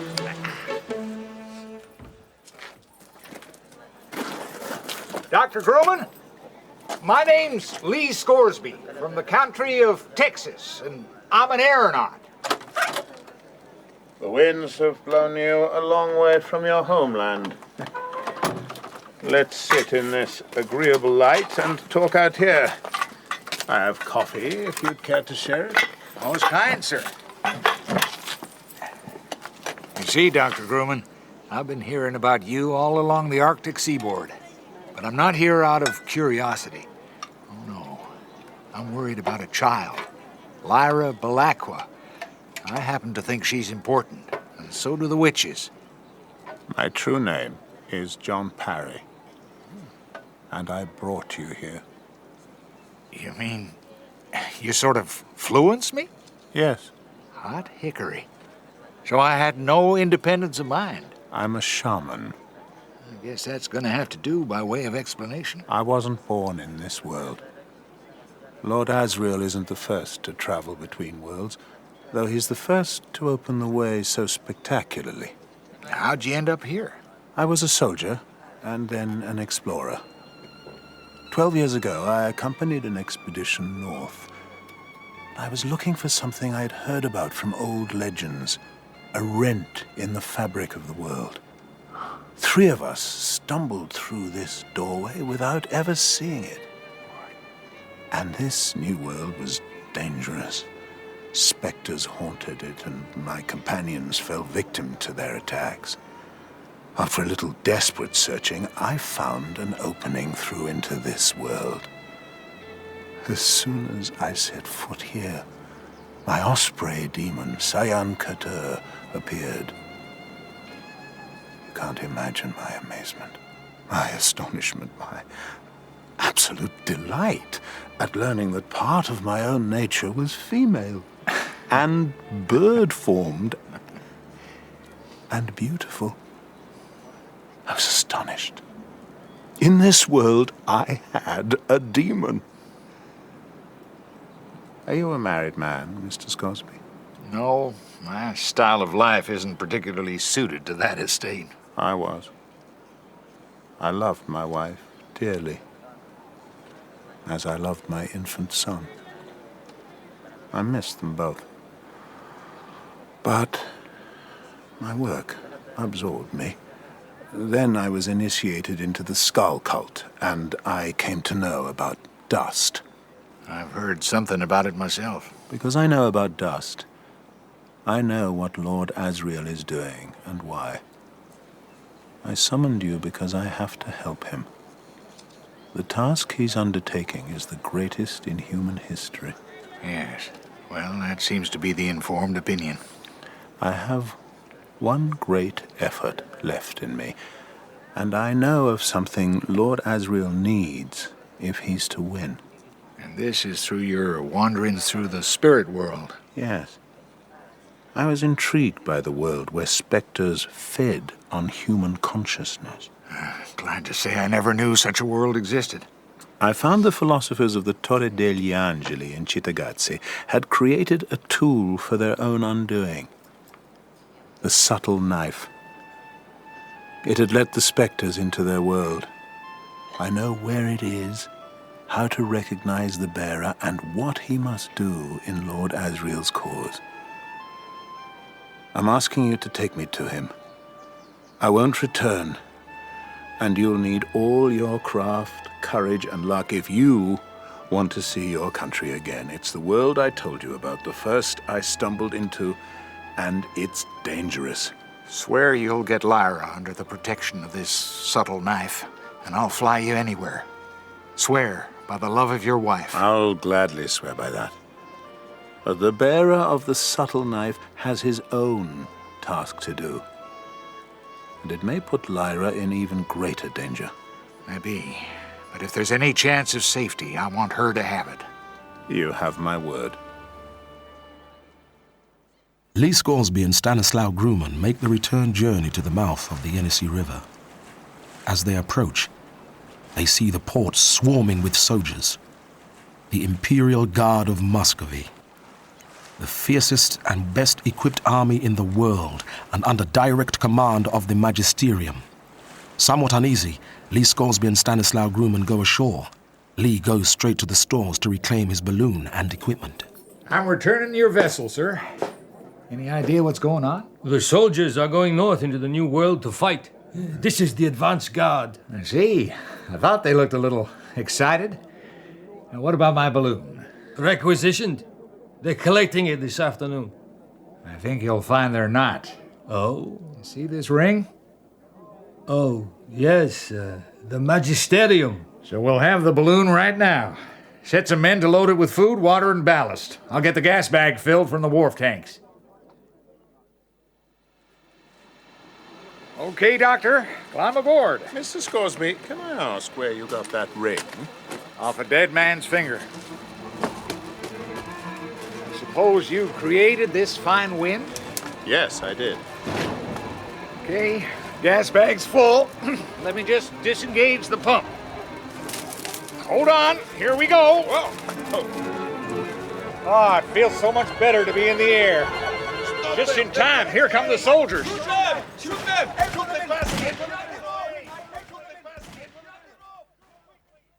Back in the world of Cittagazze, Will and Lyra have stayed the night in a mansion even bigger than Sir Charles Latram's enormous house.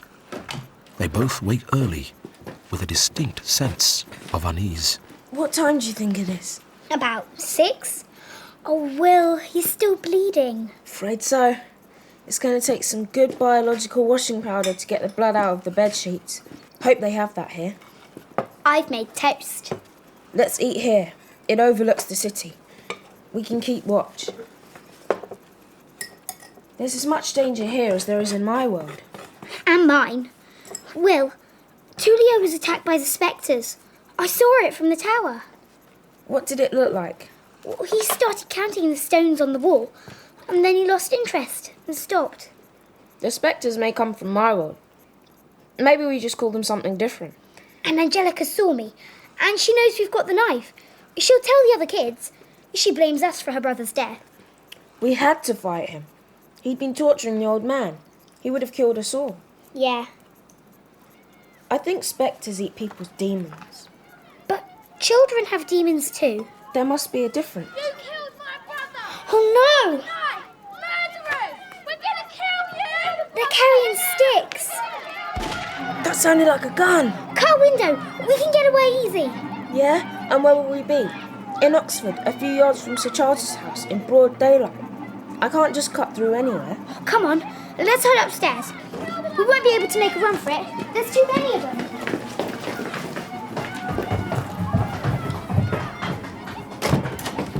Lock the door! It's like they're a single mass. Will, they're coming up after us. Look at the window! We're surrounded! They're scared of cats. How about if I'm a leopard? Try it, Pan, but I don't think anything will scare them off. We can't do any harm. They're climbing up the ivy. Push them back! Oh, quick! It's the boy with the gun! You're gonna die! He's run out of ammunition. Come on then, fight me. Bang, bang, you're dead! Will, just push him off!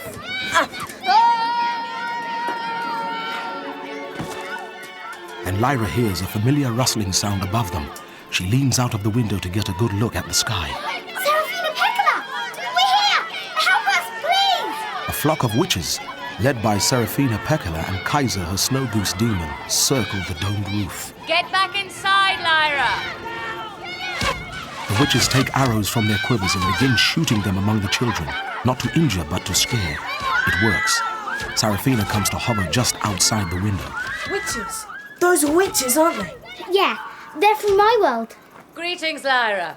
We can't land. The place is full of spectres. What should we do? There's more trouble coming. We must make for the forest. Who is the boy? He's my friend, Will. Will, this is Serafina Pecola. And the snow goose is her demon, Kaiser. Will, why are the spectres avoiding you? I didn't know they were. I can't see them. Perhaps it's the knife.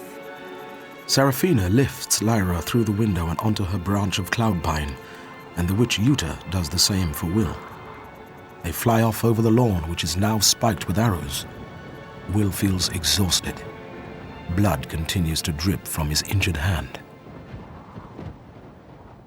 Back in Will's Oxford, Dr. Malone and her colleague Dr. Payne are about to be given an offer one of them won't be able to refuse. A child from another world? Oh, Mary, it doesn't make sense. Remember your skulls? She saw some in the Pitt Rivers Museum, and her compass thing told her they were much older than the label said. And there were shadows on them. What are you saying? Shadow particles have been around since the Big Bang. Then something happened 30 or 40,000 years ago. It involved evolution. I think we became conscious around then only because we started to attract shadow particles. Why should it happen suddenly? Oliver, I'm only speculating. And what about this policeman? How does he come into all this? He said his name was Walters, from the Special Branch. Special Branch? Well, that's terrorism, subversion, intelligence. Why did he come here? The government fund us. He came because of the girl. Oh? He was looking for a boy of about the same age who's supposed to have killed someone. They'd been seen together. But this Walters also knew about our research. How? We haven't published any papers yet. Yes? Yeah, fine. We've got a visitor on the way up, Sir... somebody or other. Look, Mary, they've offered me the job in Geneva, so I can't afford to get involved. Dr. Payne, Dr. Malone, my name is Charles Lathrop. Please, come in. What can we do for you? You're about to submit a funding application. How do you know that? Well, I used to be a civil servant concerned in directing scientific policy. I still have my contacts in the field. May I sit down? Please. Thank you. I asked to see some of your work. I was intrigued. Does that mean we'll be successful? No. Then why have you come? I think your work ought to continue. Would you let me make informal representations on your behalf? Yes, of course. What would we have to do? There is a direction I'd like you to take. Wait a minute. The course of this research is a matter for us. In that case... Mary, there's no harm in listening. You're off to Geneva. Perhaps. Sir Charles, please, sit down. I'd like you to concentrate your studies on the manipulation of consciousness. You could take the many worlds hypothesis a good deal further, and you'd attract defense funding if you did. Here's my card. My mobile number's on it. But... Goodbye.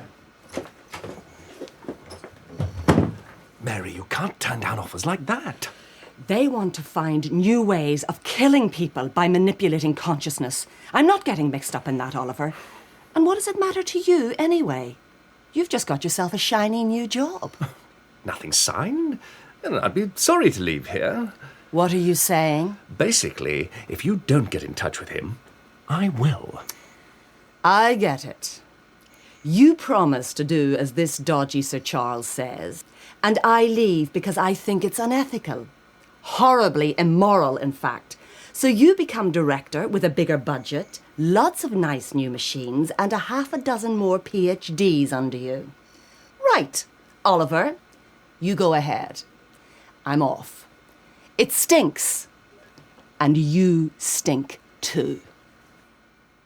At 9 o'clock that evening, Dr. Mary Malone returns to the college building that houses the Dark Matter Research Laboratory. She has spent what she hopes was a productive afternoon creating a new software program to speak directly to the shadow particles. As she walks through the familiar revolving doors, she realizes that things have changed. Now there's a bulky-looking man in an unfamiliar uniform sitting behind the reception desk. Where are you going? I work here. Who are you? Security. Do you have a name? Mr. Tubbs. When I left this building this afternoon, Mr. Tubbs, there was only a porter on duty. Who appointed you? An official. Here's my ID. Where's yours? Will this do? What is it? It's the card I used to operate the barrier in the car park. Okay. So, why are you here at this time of night? I've got an experiment running. I have to periodically check the computer. Yeah, well, nobody said, but yeah, up you go. You've got an honest face. Thank you. Which is more than can be said for you. Dr. Malone hurries up the stairs. Her desk has been cleared. Her belongings sit in 2 cardboard boxes, and she notices that Dr. Payne seems to have taken her mug. Shrugging off her annoyance, she takes out the notepad she's filled with a new software program. I hope this works. I'll have to make it work. Seems like this is the only chance I'll get. Right.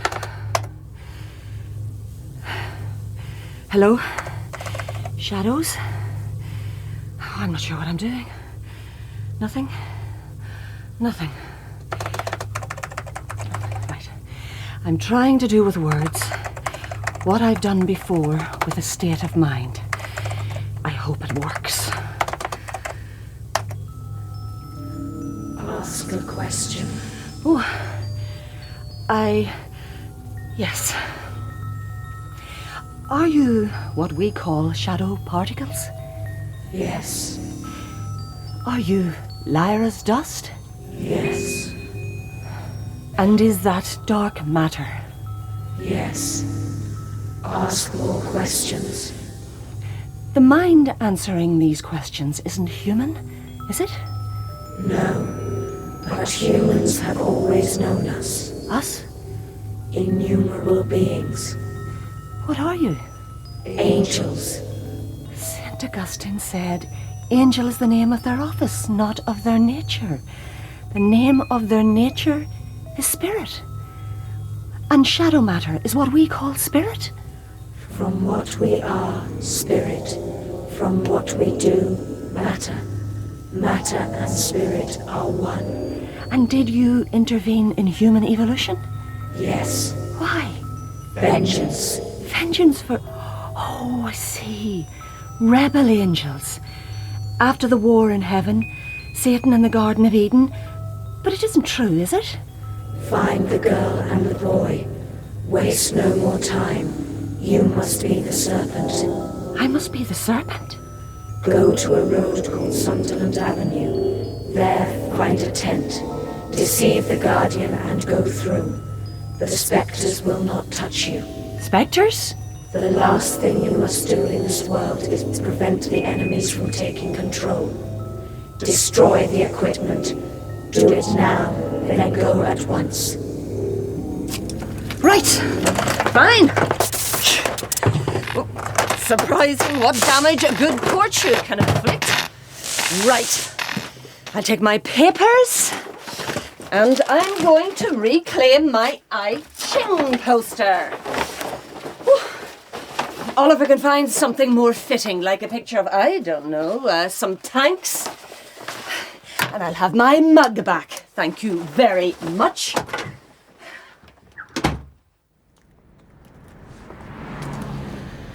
This is it. Sunderland Avenue. Thank goodness I know how to pack a mean rucksack. Okay. That workman's tent must be it. No sign of a guardian. So, Mary, are you boldly going where... Could I ask you where you're boldly going, miss? Oh, hello, officer. I want to go into the tent. I've got orders not to let anyone near it. I'm glad they've got the place protected, but I'm from the Department of Physical Sciences. Sir Charles Latram asked me to make a preliminary survey. My name's Dr. Olive Payne. Dr. Olive Payne, right. Here's some ID. Let's hope the 15 minutes spent sticking and cutting on my kitchen table wasn't wasted. What a creative afternoon I've had. That seems an order, Dr. Payne. I'd have had to ask you to step away if you were that Dr. Malone. She's a one by the sound of it. And Irish, apparently. Some kind of a pothole in there, I expect. Probably. Good luck, then. Thanks. Bye. Bye. Here goes. Ooh, there's nothing here. It's empty. Whoa! A hole in the air. I never expected. I never could have guessed that. Oh, I can hear the sea. I feel as if I'm off on holiday. Okay, Mary Malone, through you go. The witches have flown Will and Lyra to safety deep inside the forest. They've been walking for several hours. Will's energies are almost spent. He staggers. His face is ashen. I must have a drink. I'm parched.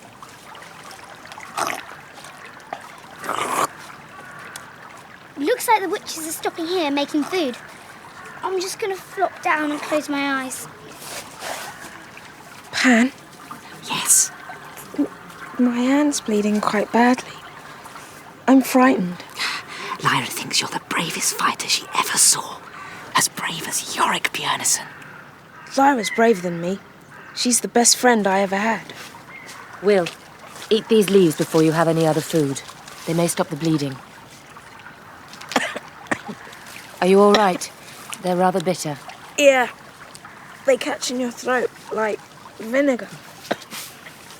Hello, Will and Lyra. I am Lena. I fetched you some roast fowl seasoned with lemon. I also found blueberries below the scree. There. Thank you. Thanks. Did Seraphina tell you? We saw a balloon not long ago. Mr. Scoresby's? We're not sure. There were 2 men in it, and a storm gathering behind them. Oh, Will. I hope it's him. I never said goodbye, and he was so kind. Hello, Will, Lyra. Hello, Utah. Thank you for flying me here. Lee Scoresby has gone to find Stanislaw Grumman. Why did he do that? He thought Dr. Grumman knew where he could find an object that protected the owner from every threat. He wanted it for you. Really? Sisters, let's talk away from the children. Yuta, you mustn't think of Dr. Grumman. You brought me here so I wouldn't kill Grumman in our world. This isn't our world. We still live by our world's code, Yuta, and you live by my rule. Yes, sister. Yuta, you've had other lovers since you were rejected by Stanislaw Grumman. None have taken his place in my heart. None. Cliff Ghosts! Sisters, it's Queen Ruta Skadi. She's being attacked. Arm yourselves. Sisters, fly up! Two must stay and guard the children. The witches fly up, loosing their arrows. There's a drizzle of blood as the arrows find their mark. Then, without warning, one of the cliff gusts falls from the sky, landing near the children. It rises menacingly onto its taloned feet and swaggers towards them, exhaling great hot gouts of putrid breath, chuckling, clapping its wings in horrible anticipation, its yellow jagged teeth sliding clear of its heavy lips. Lyra! Move! You're in the line of fire! Watch out! Here, let me! Will takes his knife carefully from its sheath, walks up to the grimacing beast and wipes the blade through its thick leathery neck. Above them, among the flights of arrows, the cliff gusts can be heard fleeing in disarray. The witches return to the ground, Rutascadi among them. You took its head off as easy as flicking a flower off its stalk. Who killed this creature? I did. You gave it the death it deserved. There are thousands like it breathing like flies. This child is Lyra, but who is the boy warrior? This is Will, Lyra's friend. Serafina Pekela, I've learned so much. All the old things are changing or dying. Oh, I'm so hungry. Thank you, Lena. Did you see Lord Asriel, Rutascadi? Yes, it wasn't easy. But I made myself invisible and found my way to his inmost chamber when he was preparing to sleep. He's invited us to join his army against the authority. I wish with all my heart that I could pledge our support there and then. I have seen so many hideous cruelties and horrors dealt out in the authority's name, but I knew I must consult you first. But how did the ghasts find you? I left Lord Asriel's fortress flying invisible, when a great wind rose and hurled me high into the mountains. I took refuge on a cliff top. I've remained invisible, knowing the kind of creatures who inhabit those regions. But it seems I'd stumble on the nesting place of the oldest cliff gust. I heard him say that the greatest battle is coming, days of plenty for every gust. Then he said that Lord Asriel would be defeated without Esheter. What is Esheter? The word means God-destroyer. I had never heard of Esheter before, so I tried creeping closer because they started whispering. But I couldn't stay invisible, and the young gust followed me back here to this vault. Lord Asriel needs us on his side, and he needs to know about Esheter. Our task is to help Lyra, and her task is to guide Will to his father. We must stay with the children. If you have pledged this... Yes, sisters, we must talk. Lyra, I need to lie down. I feel weak. My hand hurts worse than when it first happened. Let's lie by the fire. They won't notice. It seems they've got lots to talk about. And they're sort of intense, aren't they? I want to ask you something. And this boy? Who is he? What world does he come from? From one we haven't visited. I don't know why he is important. And sister, we tried to heal his wounds, but we failed.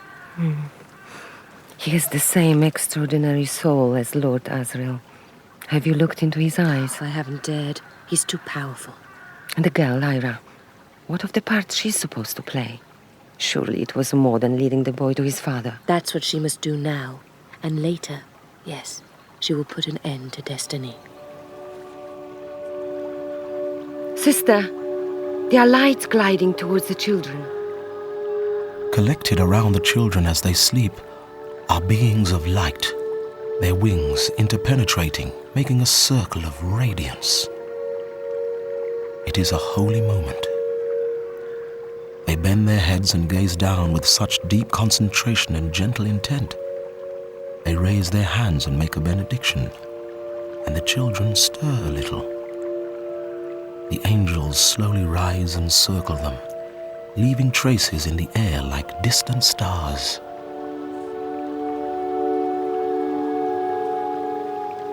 Were they like the creatures you saw, Rutascadi? Bigger, I think, but the same kind. They have no flesh. All they are is light. Their senses must be so different from ours. These children have been blessed by them. Or the angels came to be blessed by the children. Serafina Pekela, I'm leaving to call the witches of the south together. When we meet again, it will be wartime. We must ally ourselves to Lord Asriel. Go well, my dear. Go well, sister.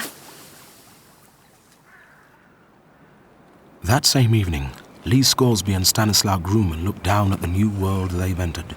It's a strange world down there, Dr. Grumman. Yeah. Looks as if the entire population consists of children and columns of mist. What the hell is it? Spectres. Spectres? What do they do exactly? As vampires feast on blood, spectres feast on the conscious and informed interest in the world. Children are less attractive to them. If you want to put an end to cruelty and injustice, you must take me further on. Seems to me you fight cruelty where you find it. And the place you give help is where you see it's needed. Still, I guess you have uncommon knowledge and can see what might be called the bigger picture. But then, I was told shamans had the gift of flight, and I believed it. But I am flying. And so you are. And so you are. This journey is the greatest wisdom I know.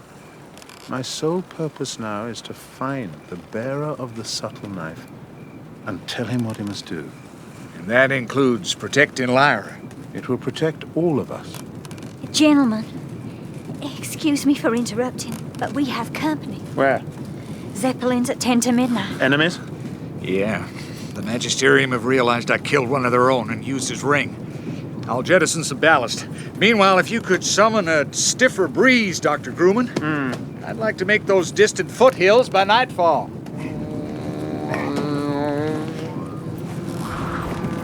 Okay, we have more unwelcome company. Seems like we're drawing a congregation. Looks like a squadron. Well, there's no hiding out here. Dr. Grumman's in a trance, so we're likely to see results any time now. Dr. Grumman concentrates his gaze into the distance. A blisteringly white jag of lightning strikes at the nearest Zeppelin, igniting its silvery skin before the whole craft starts to plummet, sending a cloud of black smoke spiraling upwards into the path of the remaining Zeppelins. A direct hit! Dr. Grumman, did you do this? Yes. I'm traveling with a lightning marksman. Your weapon's a dime sight more powerful than my Winchester. Right, Dr. Grumman, I'm going to concentrate on landing. Sit tight, hold on, and be prepared to jump clear if I tell you. I trust you, Mr. Scoresby. You okay, Hester? Let me button you into my coat. Oh, thanks, Lee. I hate to be jostled. Ready? Here we go!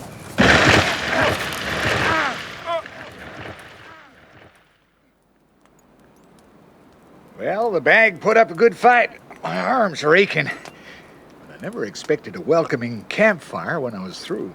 This done by magic too, Dr. Grumman? No. Do they have Boy Scouts in your world? Can't say I've heard of them if they do. Their motto is, be prepared. I never travel without a box of matches.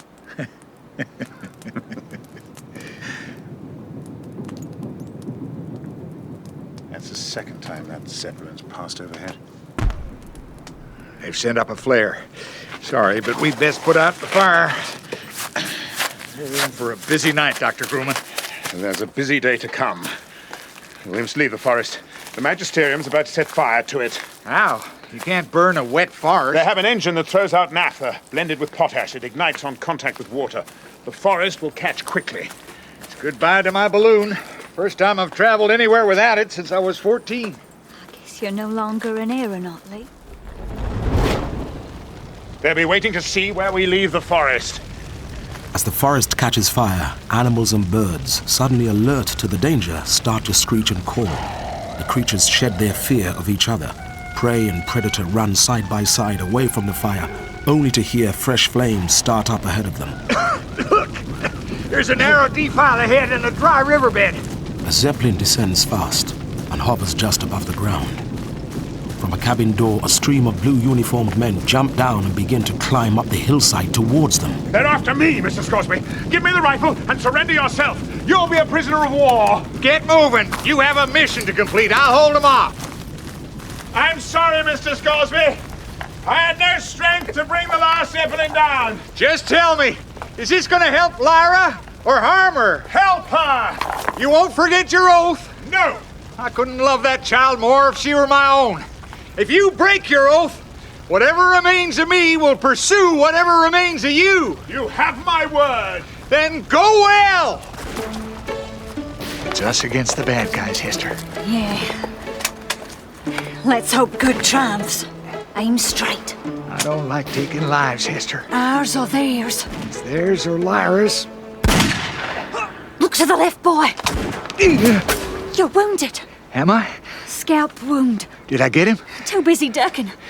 Reload whilst you can, boy. Lee Scoresby rolls back behind the boulder, reloads his Winchester, hauls himself back into position and takes aim.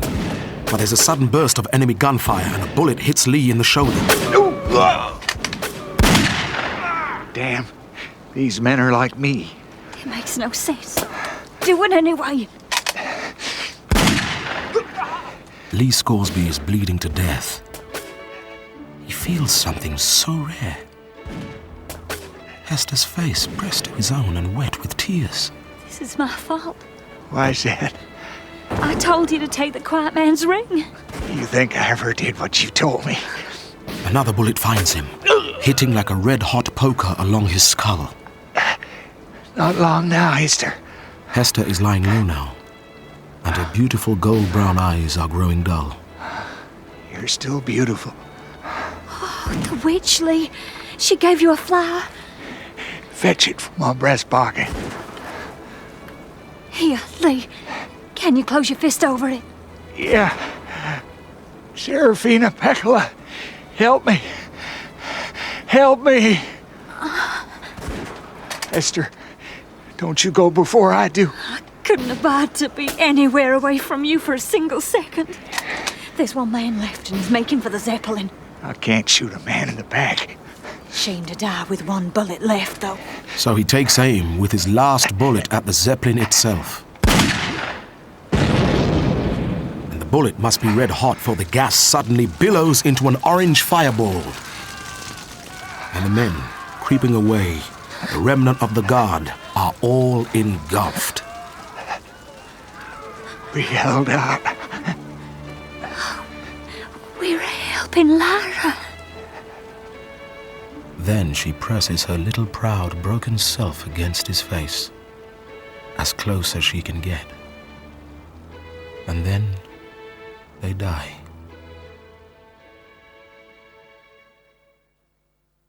Serafina Pecola, help me. Help me. Lee Scoresby needs me.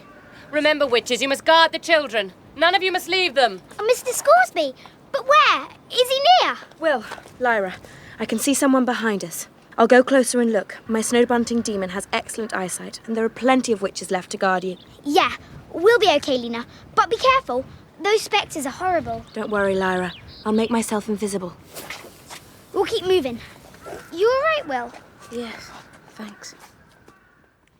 Lena and her demon fly towards a lake of clear blue water. Pitched on the bank are two expensive-looking tents. An immaculately dressed man and woman sit on collapsible steel and canvas chairs. Both exude wealth and power.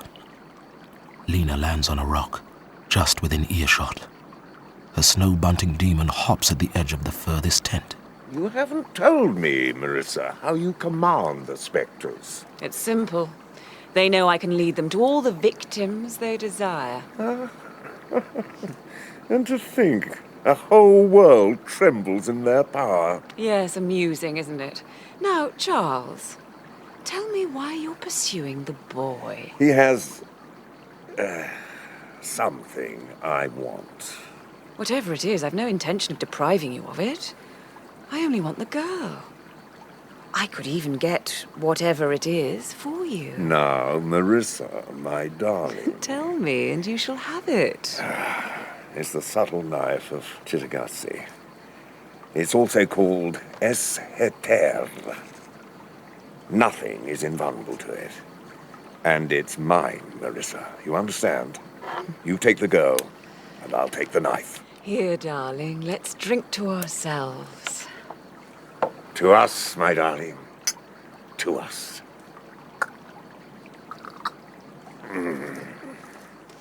I rather think I'll be going alone from now on. Oh, can you get me the knife so quickly? No. I mean, you'll no longer have any use for it. And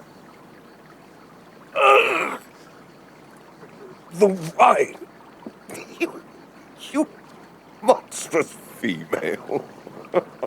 You she-devil! Your greediness always made you vulnerable. Oh, damn you! Damn you! Sir Giles slumps in his chair, struggles for a moment to let the last breath out of his body, as Mrs. Coulter stands up and turns to look directly at the witch. I can see you, and so can the spectres.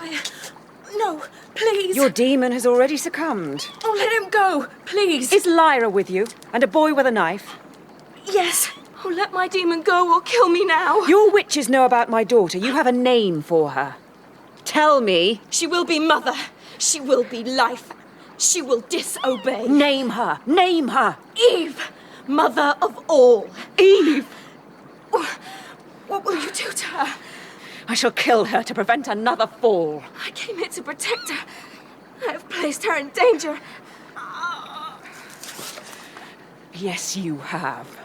Spectres, come to me. Forget you are earthbound. Half an hour away, Lyra is getting ready to sleep. Oh, my feet hurt. I've got great fat blisters. I'm gonna get some sleep under that overhanging rock. Come on, Pan. Good night, Will. There's plenty of room for you under here, if you want, Will. It's out of the wind. I'm not tired yet. I thought you were. Nah, I've woken up a bit. Good night, Lyra. You too, Pan. My hand hurts so much. I just feel pain all the time.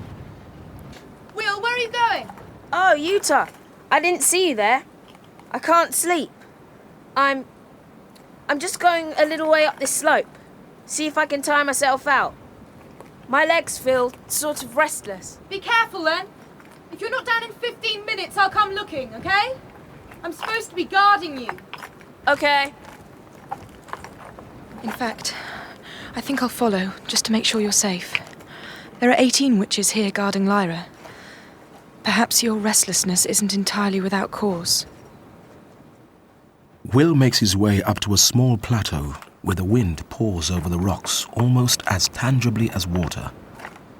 A full moon rides in a sky scattered with magnificent clouds. Stars appear and vanish. Then, without warning, the moon is swallowed up and Will is left standing in pitch darkness. Oh! Suddenly, someone grabs his arm. I mean no harm. Give me your hand. Please, be careful. I'm hurt. Yes, I know. 2 fingers missing. You're the knife bearer. Yeah. What are you doing? Dr. Stanislaw Grumman takes a horn pot of ointment from his leather pouch and applies a substantial amount to Will's wounded hand. Curing your wound with blood moss and herbs. Keep still. Who are you? I'm the only man who knows what the knife is for. You have a task that's greater than you could imagine. And you're only a child. How could they let that happen? There is a war coming, boy. The greatest war there ever was. Something like it happened once before, only this time the right side must win. I don't want the knife. The philosophers never realized they'd invented the one weapon in all the universes that could defeat the authority. The rebel angels fell because they didn't have the knife. But now... I hate it, and I hate what it does. You haven't any choice. And what's more, if you don't use it against the authorities' forces will tear it from your hands and use it against the rest of us. Forever and ever. I can't go on fighting. Have you won your fights? Yes. And you fought for the knife?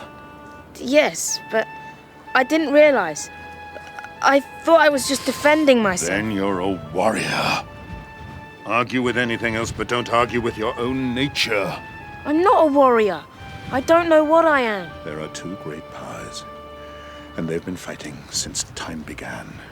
Every increase in human freedom has been fought over ferociously between those who want us to know more and be wiser and stronger, And those who want us to obey and submit. Each side wants the knife more than anything else. We've been guided here, you with the knife and me to tell you about its power. The knife wasn't what I was looking for. But that's what you found. What have I got to do? Go to Lord Asriel. Tell him that Stanislaw Grumman sent you with the one weapon he needs above all others. Ignore everything else. Someone will appear to guide you. The night is full of angels. Your wound will heal. Before you go, let me lift the lantern to your face and see you properly. What were you looking for?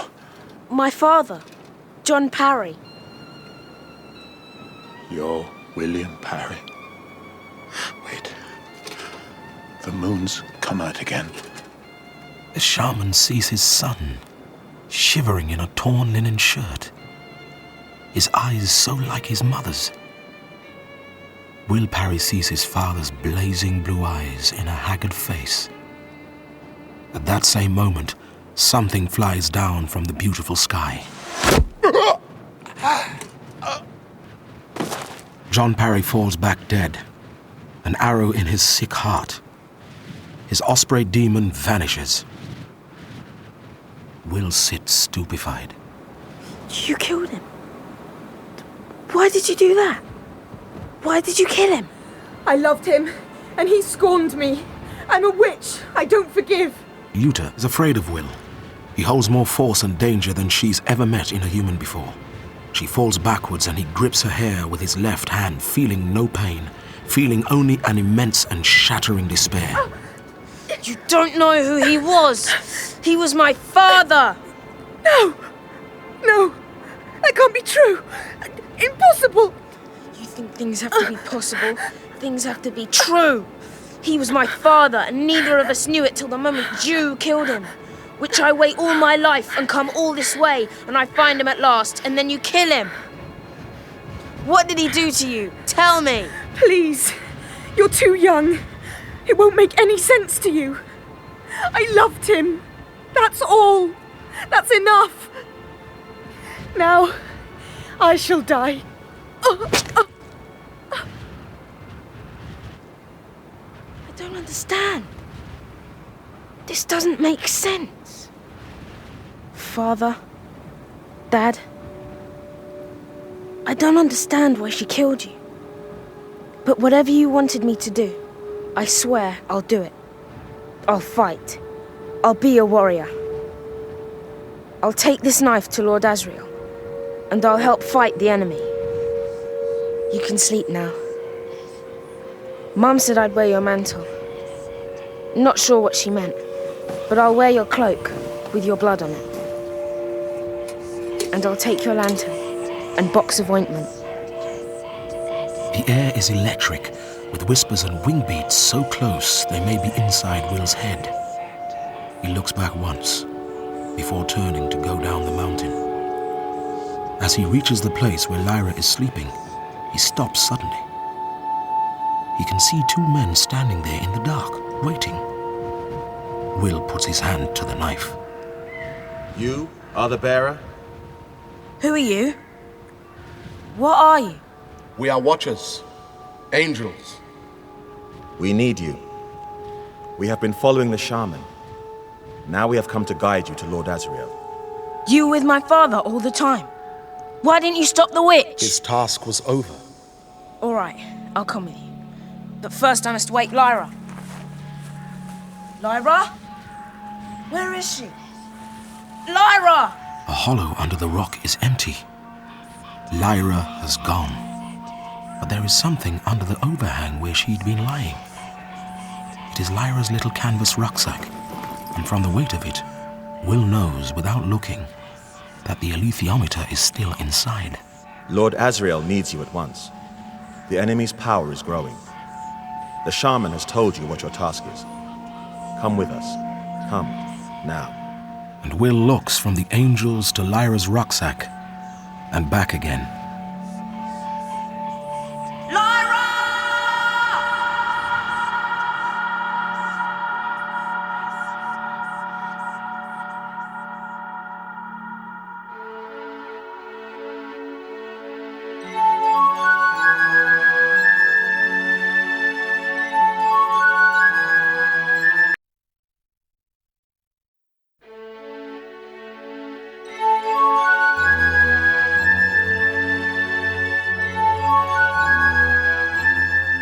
The Amber Spyglass by Philip Pullman. Dramatized by Lavinia Murray.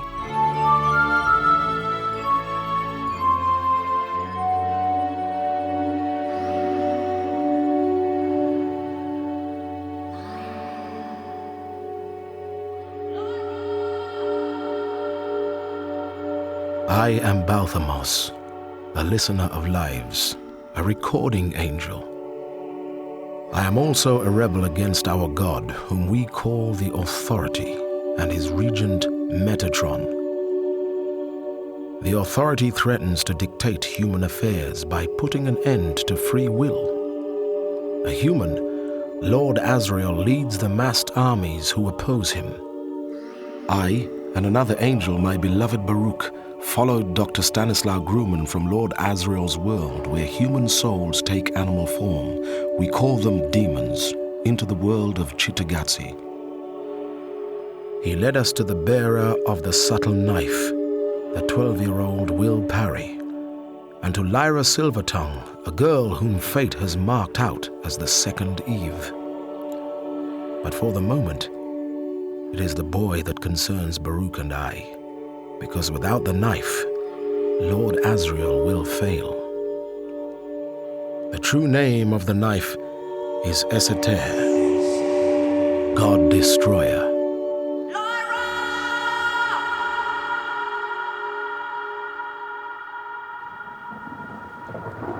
Will Parry stands in the icy mountain winds, outlined on the jagged rock by cold stars and the setting moon.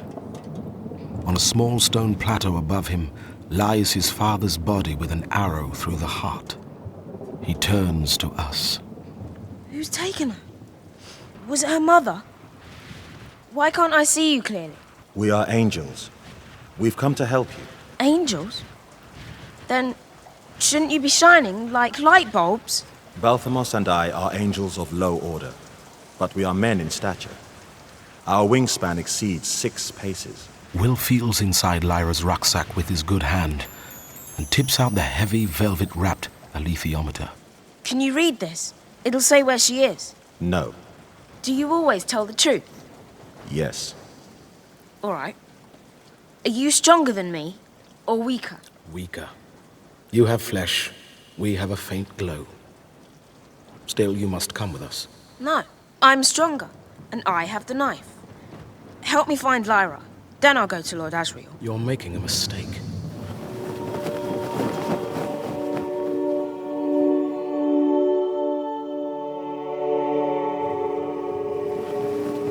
I can hear your wings, but where are you? Here. I still can't see you. We couldn't find your friend Lyra, but we did find a lake where the woman camped. A dead witch eaten by a spectre, and a large dead man with silver hair and a pink face. Sir Charles Latcham. Mrs. Coulter's killed him. The woman left traces. My companion has followed her. Do angels have names? I am Balthamos. My companion is Baruch. Balthamos and Baruch. You sound like a pair of solicitors. I'm going to use my knife, so you'd better keep out of the way. It's like tracing a row of stitches. This should be my Oxford. Ah, yes. Congestion on the M40 between junctions 8 and 9. My father could have gone home. I'd better close it up. Look, there's another window ahead. Baruch came this way. Come through.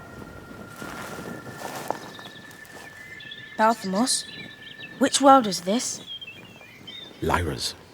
A long way off in Lyra's world and close to the snow line lies a valley shaded with rhododendrons.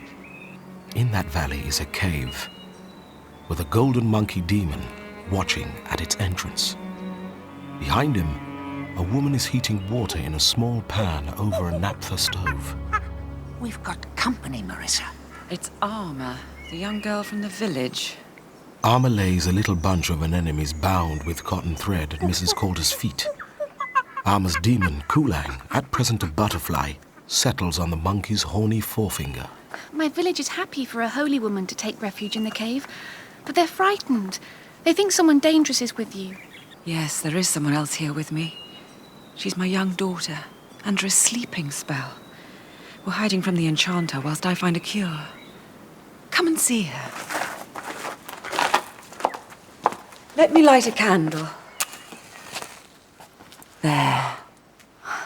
It's just a sleeping girl. Please, tell no one, Armor.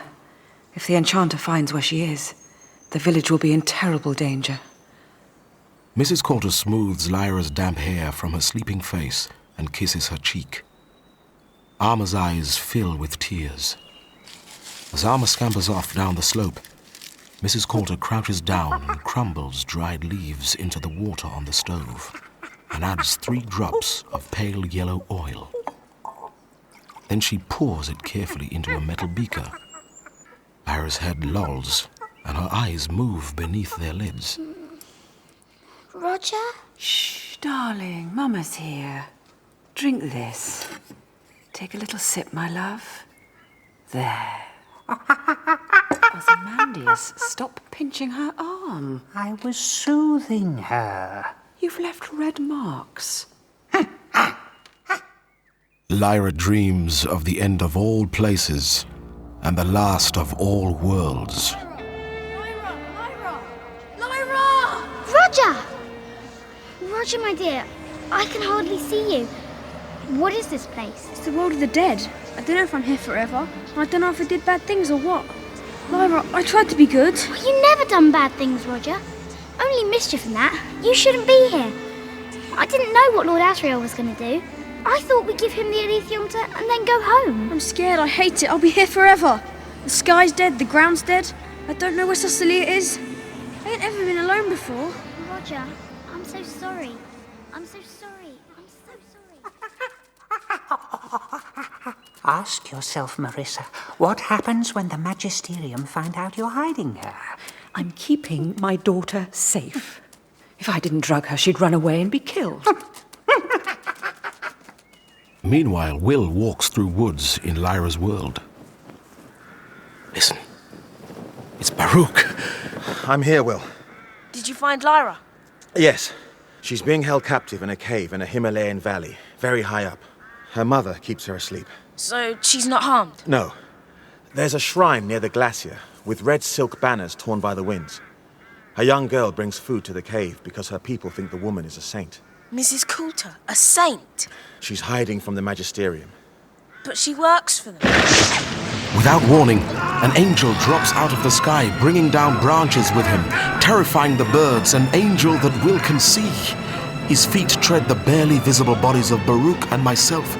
He is too strong for us. We shall be killed. A knife! Use it! I can't! You're all moving too quickly. Help us! Lord Regent, I have them! Will touches the angel, holding Baruch and myself with his knife. Feathers cascade from him. His shape vanishes. Then the sky above the broken treetops fills with clouds, which begin to part, and something like a shaft of brilliant light shoots towards us. It is the Regent Metatron. Have I just killed the angel? You had to. Now cut a way through before Metatron reaches us. Please, Will. Please. I hate killing. Quickly, Will. Quickly, please. I'm trying. Metatron is almost here. I could feel a spear hit the window as I closed it. Will, it's because we discovered a secret about the Authority's kingdom. Is the Authority God? Yes, he is God. But Zephania, another angel, found out he wasn't the creator. We serve Zephania. The Authority was formed from dust. We all are. I keep hearing about dust. Nobody's explained what it is. Dust is the name of what happens when matter begins to understand itself. Dust chooses to know good from evil. To the Authority, this is loss of innocence. Sin. Lord Asriel must be told what we discovered on Clouded Mountain. Clouded Mountain? It moves from place to place, but beneath the clouds it looks like a mountain. The Authority lives in a crystal chamber at its heart. We couldn't get close, although we saw him. He has delegated his power to Metatron. And now Metatron's seen you and the knife. He'll want to kill us all. What happens when we die? There's a world of the dead. It's a prison camp. But is it a world I could cut into? We don't know. Everything about it is secret. Look, why don't you go straight to Lord Asriel with your great secret? We're not sure he'd believe us without the knife. We thought we could persuade you. You're making it harder for me to reach Lyra. I've got this Metatron thing attacking me now because of you. You need me. I don't think so. I'm going to pretend to be your demon. In Lyra's world, you'd stand out otherwise. And I'll go on my own to Lord Asriel and ask him to send help to find his daughter. Be careful. Remember how vulnerable we are in these realms, Baruch. In a more northerly part of Lyra's world, the witch Seraphina Pekala and her demon Kaiser fly over a land that is so altered by the changing weather, neither of them recognize it. She doesn't yet know that Lyra is being held captive by Mrs. Coulter. Seraphina spots the Bear King, Yorick Björnesson, climbing out of the sea. King Yorick, I've failed your comrade, Lee Scoresby. I gave him a flower to summon me with, but I arrived too late. He died, fighting a force of Muscovites. He was trying to find an object that would protect Lyra. King Yorick, I am wretched with remorse. Where did this happen? In another world. He was my friend, and I shall avenge him. Where is the child, Lyra Silvertongue? I left her with my sisters. In that same world? Yes. So she is safe. Good. Now I must find an icebound country for my kin, or we will all perish. Lee told me there were mountains in the south, crowned with snow and ice all year. The next day, Arma and her demon Kulang return to the cave, clutching a pouch of precious medicine with which to wake Lyra. Hello? Come on, Kulang. Be careful. I want to see the sleeping girl. Perhaps I can wake her before her mother returns. They're back. Emma, hide. They won't be too pleased if they find you. The girl's been here. She's left food. Good. Let me revive the fire. Lyra will need attending to shortly. Roger? Hush, dear. Where's Roger gone? Lift yourself and let Mama wash you. Up you come, my love. She said the girl was under an enchantment. She was lying. Where's Seraphina? And Will? Help me! Help me! I don't want to sleep. I wish you weren't my mother. I hate you. Come now, hush. Drink this. You dare touch me, and Yorick will tear your head off. Yorick Bernison, help me! Ozymandias takes the opportunity to maul Pan. Get off me! Don't hurt him! Pantalaimon changes from cat to snake to rat to fox and then to porcupine with raised quills which jab and cut the monkey's paws. Stop! Ow! Stop that! Now drink. Ow! I don't want to sleep. Her mother's the enchantress, Kulang. Sleep, my love, sleep. It's the only place you're safe. Good. That's it, my darling. Now I'll take a little curl from your hair for my locket. Once the curl of tawny gold hair is shut inside the locket, Mrs. Coulter reaches up and takes one of the drowsy bats and places it in her monkey demon's outstretched paw. He begins pulling at its wings. She lied to us, Kulang. She's cruel. Shall we tell Father? No. We've got the medicine. When the woman goes out again, we'll wake the girl and take her with us. In Lord Asriel's world, my beloved Baruch stands on the shore of an immense lake of molten sulfur. If he attempts to fly across, the enemy scouts will see him. It will take so long to walk around that his message might be too late. So he darts upwards when a cloud of stinking smoke billows off the yellow surface, but he's spotted immediately by 4 of Metatron's henchmen. They bring him down. At the western end of the lake, a fortress of basalt seems to grow out of the mountain. On the most exposed side of the fortress, there's a small gate guarded by a sentry. All right. We found him at the Sulphur Lake. Says his name's Baruch. He's got an urgent message for Lord Asriel.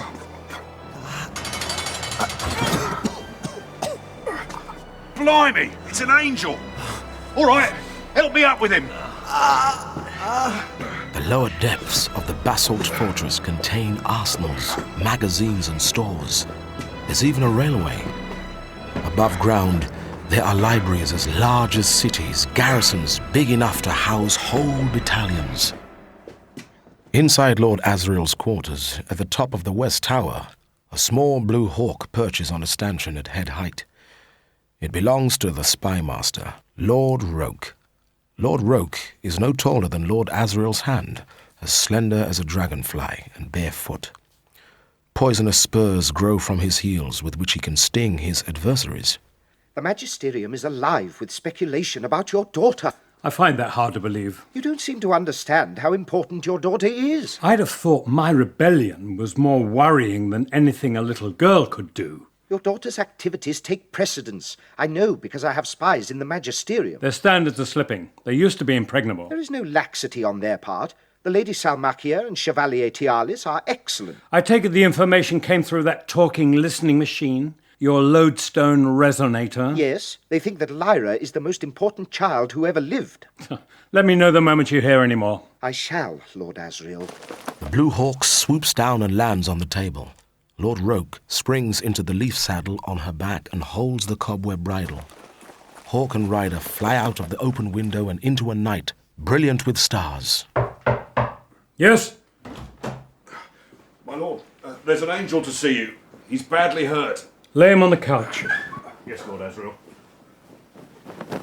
My name is Baruch. My companion, Balthamos, and I are rebels and serve the angel Zephania.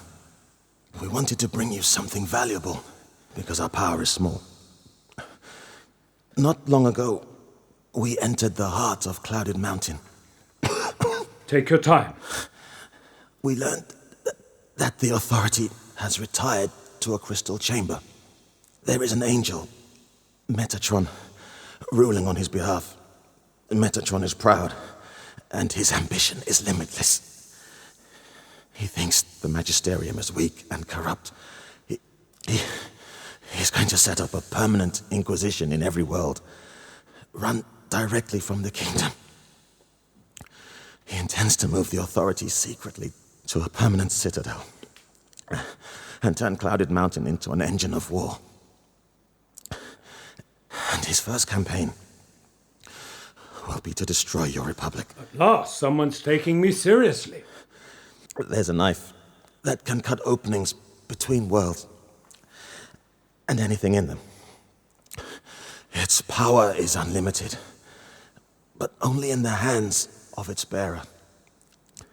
And that person is a boy. My companion is with him now. The boy and your daughter are friends. He won't come until he's found her. Who is he?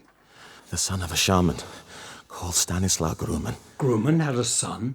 Grumman was not born in your world. Nor was Grumman his real name. We followed him because he was searching for the knife. Do you know where my daughter is? The Himalayas. In her own world. Show me exactly where she is on the map. With the knife, the boy can enter and leave any world at will. But he and Balthamos are in danger. Metatron knows we have his secret. Metatron was once Enoch, and I was his brother. A lover of the flesh, he had many wives. That is still his weakness. Where is the girl? A cave. Her mother. A valley full of winds and rainbows. Here. There's a knock at the door. Stel Maria leaps to prevent it from opening, but an orderly enters and a gust of cold air finds my beloved. Baruch dies, dissolving in a swirl of golden sparks. Balthamos! My lord, I beg your pardon. Not your fault. Take my compliments to King Ogonwe. I would be glad if he and my other commanders could join me immediately. I want number 2 squadron of Gyropters and a tanker Zeppelin to take off at once. Yes, sir. I shall send further orders in the air. Yes, sir. In Lyra's world, the consistorial court of the Magisterium now sits at session in the half-gloom of an oak-panelled room with high, dusty windows.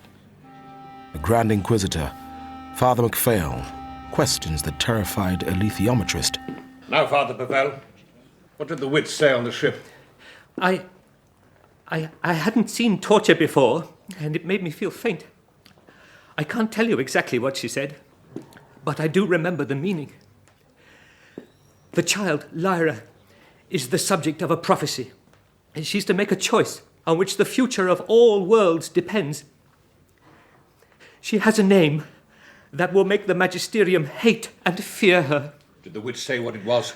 No. Another witch, present under the spell of invisibility, killed her. So the woman Coulter would not have heard the name? No. And Mrs. Coulter left shortly afterwards? She did. And then I discovered that the child had gone into another world through the rift opened by Lord Asriel.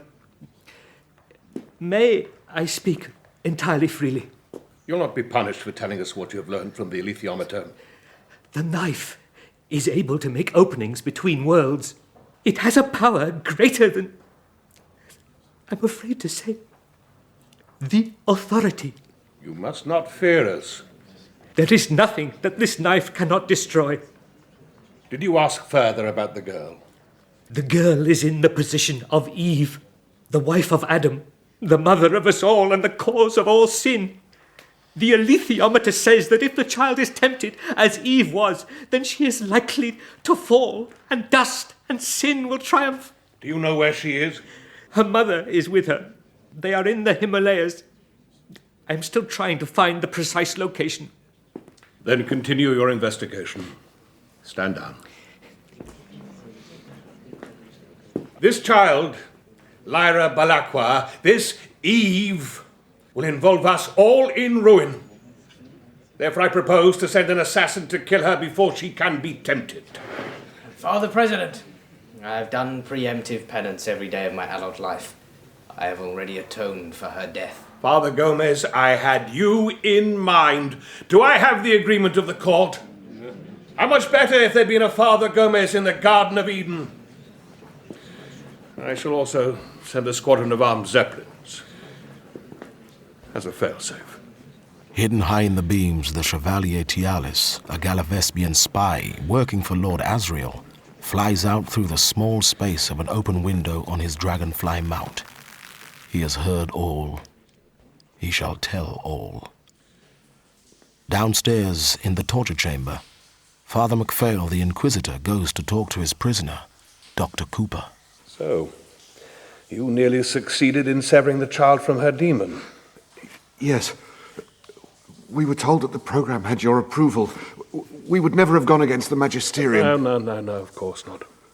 Do you have any idea what might have been the source of the colossal energy Lord Asriel released on Svalbard? He killed a child in the process. One of our team observed that Severance released energy. Controlling it would involve a powerful anbaric current. Where's that colleague now? I need to know how to sever a demon. He died in the attack on Bolvanga. I want you to remember what your colleague said. We'll have you moved to a more suitable room. It is a great task. You are blessed to be entrusted with it. Give thanks to the authority. I do, Father Inquisitor. I do. Later, Father MacPhail leads Father Gomez, whose demon is a green-backed beetle, into his book-lined study. Father Gomez, once you leave here, you can never come back. I understand, Father Inquisitor. My advice is to follow the Tempter.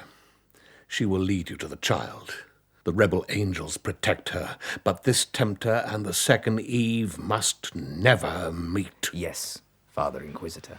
You, Father Gomez, are the ultimate guarantee that evil will not prevail. Killing the girl will be no sin at all. Now here is all we know about the Tempter. A Dr. Mary Malone. Read it, then go with my blessing, Louis. I thank you, Father Inquisitor. I vow the girl shall die. In the world of Chittagazzi, Dr. Mary Malone, a research scientist from Wills, Oxford, walks beneath the fragrant pine trees on a hill outside the city. She's looking for another window. She's almost certain there's one close by. Turning her head, she notices a different colored patch of air. Okay, Mary. Post your rucksack through first. That's it. Nerves of steel. In the new world she enters, it's also evening. Hummingbirds. So many flowers. This is paradise. She enters a grove of giant trees. It feels as if she's in a cathedral, and then wades ankle-deep through leaf skeletons as long as her foot. After 5 minutes, she sits down to rest, dozing off, leaning against one of the massive trunks. Suddenly, from close by, there's a resounding crash that shakes the ground. She sits up with a jolt, gathers her wits, and watches a round object about 1 meter across rolling, coming to a halt, and then falling on its side. What nut on earth is it? If that's a seed pod, it's a whopper. They look exactly like wheels. They're hard as anything. Smells gorgeous. Oil of some kind. Hello? Approaching her is a herd of animals using the sea pods as wheels. Clever. Strange. Spooky. The animals dismount. Mary realizes they've come to collect the seed pods. Hello? Over here. Please, don't harm me. There are a dozen or so of these creatures, lean and grey-coloured with horned heads and short trunks. Several come over and begin to examine Mary and her rucksack. What she doesn't know is they can see dust.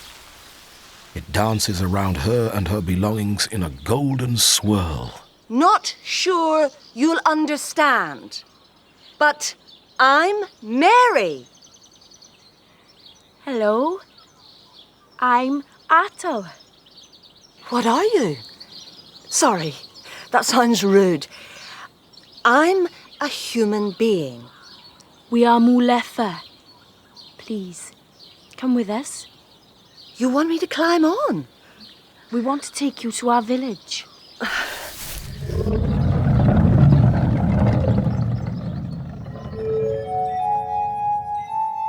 In Lyra's world, I am plunged into despair.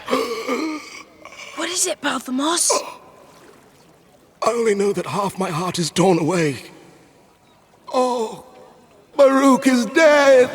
Oh! Balthamos, come here! Please don't fly off. I can only protect you with the knife if you stay close. Oh. I'm really very sorry about Baruch. Look, you'll have to pretend to be my demon again.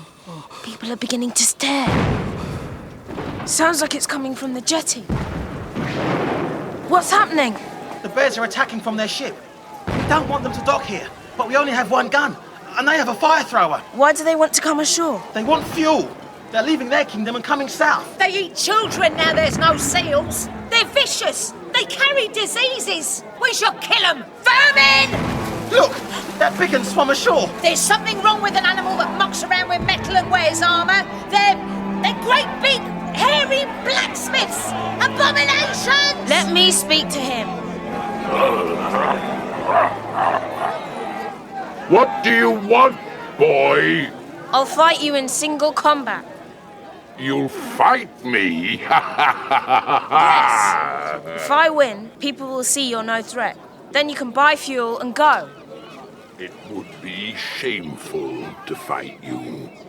You are weak as an oyster out of its shell. If you want to make it fairer, give me your helmet. Here. Let's see what my knife does to it. It's like butter.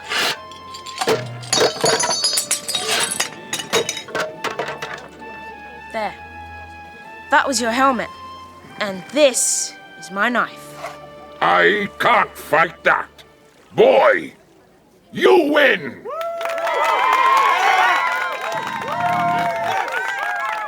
What is your name? Will Parry. Why are you here? I want to go to the mountains. Upriver is the quickest way. Can I come with you? Yes. I want to see the knife. There's only one bear I'd show the knife to.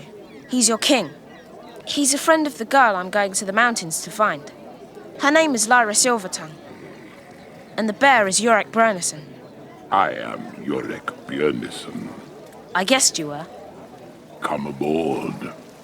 When the fuel is loaded, we will set sail again. Nothing made of iron or steel is a mystery to a bear, but I have never seen a knife like yours. How did you come to possess it? I fought for it, and I lost some fingers. Show me your hand. They have been healed with blood moss. Who dressed the wound? A shaman. And what did he tell you to do with the knife? To use it in a war on the side of Lord Asriel. But first, I've got to rescue Lyra. Then I shall help.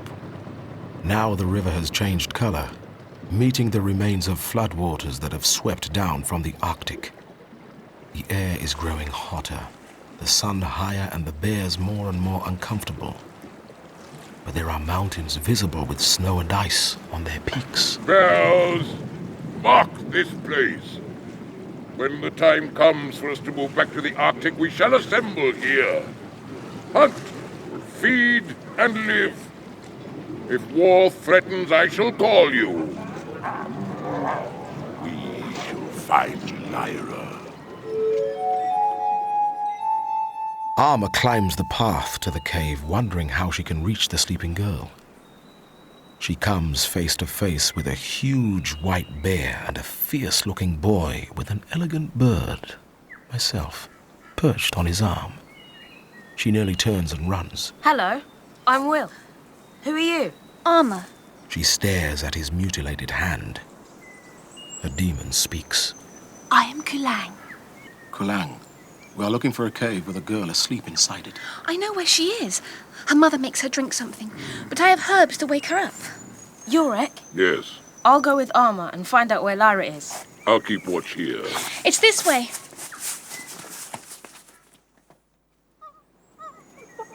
I think her demon's seen us. I hate that golden monkey. It tears the wings off living bats. If Mrs. Coulter doesn't leave soon, I'll have to pay her a visit. Arma, what do you have to do with the waking medicine? You brush it into the nose, really carefully. Do you have it with you? No, it's safely hidden at home. Bring it later when you fetch her food. I'll go and introduce myself. See you just before sundown. Mrs. Coulter sits at her ease in a little canvas chair with a book on her lap. Hello. You must be well. Will kneels beside Lyra and lifts the hair away from her hot, damp face. Without seeming to, he also memorizes the exact layout of the cave. So you see, Will, she's quite safe. Why are you keeping her here? My daughter is in danger from the very people I used to belong to. The Magisterium. They want to kill her. They've had to become a renegade and hide. Let's sit down. Have you got Lyra's alethiometer? Yes. And you've got a knife. May I see it? No. Why are you keeping her asleep? If Lyra woke, she'd run away and be killed. Why don't you give her the choice? Do you think she'd believe me? She hates me, Will. I love her so much, I've given up everything I had. Career, wealth, great happiness, power. Just so I can keep my daughter alive. Wouldn't your mother do as much for you? Will feels a jolt of shock and rage. His mother is ill. He had to protect her. Did Mrs. Coulter love Lyra more than Elaine Parry loved him? For a moment, Mrs. Coulter looks uncannily like her daughter. So, what are you going to do? I've seen Lyra. Now I can go and help Lord Asriel. You could cut one of those windows and help us get away. I'm going now. She holds out her hand. He finds himself liking her because she seems a more complicated, richer and deeper version of Lyra. You were foolish to go and see her. Now you want to see her again? Jorek, you agree with Balthamos? Yes. Now you can't stop thinking about her. That's not true. She's not to be trusted. What's that noise? Zeppelins. They must be the Magisteriums. They'll be here soon. What's your plan, Will? I'm going to make an opening and take Lyra through into another world and close it again before her mother follows. Arma will have to come into the cave as well to wake Lyra up. Could you distract Mrs. Coulter? Easily. Balthamos, where are you? Here.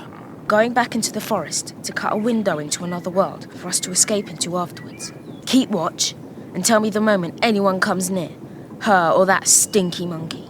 I will. Hidden in the bulkhead of the Magisterium's leading zeppelin are the Galavespian spies, Lady Salmakia and Chevalier Tialis. Sent by Lord Roke, Lord Asriel's spymaster, they listen. Captain Renfrew reporting, over. We're receiving you, over. We're 3 hours away from the target, over. On landing, you are to send a squad to the cave. The first unit will kill the child and remove her head. You are to catch the woman, but kill her if she resists. The second unit is to capture the boy alive. The remainder of the force will engage with King Ogunwe's gyropters. Over. Message received and understood. Over and out. The Chevalier Tialis relays all he has heard back to Lord Asriel through his lodestone resonator. Then, the Lady Salmakia and the Chevalier fit their newly hatched dragonflies with spider silk reins. The two of them whirl upwards in the icy dusk, flying towards the cave in the valley where Mrs. Coulter is keeping Lyra. As darkness falls, this is how things stand. In his adamantine tower, Lord Asriel paces up and down. King Ogunwe sits in the cabin of his gyropter, at the head of a squadron flying towards the cave in the Himalayan valley, hoping to arrive there before the Magisterium's troops.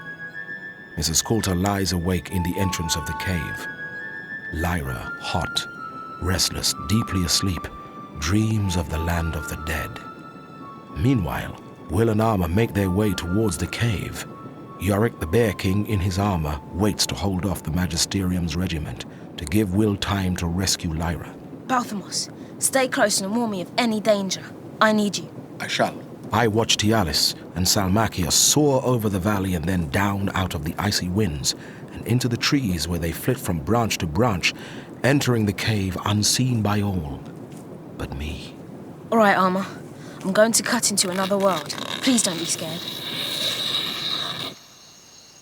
The knife opens a second sky where the moon glares down onto a bleached bone-white ground and insects trill. Armor reluctantly follows Will through. This moonlight will shine like a torch once I open the window into Mrs. Coulter's cave. I'll have to be very quick and pull Lyra through. Armor? All right. Ready? Yes. Come on. I'll seal it up. Armor's demon, Kulang, becomes a bat and uses his sonar to scan the back of the cave. Nothing. Will looks towards the entrance where Mrs. Coulter and her demon lie. His heart sinks. Lyra is asleep next to them. Armor, we'll have to get Lyra now, before Mrs. Coulter wakes. I'm ready. Mrs. Coulter's woken up. Come on, whilst she's distracted. Lyra! Will starts to cut a window into the moonlit world, when Mrs. Coulter and her demon monkey silently turn round. The glare of the other moon lights her face, and for an instant, Will seems to be staring at his mother, and his heart sinks. His mind leaves the knife point, and with a wrench and a crack, the blade shatters and falls to pieces on the ground. Wake Lyra up now! I don't know how you did that, but I'm not afraid of you. I can still take Lyra out of here, even if I don't have the knife. How? I can fight. Mrs. Coulter moves a little to let the light from the Zeppelin search beams shine on the pistol in her hand. The light also shows Armor sprinkling the powder on Lyra's upper lip. Will searches the cave floor for the fragments of the knife. He knows he must gather every piece. Outside, the Magisterium's Zeppelins hover as soldiers slide down ropes to the ground. Lord Asriel's gyropters land, but neither force has yet reached the cave. What are you going to do? Hold you captive. They want to kill us all. The Magisterium does. We must hope Lord Asriel's troops win. You broke the knife! No, you broke it. Will, is that you? Lyra! Where am I? Is Mrs. Coulter still here? What's happening? We're in a cave. You've been asleep for days. I got here as soon as I could, but there's loads of soldiers out there too. I've no idea who they are. They're too busy fighting each other to be bothered with us yet. I see the monkey demon snatch something out of the air. It's Lady Salmakia, the Galavespian spy. Tialis! Ah! Tialis, help me! It's a tiny person. He won't stop till he's torn her arms off. Oh! Mrs. Coulter drops the gun. The Galavespian Tialis has his hands entwined in Mrs. Coulter's hair and his poisonous spur pressed in her neck, Will picks up the fallen pistol. So, Master Will, what do you think we should do now? This. Holding the gun, Will sweeps his hand sideways and knocks the golden monkey off his perch, stunning him. The monkey relaxes his paw, enough for the tiny woman to struggle free. Have you got the knife? Of course. Then follow us. Who is the other child? Arma. She's from the village. She must return there. Move, now, before the Magisterium soldiers come! Mrs. Coulter, half stunned with pain, watches as Will helps Lyra. They see the two small figures of Tialis and Salmakia leap onto dragonflies almost the length of Will's forearm. Lyra, my dear one, my heart's treasure, don't go! Lyra, her face streaming with tears, steps over her mother's body. Here's your pistol. You may need it. Arma, go straight back to the village. The path's safe. Goodbye. And thank you, thank you. Run, children. Make for the top of the cliff and give yourself up to Lord Asriel's soldiers. Right. I don't think so. Come on. I cut a window through to somewhere safer this afternoon. Good job I did. Yorick must be fighting further down. Yorick's here? Yeah, in the thick of it. Come on, Lyra. Will drags Lyra towards the window deep inside the bushes. They plunge through into the other world, onto the bone-white rocks and under the ghastly moon, away from the danger of being caught. Surprisingly, the two little Gallivespian spies are already there with their packs on the ground nearby, watching. Sorry, Lyra. I thought we'd shaken them off. There's one good thing, though. Look, your alethiometer's in my rucksack. You bring it all this way for me? And your father? Did you find him? Yes. Do you know who these two small people are? No idea. We better be careful. I wouldn't like to get on the wrong side of them. Lyra, the knife's broken. We're stuck till we can mend it. I don't want those two little people to know. I thought you could ask the alethiometer. Yeah, I will. Oh, it mentions Yorick. You said he's nearby. Yes. Could he mend the knife? He could do anything with metal. I kept dreaming about Roger. You know, I tried to rescue him when the gobblers took him to Bolvangar, and then Lord Asriel killed him in Svalbard. In my dream, I saw him, and he was a ghost. He wanted to speak to me, so I've got to go down to the land of the dead and find him and say sorry. The land of the dead might be a world like this one. Maybe we could get Roger's ghost out. We could rescue him. If I don't get the knife mended, we won't be able to do anything. Those little people are watching us. Excuse me, whose side are you on? We are Gallivespians. I am the Lady Salmakia, and my companion is the Chevalier Tialis. We are spies for Lord Asriel. What world are you from? One with the same problems as yours. Our leader, Lord Roke, heard of Lord Asriel's revolt and pledged our support. What do you want with me?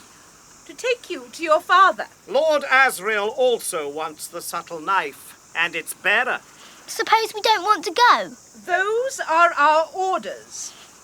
You must tell us what you intend to do. We're going back into Lyra's world to find a friend of ours, a bear. He's not far away. The bear with armour. We saw him fight. But then you must come with us to Lord Asriel. Everyone keeps saying I have to go to Lord Asriel. Humour them. Then we'll find out more. That poison in your spurs, Tialis. Will Mrs. Coulter die? It was only a light sting. A full dose would have been fatal. I need to talk to Lyra. In private. You could cut through into another world. Don't you trust me? No. Will lays the knife in its horn sheath on a boulder, careful not to let the pieces rattle. He and Lyra walk away out of the Gallivespian's hearing. I only hope Yorick can mend it. Do you think we can trust the spies while we sleep? They're fierce, but I think they're honest. We're going to sleep now. We'll move on in the morning. Very well. The sun dawns in all the parallel worlds. Lyra wakes, a little bewildered by the waveless sea and windless dunes. Will is already awake. Oh, good morning, everyone. The forces of the Magisterium have retreated. Mrs. Coulter is in the hands of King Ogunwe and on her way to Lord Asriel. How do you know? The lodestone resonator. I reported our conversation about the armoured bear, and my commander, Lord Roke, has agreed we should go with you. But once you have seen him, you must come with us. Right. We'd better go back through. They cross back into Lyra's world. There follows a day of long, hard walking. The track grows steeper and the snow line closer. Suddenly, Lyra spots the glimmering outline of a polar bear approaching. Yorick! I thought I'd never see you again. Is Mr. Scoresby safe? Climb up, children. I shall take you to my cave. Lyra, Mr. Scoresby died fighting. Oh no, he can't have, no! He kept a company of Muscovites at bay while Stanislaw Grumman escaped. He died bravely. I shall avenge him. Lyra, Stanislaw Grumman. His real name was John Parry. Mr. Scoresby died saving your father? Yes. Our stories are tied up with each other. We were supposed to meet. Let me light a fire. Here is kindling and ironstone. King Yorick, my knife is broken. Hang on. If you Galavespians are listening, come out and do it honestly. Why did you deceive us about the knife? Yes, why? I had to. You'd have stung us and had us kidnapped. Who are they? Lord Asriel's spies. They helped us yesterday, but they shouldn't eavesdrop. Come down by the fire. Thank you. Yes, thank you, Your Majesty. Will, tell me about the knife. I didn't think it could break. Lyra's alethiometer said you'd be able to mend it. Show me the fragments. Yes, I can mend it, although it should never have been made in the first place. This knife has intentions, too. Fetch me kindling from the bushes you'll find along the path. Do you know what I'm afraid of? Getting stuck somewhere and never seeing my mother again. I grew up on my own, really. It was always just me and Pan. But in the cave, with Mrs. Coulter, I felt... When I woke up once or twice, she was holding me in her arms. Maybe she was loving me. Yeah, well... Look, these must be the bushes Yorick meant. Inside the cave, Yorick Björnsson lays out the tools in his improvised workshop. The stone hammer and the anvil consisting of a piece of his armor. Lyra, find some more stones like this one. When they are hot, they give off a gas that will surround the blade and keep the air from it. Yorick sets the first two pieces of the blade at the heart of the fire. He watches closely as the metal changes color and the surface glistens and sparks fly from it. He snatches the pieces, holding them between the tips of his massive claws, and places them on the slab of armor. Yorick, I can smell your claws burning. Moving with extraordinary speed, Yorick adjusts the pieces that overlap and then raises his left paw high and strikes a blow with the rock hammer. And the knife tip leaps. Will, hold it still in your mind. You have to forge it too. Will quivers under the blows, trying to sense the atoms of the metal linking across the fracture. Yes! The join is made. And now it's time to attach the final piece. Will's head is ringing. He can barely lift the next branch onto the fire, but he has to understand every connection or the knife will not hold together. Will, Lyra, we are equal to this. Will turns back to the fire and braces himself for the last fierce task. As Will feels the last atoms settling across the break, he sinks to the floor, as does Lyra, their hair full of soot and smoke. Will, come outside. Lyra, stay here. And don't touch the knife. I think I have stepped outside bare nature in mending this knife. The time will tell. Now, why did the knife break? When Mrs. Coulter looked at me, I thought I saw my mother's face. The knife came up against something I couldn't cut. What are you going to do with it? I don't know. Answer me truth. Oh! I said I don't know because I haven't thought about it. It frightens Lyra and me. We want to go to the land of the dead and talk to the ghost of Lyra's friend, Roger. But my father and the angels, Balthamos and Baruch, told me to take the knife to Lord Asriel.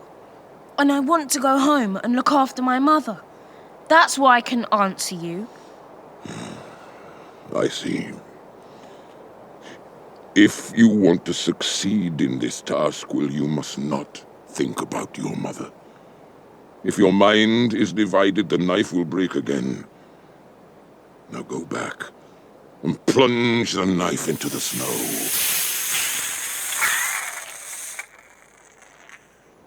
Lyra Silvertongue, why do you want to visit the dead?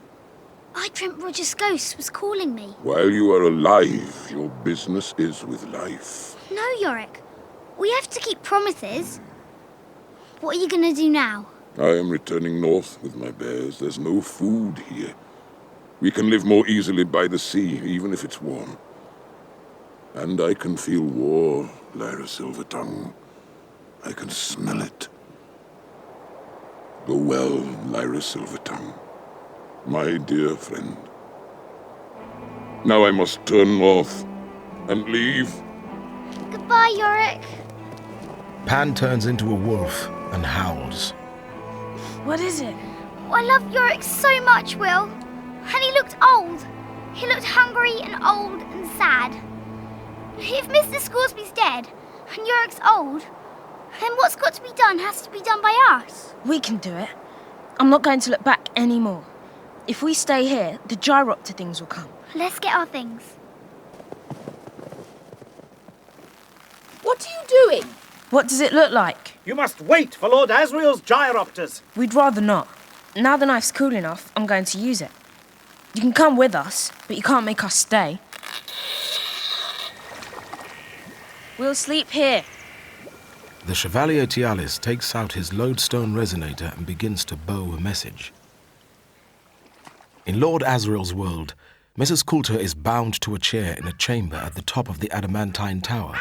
Her golden monkey demon thrashes and struggles in the coils of a silver chain.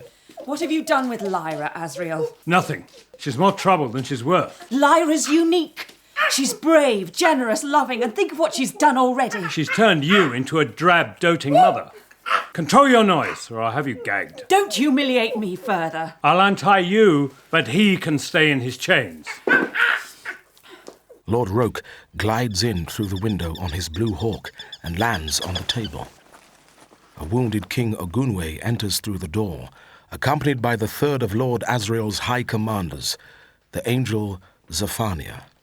Mrs. Coulter sits in the shadows. What happened, King Ogunwe? We killed 17 magisterium guards and destroyed 2 zeppelins. We also suffered casualties. 5 men were lost on 1 gyropter. The girl and boy escaped, but we captured the Lady Coulter. I hope she feels we treated her courteously. Yes, thank you. Now, Lord Roke, what have you heard from your spies? The boy's knife broke, but it was mended by King Yorick Björnesson.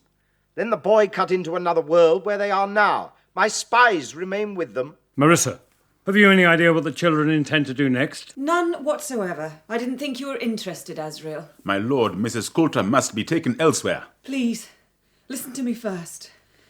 The Magisterium are going to kill my daughter. The witches prophesy that Lyra will be tempted as Eve was. I tried to save her. You drugged her. She hates me and would have run away. It was the first time I'd ever been able to keep her safe from harm. I felt such love for her. And then military strategy takes precedence. When the discussions are over, Lord Asriel takes a key from his pocket and unlocks the golden monkey's feet and hands. Then he strides along the wind-beaten battlements and down a mighty staircase. They follow. Excuse me, my lady. Your name is Zephania? Yes. Zephania is tall, winged, and her lined face is older than any living creature Mrs. Coulter has ever seen. I have pledged my allegiance to Lord Asriel. I see in his great enterprise the best hope of destroying tyranny. But if you fail? Cruelty will reign forever. Angels, of course, cannot be drawn into conversation. Pardon my ignorance, King Ogunwe, But I'd never heard nor seen a being like the tiny man riding the Blue Hawk until the fight in the cave yesterday. Where does he come from? They're well developed like ours, but the humans are all servants of the authority and regard the small people as devils. Are all Galavespians allies of Lord Asriel? No, though most are. And the angels? Mrs. Coulter, these questions are the sort of things a spy would ask. I can't escape. I'm harmless. If you say so. Angels are difficult to understand. Some have greater powers, and there are complicated alliances among them. The authority has been suppressing them since he came into being. But the authority created everything. He wasn't created. There may or may not have been a creator, but the authority took charge. Since then, angels have rebelled. This is the last rebellion, and it unites beings from all the worlds under a common cause. This is the greatest force ever assembled. And is Lord Asriel going to attack the kingdom of heaven? Lord Asriel is setting up a world where there are no kingdoms at all. No kings, no bishops, no priests. The authority may want to attack us because we intend to be free citizens of the Republic of Heaven. A republic? Is that why Asriel left his servant at home? The staircase opens onto a massive hall lit by glowing crystals. Ladders, gantries, beams, and walkways straddled the gloom above, filled with figures moving purposefully across them. Lord Asriel passes through a set of iron doors. The noise redoubles, and the heat sweeps over them like a breaking wave. I've seen forges and manufacturers in my own world, but the biggest seems like a village smithy besides this. Lord Asriel gestures to the small group to follow him down a long, rocky corridor where the grinding and hammering gradually fades. Then, without warning, they emerge into the night air. What is that? The intention craft. It looks like some kind of complex drilling apparatus. Lord Asriel swings himself up into the seat, fastening a leather harness around his waist and shoulders and setting a helmet securely on his head. His snow leopard demon, Stelmaria, follows him. The intention craft suddenly moves. Various parts of it are revolving, turning this way and that, scanning the dark sky overhead. And then it vanishes, only to reappear hovering above them. Listen! To the south! Gyropter blades, whose are they? Ours! My pilots flying a mission to tempt the enemy to follow. Watch! Above them, the intention craft hangs as firmly as if it were anchored. A group of lights appear low in the sky. There are 6 gyropters, one in trouble, with smoke trailing from it.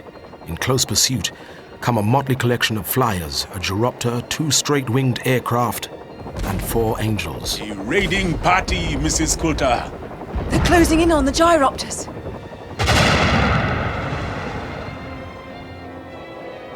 The intention craft lands. Impressive! Asriel, may I see how it works? Come up. Take my hand.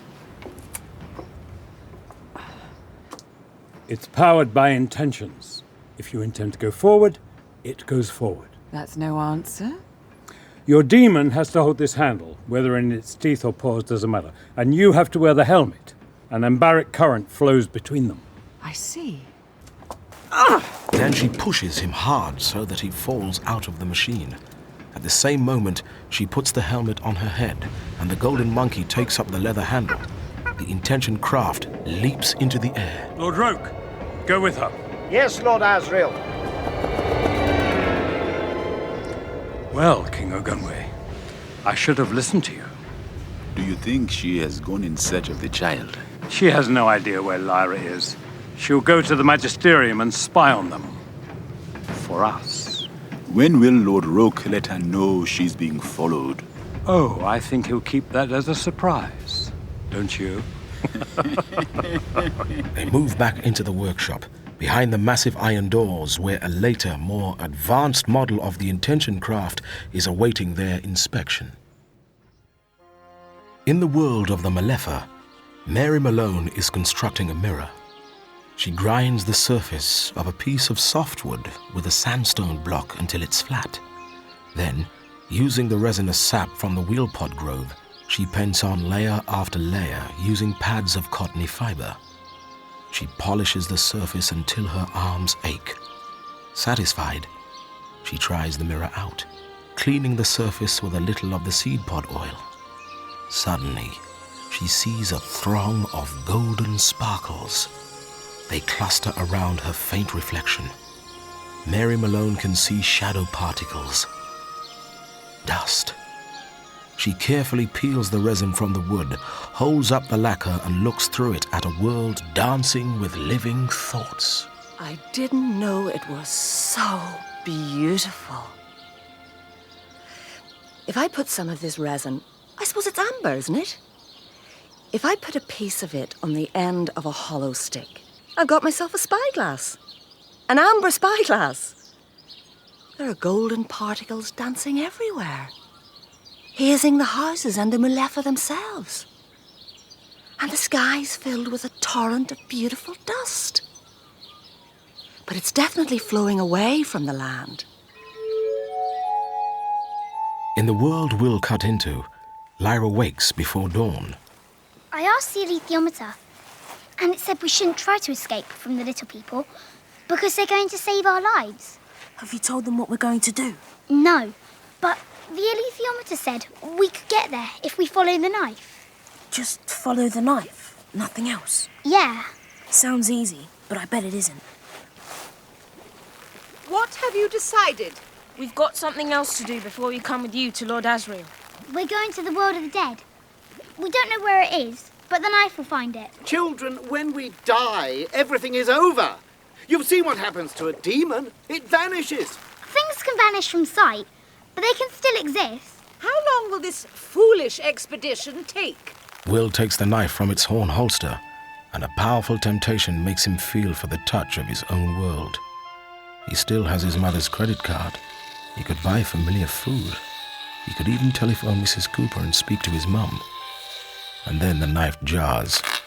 Will's heart almost stops. Try again. This feels different. Like a very smooth surface. Almost as if I'm cutting through a mirror. Come through. The air resists the knife. That's the first time it's happened.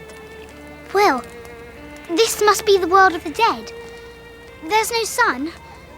There's no sky for it to cross. Here and there, fires burn among ruins. Shacks and shanties have been put together from beaten-out petrol cans, torn sheets of polythene, scraps of plywood and hardboard. This is horrible. Yes. It looks like a refugee camp. Wait, stop right there. Can you tell us where we are? I can. You're in the holding area. Why can't we just go into the town, like the others? Because you're alive. Well, how come we've got this far? The living come here by mistake. This is just a port of transit. So where did the dead go when they leave here? I couldn't say. Now move along, please. What do we do now? You'll have to find somewhere to stay. The sky seems to be made of smoke. Those grey-looking people there, why are they hanging about? They're not people, and they're not ghosts, Lyra. That woman coming out of that shack. She's alive. Hello? Oh, you gave me a fright. Who are you? Travellers? Sort of. We need somewhere to sleep tonight. These are strange times. Come in, and welcome. My name's Jane. Like you, I arrived by accident. Now I've got to wait. When it's time, your death takes you by the hand, and you go with him in a boat across the lake. No one comes back. I'll introduce you to him if you like. Jane's death, come in, please. He's a bit scruffy. Lyra? Well, he is. This is really your death? Yes. And your own death takes you across the lake? There's no other way? Lyra, do you understand what you're doing? Yes. You don't. You can't risk your own death. Come back with us to Lord Asriel's right now. Listen to her. Let's go back now, before it's too late. I've got to find Roger. I feel so terrible about Roger, and I want to say sorry and make it as good as I can, because it's my fault he's dead, and I don't care if I have to die to do it.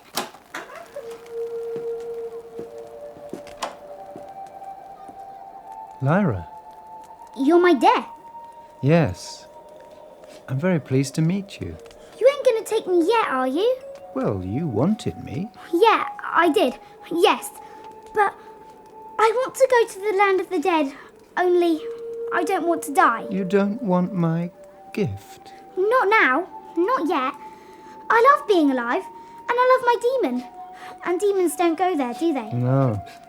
Your demon vanishes into the air, and you vanish under the ground. Then I want to take my demon with me.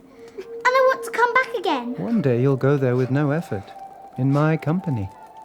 I'm your special friend. No, Pantomime is my special friend, and I love him.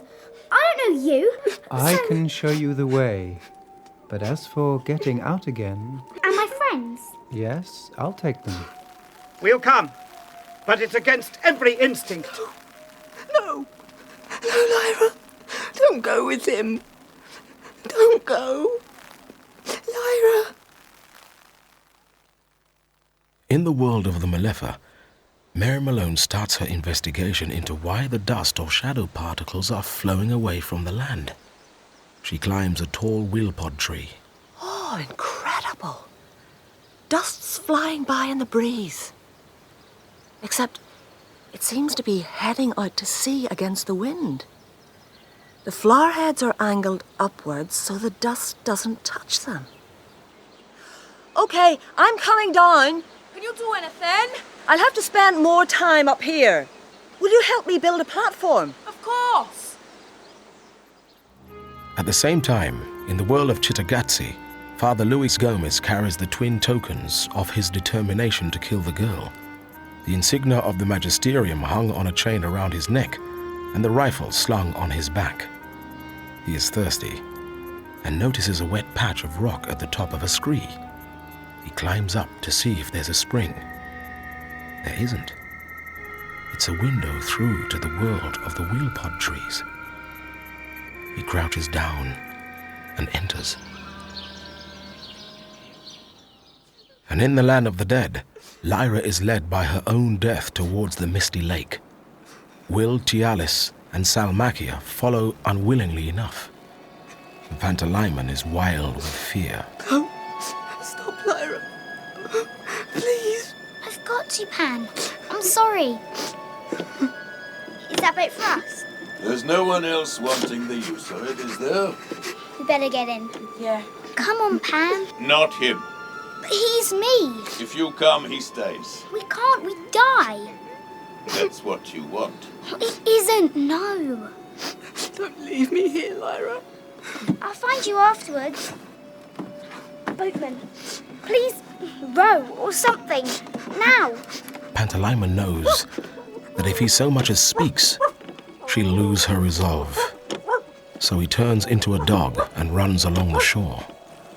Pan, I love you. I'll find you again. If it takes all my life. I've got to find Roger. I've got to.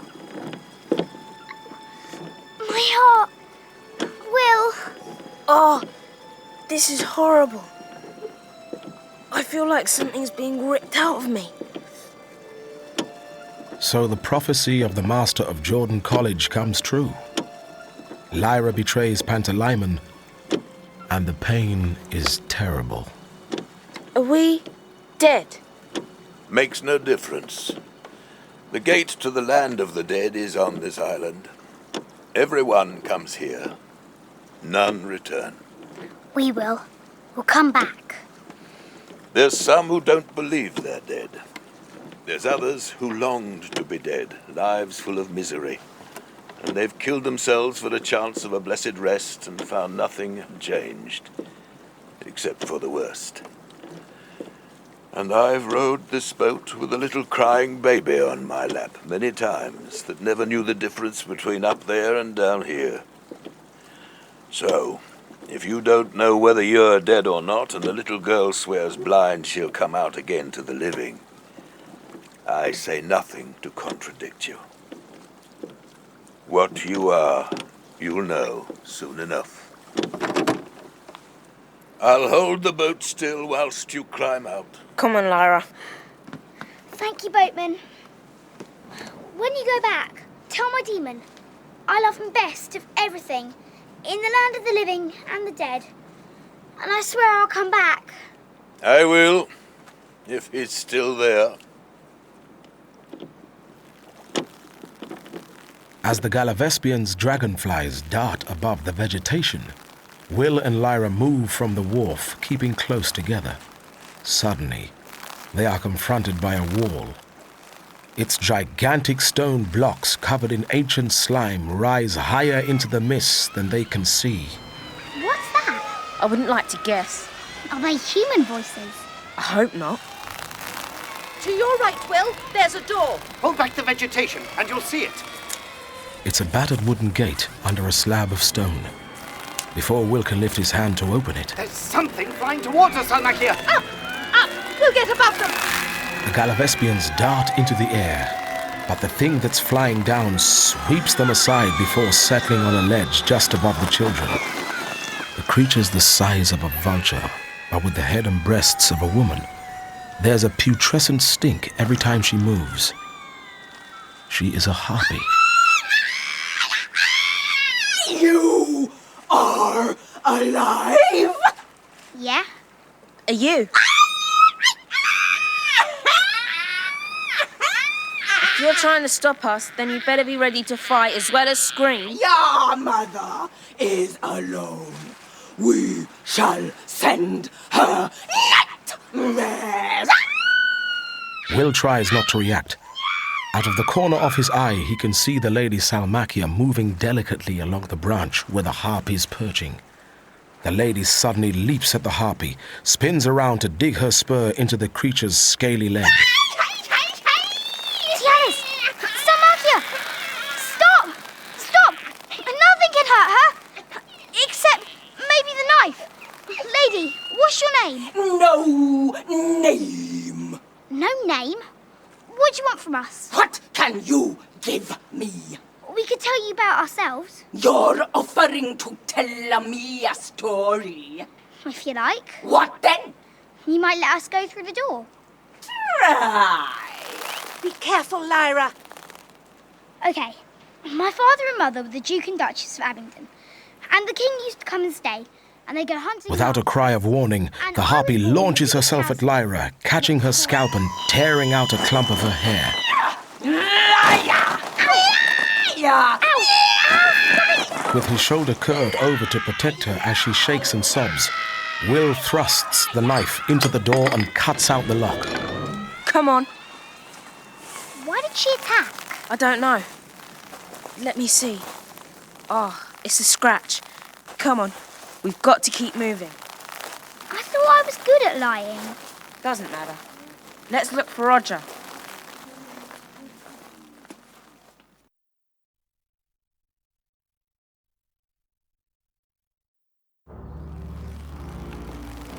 Will, look. In front of them is a great plain extending into the mist. The light is dull and exists everywhere, equally so that there are no true shadows. There are adults and children, ghost people, so numerous that Lyra can't guess at their number. Can you talk? Can you understand me? The ghost children think the dragonflies are demons. They ain't. But if my own demon was here, you could all stroke him. My hands pass right through them. They're like mist. I think they're trying to warm themselves by walking through us. I'm turning numb. Please, we wish we could warm you all and touch you all, but we came down here to look for someone. That little girl seems fascinated by your wound. Did the harpies do that? Yeah, but if that's all they can do, I ain't worried. It isn't. They do worse. What? It's not so bad for them that's been here hundreds of years. It's the new ones they like tormenting most. We came here to find a boy called Roger. Why are you bothering? Lyra wants to speak to him, and I want to find my father, John Parry. My friend's called Roger Parslow. Tell them it's Lyra and Will. Run, run. You must run. The harpies are back. William Parry, Mummy's boy, mad mummy, lonely mother. She's off her head! Is Elaine Parry? Oh, don't listen, Will. The harpies snap at the air as if they are eating insects. They mock his mother with a stream of filthy words, yet part of his mind is cold and separate. Tialis, Salmakia, I've just realised. Yes, Will? The harpies don't want to touch us. It was an accident when that one hurt Lyra. They're no physical threat. I think you're right. This way. Come with us. We'll find Roger Parslow and John Parry. So they set off across the desolate plain, and the harpies wheel overhead, screaming but keeping their distance. The Galavespians fly above them, keeping watch. Where are your demons? We left him outside, where it's safe. Did you have a demon? Yes. His name was Sandling. I loved him. Had he settled into a fixed shape? No. But he was a bird most often. What's your demon called? Pantalaimon. Everyone says when you die they vanish. But I know my Sandling is somewhere. Will? Yes? I want to take all the ghosts outside. Once we found Roger and your father, let's open a way for them to get back into the world. Roger? Are you Roger? Yes, I'm Roger Parslow. Roger, Lyra is here. Lyra! Lyra! Step by step, the living girl draws closer to the boy she had brought to his death. How do you say hello to someone you helped kill? When Roger and Lyra come face to face, it happens quite suddenly. There he is. In among the press of ghosts, his face as full of delight as a ghost's can be. Lyra, I'd never thought I'd see you again. He rushes to embrace her. They can never truly touch again. Roger, I never forget you. I'd done the wrong thing when Pan got my demon away from Lord Asriel's. We shouldn't have tried to fight. We should have run to you. That wasn't your fault, stupid. It was me that brung you there in the first place. Where's Pan? I had to leave him on the shore. It was horrible. It hurt so much. This is a terrible place, Lyra. There's no change when you're dead. Them bird things whisper all the bad stuff you ever did. And you can't get away. Perhaps you can. What do you mean? Well, the witches have got a prophecy about me. I'm not supposed to know. I'm going to do something important in another world. And Lord Asriel, before he went through into the new world, said death is going to die. So I've got to help all the ghosts escape from here forever. Will, what are you and Lyra going to do now? Let the dead out. Magnificent! That's the greatest blow you could strike. The authority will be helpless after that. Then we'll have to get out of here and find our demons. Have you said anything to the ghosts? No, in case it doesn't work. I've got to find a world I can open, and those harpies watching all the time. I don't want to let those things escape. We could distract them whilst you cut through. Yeah, please. Will holds the knife loosely, but the first cut opens onto rock. Again and again he finds rock. Lyra notices and comes over. Roger follows.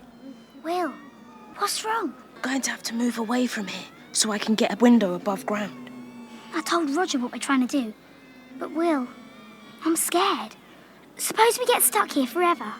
If the worst happens, we'll just cut a tunnel. So we're not really trapped. Will, have your knife ready.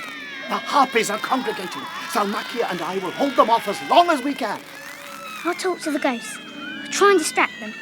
You don't want them guessing, or they'll give it away. Yeah. Listen to me, everyone. Roger and me, we grew up together.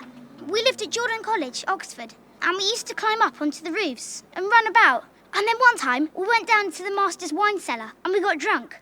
We used to have loads of fights with the Clayburners children. And then we'd all jump into the river to get clean. Harpies, you've been listening too. Yes.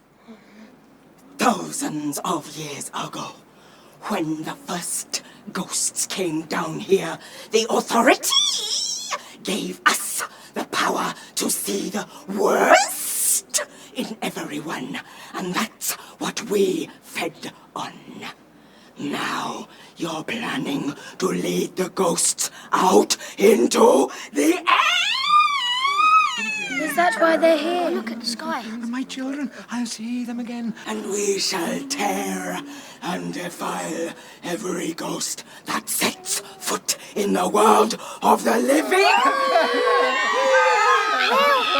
We've made it worse for everyone now, not better. Oh, they'll hate us. Roger, I should never have come here. What have I done? Harpies, come back. You want my anger. Listen, why did you fly at Lyra at the gate? Because she lied. And you kept silent just now because? It was nourishing.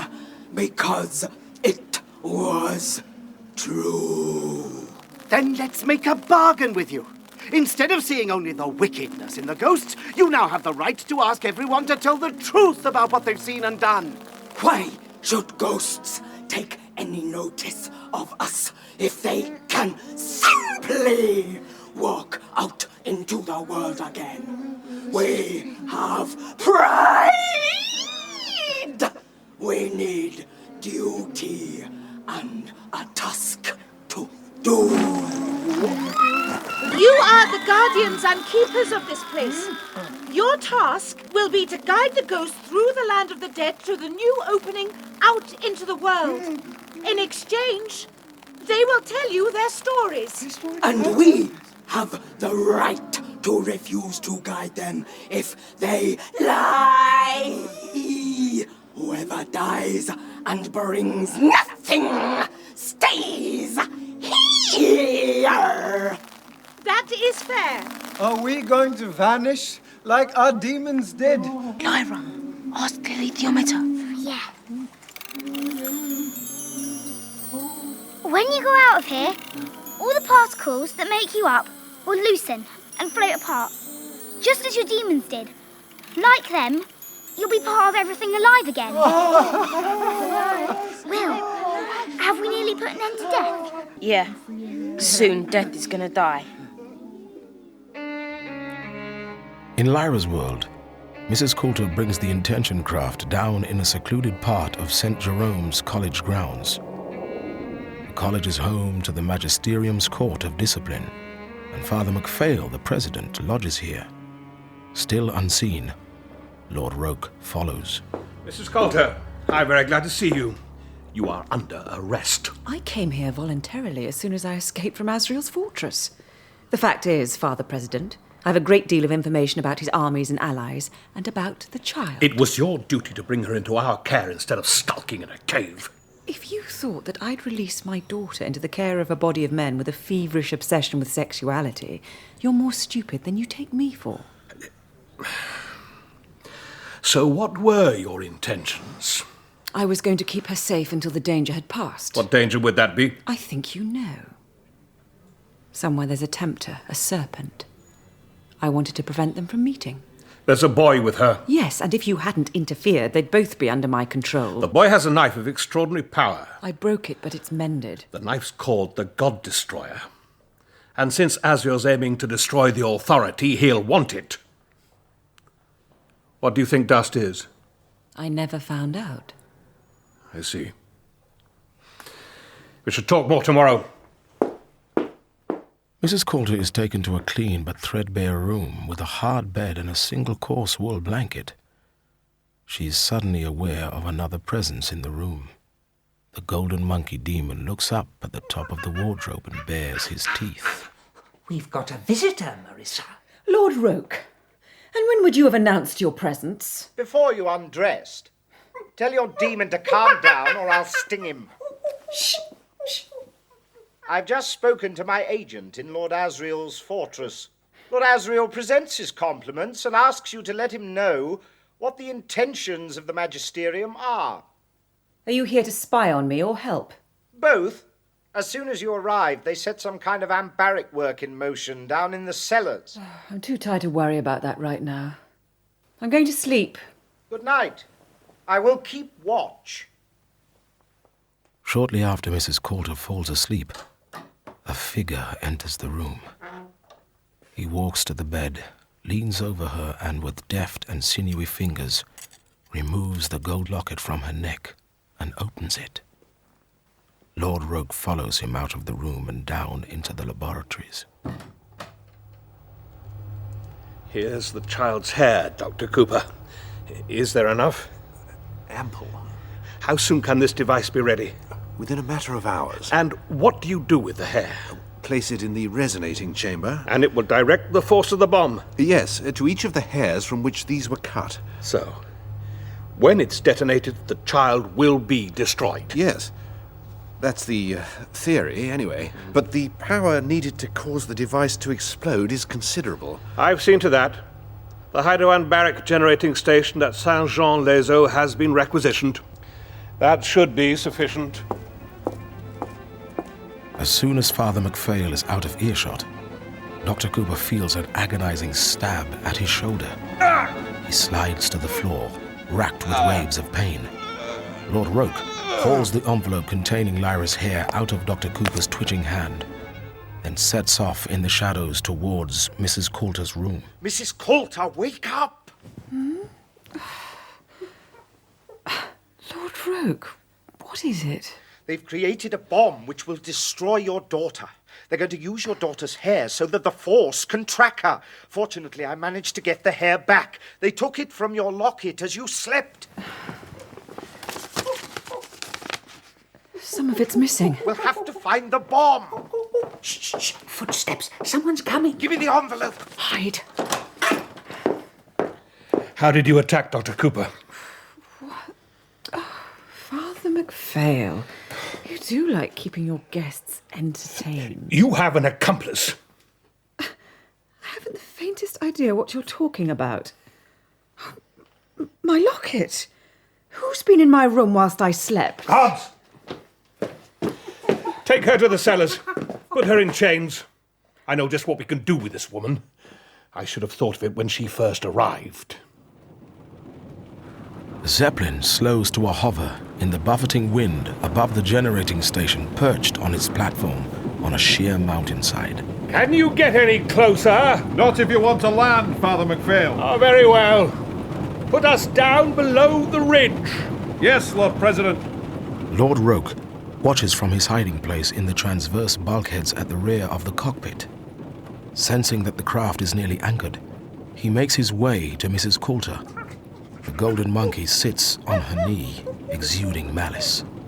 Lord Roke waits for his chance and then darts across to her, hiding in the shadow of her shoulder. Lord Roke, are you staying with me or working on your own? I'll stay with you. I'll have to hide inside your coat. There's a pocket to the left. My demon will fasten the coat when you're in. These manacles don't allow my hands much movement.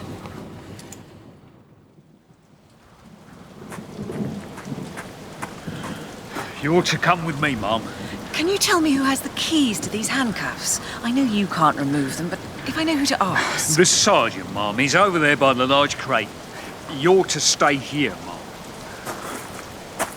You heard that, Lord Roke? Yes.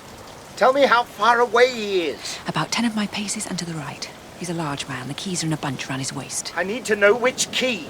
Did you see them lock the manacles? Yes, it has black tape round its shaft. Lord Roke climbs hand over hand down the fleece of Mrs. Coulter's coat till he reaches the hem at the level of her knees and lets go.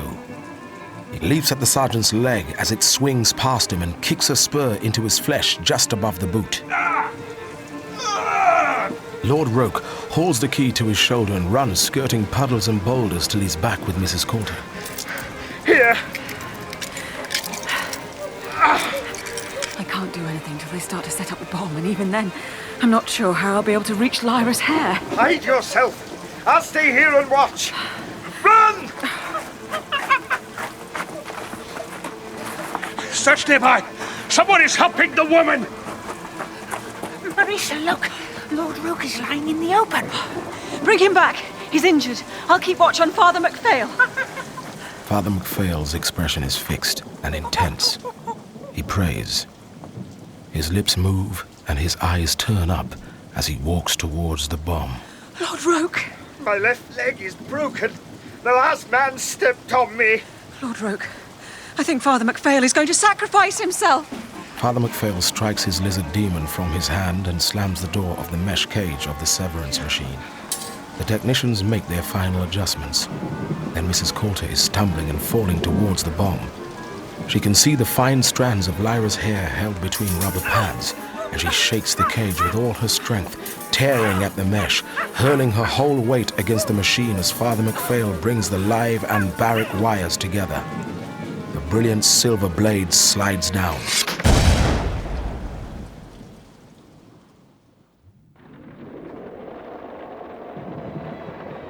Marissa, hold on tight. Asriel, how... Is Father MacPhail dead? Did the bomb go off? What about Lyra? What about my daughter? And where's Lord Roke? Dead. Look, Marissa, everything's tumbling down. That's what comes of setting a bomb off on a mountainside. Extremists aren't always the rational people they think they are. But please, what's happened to Lyra? A few minutes earlier, in the world of the dead, No Name has led Lyra, Will, and the Galavespians into a system of caves that will bring them to where they can cut a window into another world. They are followed by the endless column of the dead. Lyra, child. Mr. Scoresby! Oh, Mr. Scoresby, I'm so glad. I wish I could hug you. Me too, honey.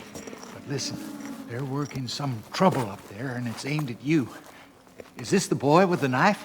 Yeah.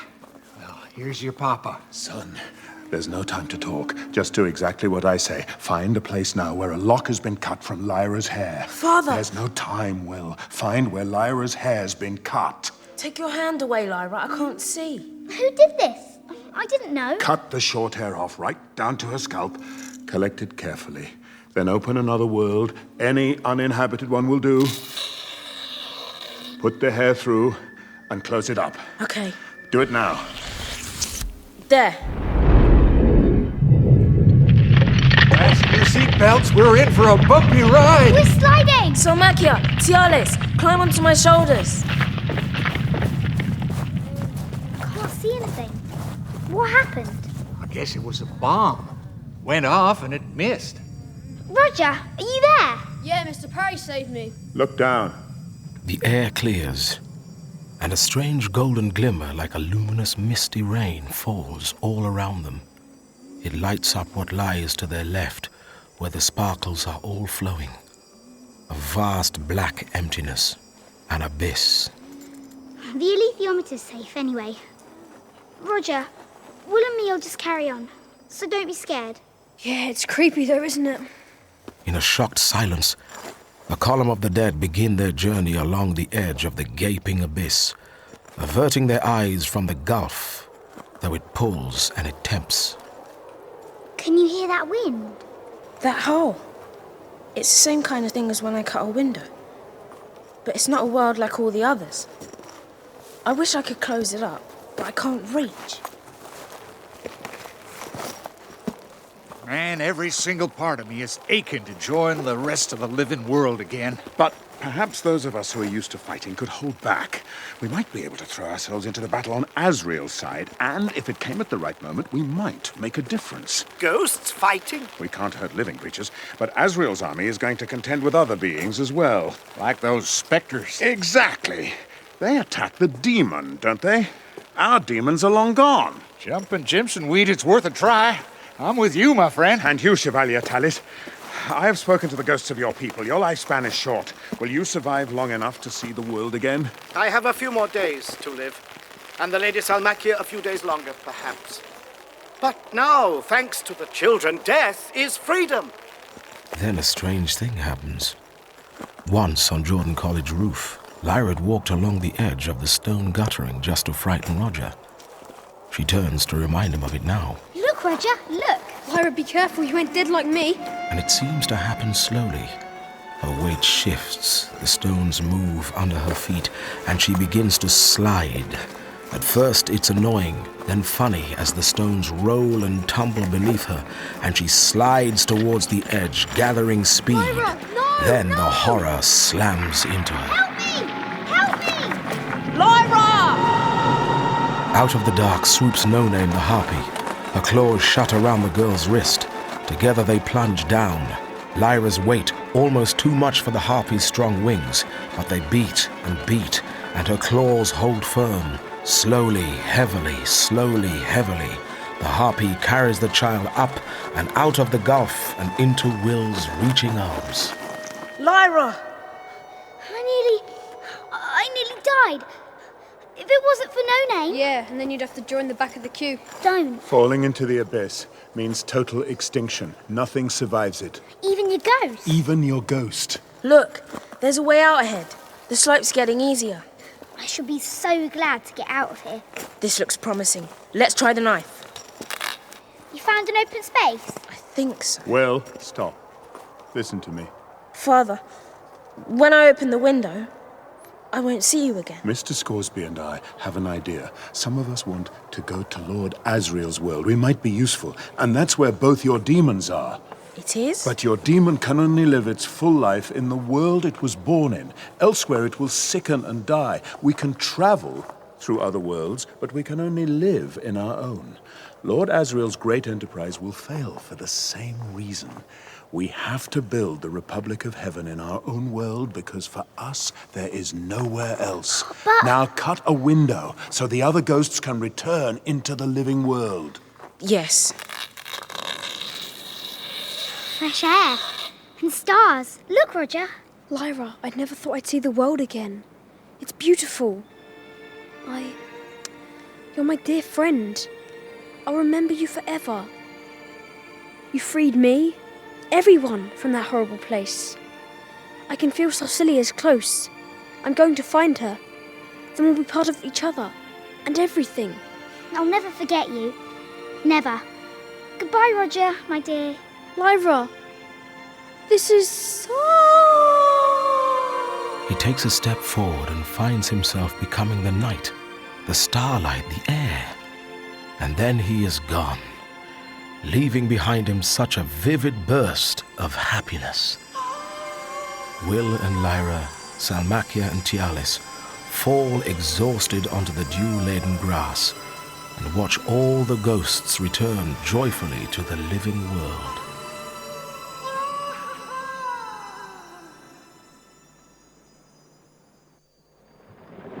I don't understand. Lyra heard me say that death would die. So she went and made sure that there's a way out of the world of the dead. Now ghosts dissolve exactly as their demons did. Dissolve? Dissolve is the wrong word. They return to all creation. My daughter's done that. Our daughter. But why didn't the bomb hurt her? I don't know. We'll just put that down to another failure of judgment on the part of the Magisterium.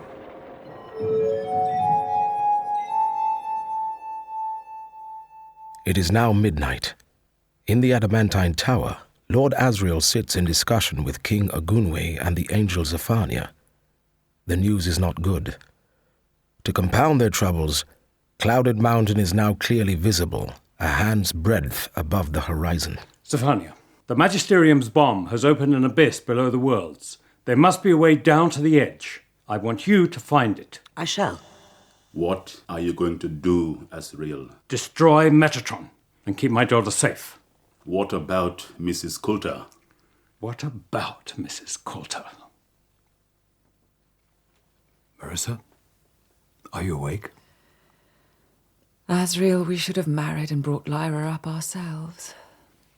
That's what you've been thinking, is it? She has changed us. Asriel, what will happen now? Is this the end of everything? Enter. Excuse me, my lord. The two demons have been seen. Close to the eastern gate about 5 minutes ago. Tell Zephania at once. Yes. Anyone seeing them should first report back to me. It has been desperately hard for Will and Lyra to leave the living world where they've slept the night. But now Lyra's bent over the alethiometer in the land of the dead to find out how to cut through into Lord Asriel's world. We're nearly in the right place. At the end of this tunnel, there's a rock running with water. You cut through there. But there's danger, a battle.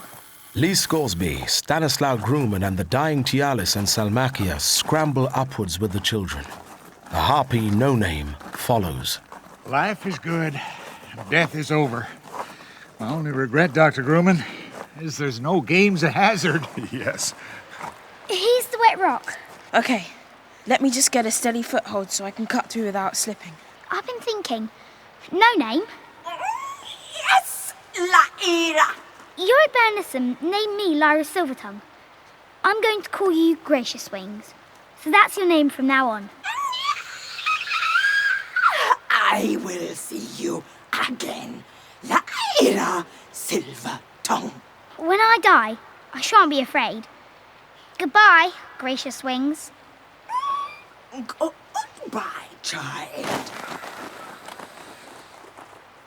Are you ready to go through? This is the world of Lord Asriel's Republic. That's what the alethiometer says.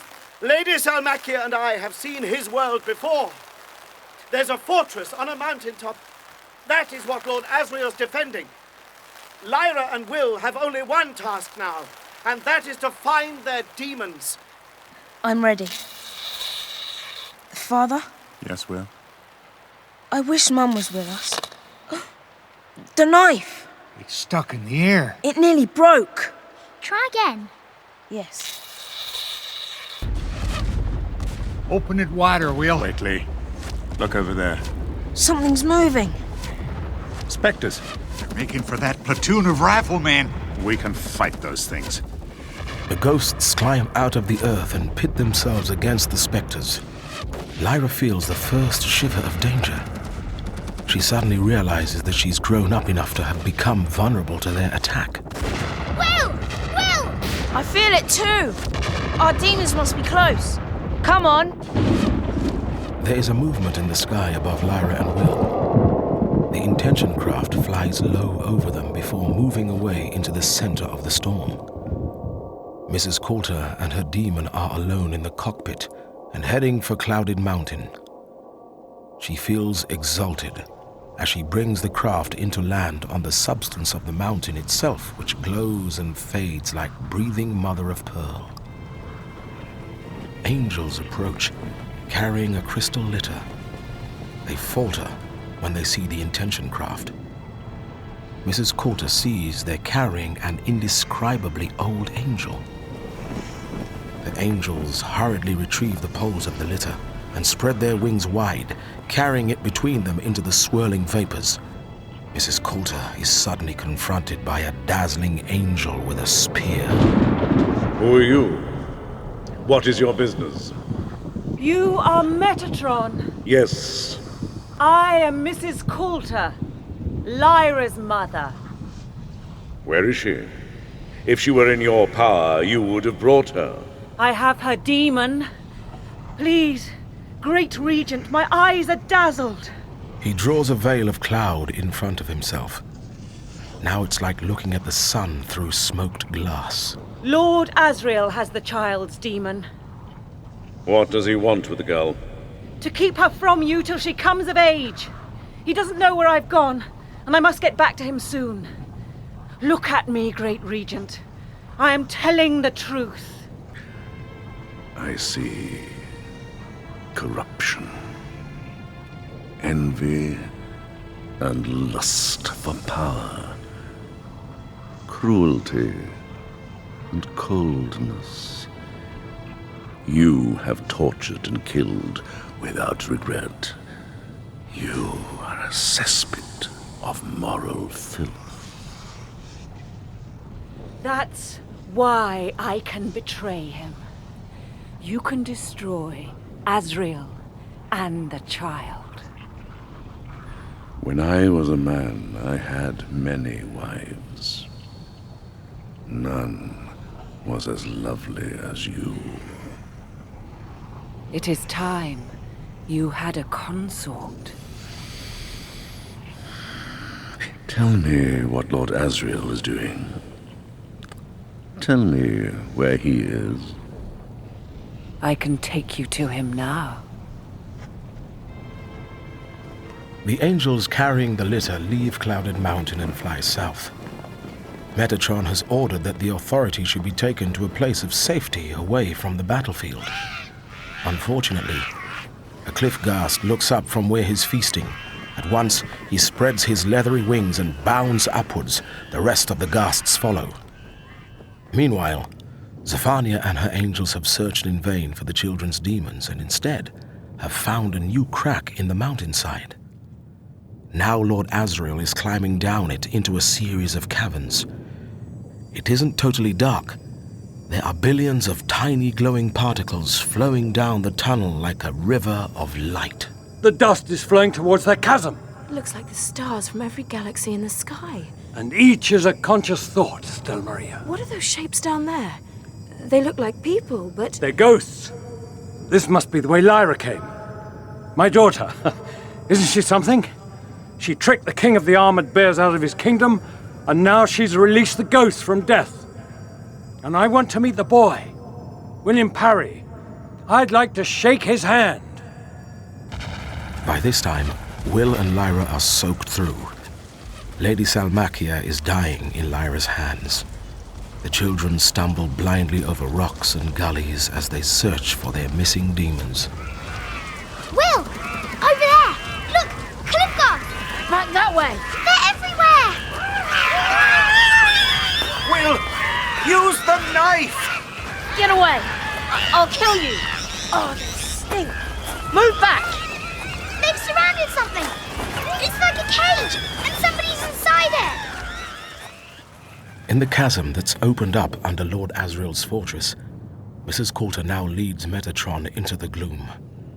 They stand on a high ledge watching Lord Asriel and Stella Maria, his snow leopard, a long way below. I could kill him now. But I want to see his face when he knows I betrayed him. Wait here. Asriel has heard us. When he's off guard, I'll call you. But come as a shadow, so he doesn't see you until it's too late.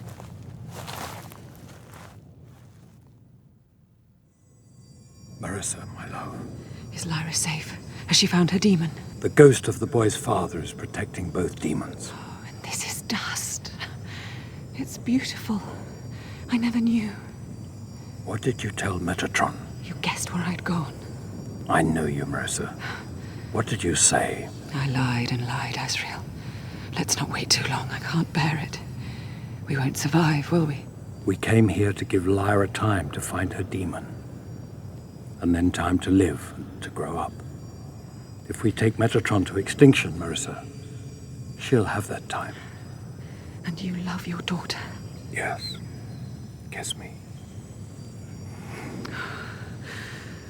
I told Metatron I was going to betray you. And betray Lyra, and he believed me because I'm corrupt and wicked. I wanted him to find no good in me, and he didn't. There is none. But I love Lyra, and I was so afraid he'd see. My darling. Any moment now, he'll lose patience. Lyra will be safe, and the kingdom will be powerless against her. Call him now, Marissa, my love. Metatron! It's time! I am here! Lord Asriel leaps at Metatron, seizing him by the waist, trying to grapple him to the ground. Lord Asriel's arms hold the angel's wings, cramping them to his side, and a moment later, Mrs. Coulter has seized Metatron's hair. With a sudden massive effort, Metatron flings himself sideways, freeing one wing and crushing Mrs. Coulter against a rock. Metatron has lifted a fist-sized stone and has brought it down with brutal force. The golden monkey sinks its teeth into the angel's hand, and Mrs. Coulter gathers the great white beating wing to herself and smothers its movements. Lord Asriel is weakening, but still he tries to hurl the angel over into the abyss. Mrs. Coulter finds the angel's face, and she digs her fingers deep into his eyes. Metatron spreads both wings wide. He's flying with Lord Asriel still clinging tight, the golden monkey's fingers tangled in his hair. If they fly higher, Lord Asriel will fall and Metatron escape. With a snow leopard beside her, Lyra's mother hurls herself against the angel, her demon and her dying lover seizing the beating wings, bearing them all down together into the abyss.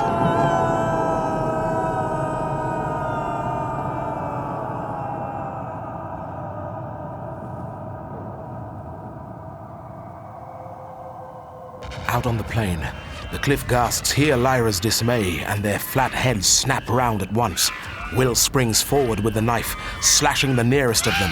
Tialis leaps to land on the cheek of the biggest, kicking her hard in the jaw with his poisoned spur before she can throw him off. The creature howls and falls in the mud. Tialis! He's dead, Will. The gas fell on him after he stung her. Oh, Lady Salmakia, I'm so sorry. Our lives are at an end. Better to have a useful death. Please, Lyra, put me next to him so I can say goodbye. There. Thank you. Perhaps you should see who is trapped in that crystal cage. He seems very distressed. He's placing his hand against mine, through the crystal. I've never seen someone so old. Let's get him out. There's no door. He's sealed inside. Cut through. Will cuts through the crystal in one movement and reaches in. The angel can only weep and mumble in fear, shrinking away from what must seem like another threat. We won't hurt you. Take my hand.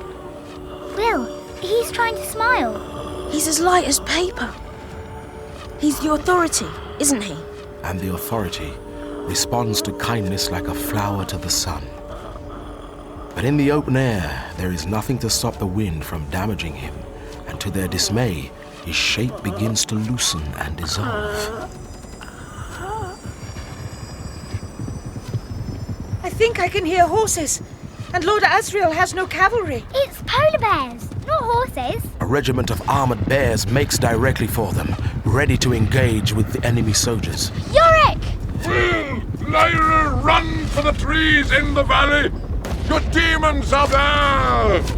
Mr. Scoresby, we're over here! Please, Scoresby, old comrade. I have never seen this before. You are dead. What am I speaking to?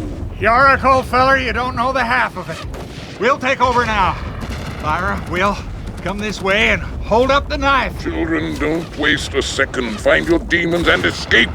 More dangers coming.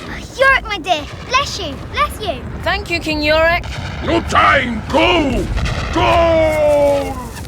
Will plunges after Lee Scoresby's ghost into the undergrowth, slashing to the right and left with his knife. Keep close. Some of the ghosts are here among the trees. They'll protect you. Lyra! Come quick, please! Lyra! Pan! Darling, I'm here! There. See him by that big rock?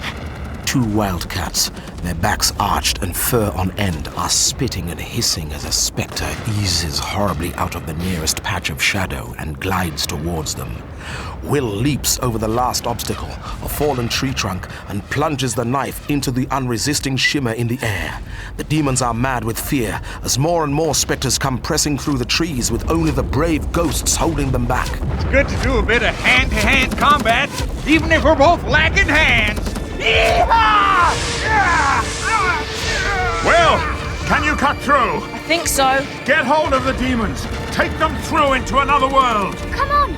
Oh, I've got Pan, Lyra. Go through now! Goodbye, Mr. Scoresby. I hope you find Hester. Goodbye. Goodbye, my dear child. Goodbye, Will. Go, Will. Father, Dad, you said I was a warrior, but you were wrong. I fought because I had to. I can't choose what I am, but I can choose what I do. Well done, my boy. Well done indeed. Father? John Parry and Lee Scoresby allow their atoms to drift apart at long last. Close the window, Will.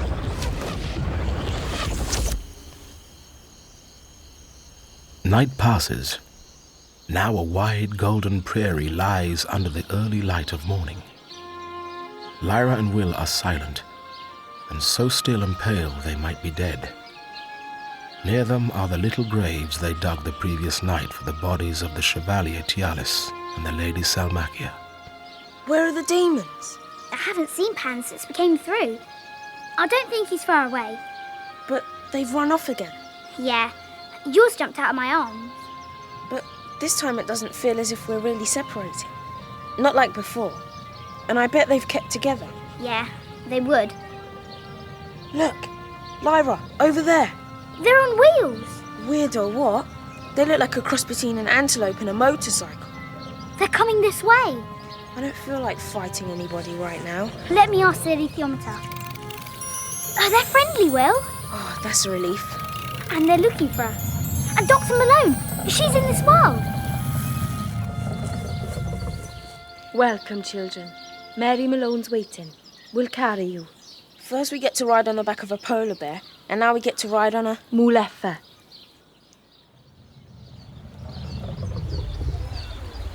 Lyra! Dr. Malone, how did you get here? I'll explain when you've rested. And this must be Will. We're from the same world. Yes, Lyra told me about you. Has she?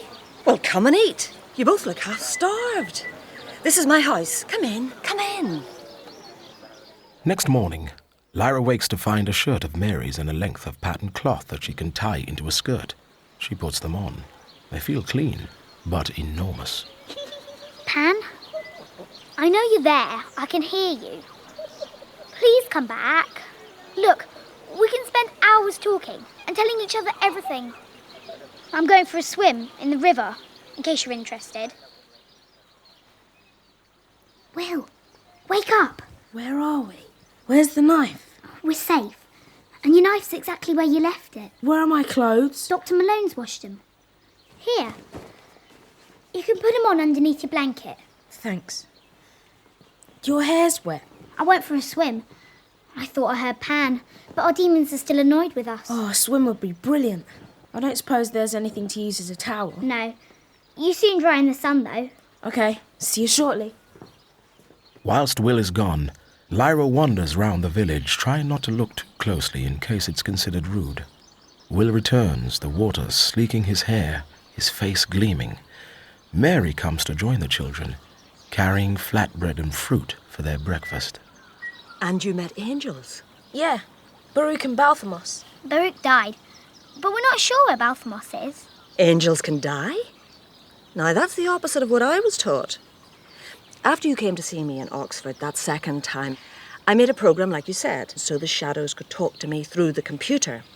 Actually, they said they were angels. Angels? I could accept that. I'd done a degree and then had become a novitiate, entered a convent. I was good at physics, so they let me continue. Then I went to a conference in Lisbon. I was such an innocent. I was downright holy, and that lasted until 9:30 on the evening of August the 10th, 7 years ago. Some of my colleagues asked me to go to a restaurant with them. We sat in the garden under a lemon tree. I found myself opposite a man I didn't know. He was Italian and about my age. He was nice and clever and funny. And Sister Mary Malone started flirting. Then somebody passed me some marzipan, and I suddenly remembered the first time I tasted it. I'd been at a party when I was a young girl, about your age, Lyra. It was a friend's birthday party, and she was having a disco. She was having a what? You dance to music that's been recorded. And there was a birthday cake with marzipan on it. And a boy I really liked suddenly took a chunk off the cake and popped it into my mouth. I fell in love with him, just for that. For the gentle way he touched my lips with marzipan. And then we kissed. So, anyway, at 9:30 in the evening, at the Portuguese restaurant table, someone gave me a piece of marzipan, and it all came back.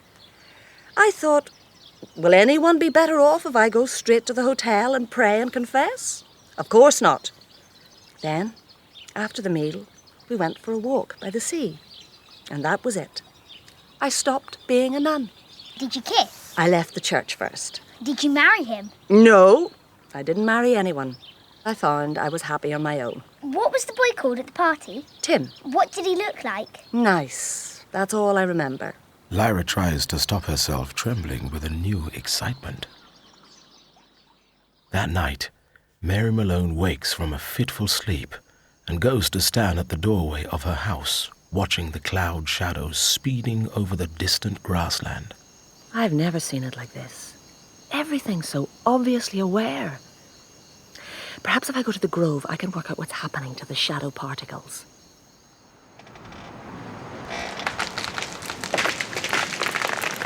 My tree!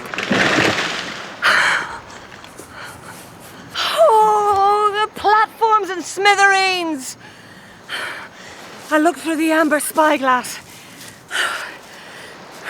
The clouds are being driven across the moon, but the whole sky's flowing with dust in the opposite direction, as if it's emptying out of the world. The wind, the trees, everything is trying to put up a barrier against the loss of the dust. Matter loves dust.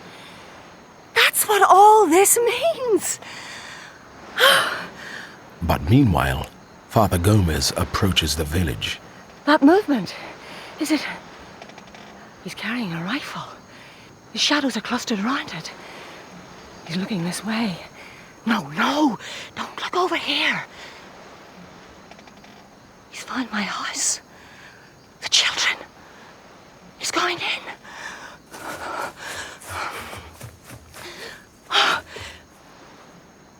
He's come out. So what's he up to? So, the table's in front of the door because... A man, I don't know who he was. I thought we were the only humans here, but he looked in while you were both asleep. Maybe the man had just wandered through from his world. I don't know. Now, I'm worried about you going off on your own. He may be lurking. If he just turned around and went away, he can't have meant to do anything bad. And we've got to find our demons, Mary. I suppose you can see someone coming from a long way off. And we can always escape into another world. True. I packed you some food in case you're out all day. Bread, cheese, and some thirst-quenching red fruits, like a cross between strawberries and apples. There you go. Who's going to carry it? Me. I don't mind. No, it's all right. Well, good hunting, but please, take care. Of course. Thank you. Bye. Bye. Mary seems different today. She was spooked by whoever it was last night, and she's probably homesick. Maybe she's sad about the man she was in love with. Do you think we'll ever get home? Not sure I've got a home to go to anymore. They can't have me back at Jordan College, 'cause it's all men. And I can hardly live with the bears or witches. What about Lord Asriel's new world? It's going to fail. Your father said that demons only survive in their own world. He'll have done all that work for nothing. You have to build a republic in your own world. It wasn't for nothing, even if it doesn't last. Yeah, but it won't be how he'd imagined it. Yeah. I'm wondering what shape my demon will eventually become. Suppose we don't find them. Then I'll never know. I picked up your demon by mistake when we came through the window. She was a cat. She and Pan looked almost identical. When do they stop changing shape? Soon. There's things in the grass. You can only see them out of the corner of your eye. Do you think it's them? Yeah, it's them. But come on, there's that fallen tree. Let's go and have a look. Our demons might follow. You're right. They're keeping up. They want to be found, don't they? And I keep wanting to turn around. When we've gone back, what are you going to do? Go home. I'll have to. What about the men that were after you? We've seen worse. Yeah, I suppose so. But I wanted to show you Jordan College and the Fens. I wanted us to... Yeah, me too. But there's my mother. I just left her with a neighbour. It's not fair on either of them. None of it's fair on you. It's a different sort of not fair. It's like an earthquake. There's no one to blame. But I bet the secret's out by now. My mum's probably in an institution. When I'm old enough, I can look after her properly, in my own home. So, do you think you'll get married? I've never thought about it. How about you? I wouldn't marry anyone in my world. Ugly lot, are they? Are you keeping the knife? I can hardly give it to someone else, can I? Don't look. They're right behind us. I thought as much. We had to leave them, didn't we? There was no choice. You'd made a promise to Roger. And you had to speak to your father. And we had to let the ghosts out. Pan will be very glad one day. Because when I die, we won't be split up. Just stop a minute. I'm thirsty. You can't do this in my world. Drink out of every stream. Most are poisoned. How? It's because of the way we live. They dip their hot faces in the brook and drink deeply. Lyra's heart is suddenly beating so fast she feels the pulse in her throat. Father Gomez, the assassin, watches them from the top of the ridge. He is now convinced that the girl and boy are walking towards mortal sin, so he takes aim through his telescopic sight. The girl looks like an angel. And I look even more like an angel. What? Who are you? Where are you? I am beside you. I have your demon. Put down the gun, or I'll pull the demon even further away from you. Keep still and be quiet. Who are you? My name is Balthamos, and I am an avenging angel. Will and Lyra follow the stream into the wood. Now the demons have vanished again. They are completely alone. They take off their shoes and sit down on the mossy rocks at the edge of the stream, dipping their feet in the cold water. I'm hungry. Me too. They unfold the cloth and eat some bread and cheese. Their hands are slow and clumsy. They hardly taste the food. Then Lyra takes one of the little red fruits, and with a fast-beating heart, she turns to Will. She lifts the fruit gently to his mouth. She can see from his eyes that he is too joyful to speak. Her fingers are still at his lips. Lyra. Around them there is nothing but silence, as if the whole world is holding its breath. They kiss for the first time.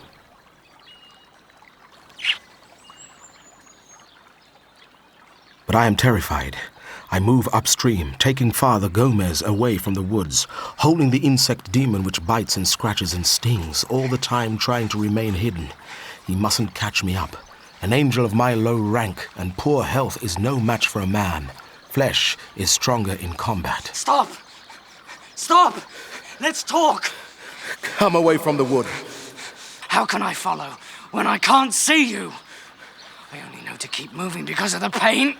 You're taking my demon too far from me and you're leaving wet footprints on the rock. I know where you are!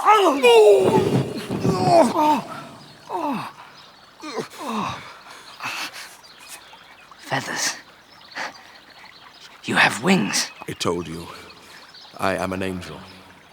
I thought with your background you'd have more respect. Talk here, please. My demon, you don't know how much this separation hurts. I can't do you any harm. Stop, please. Sit down where you are.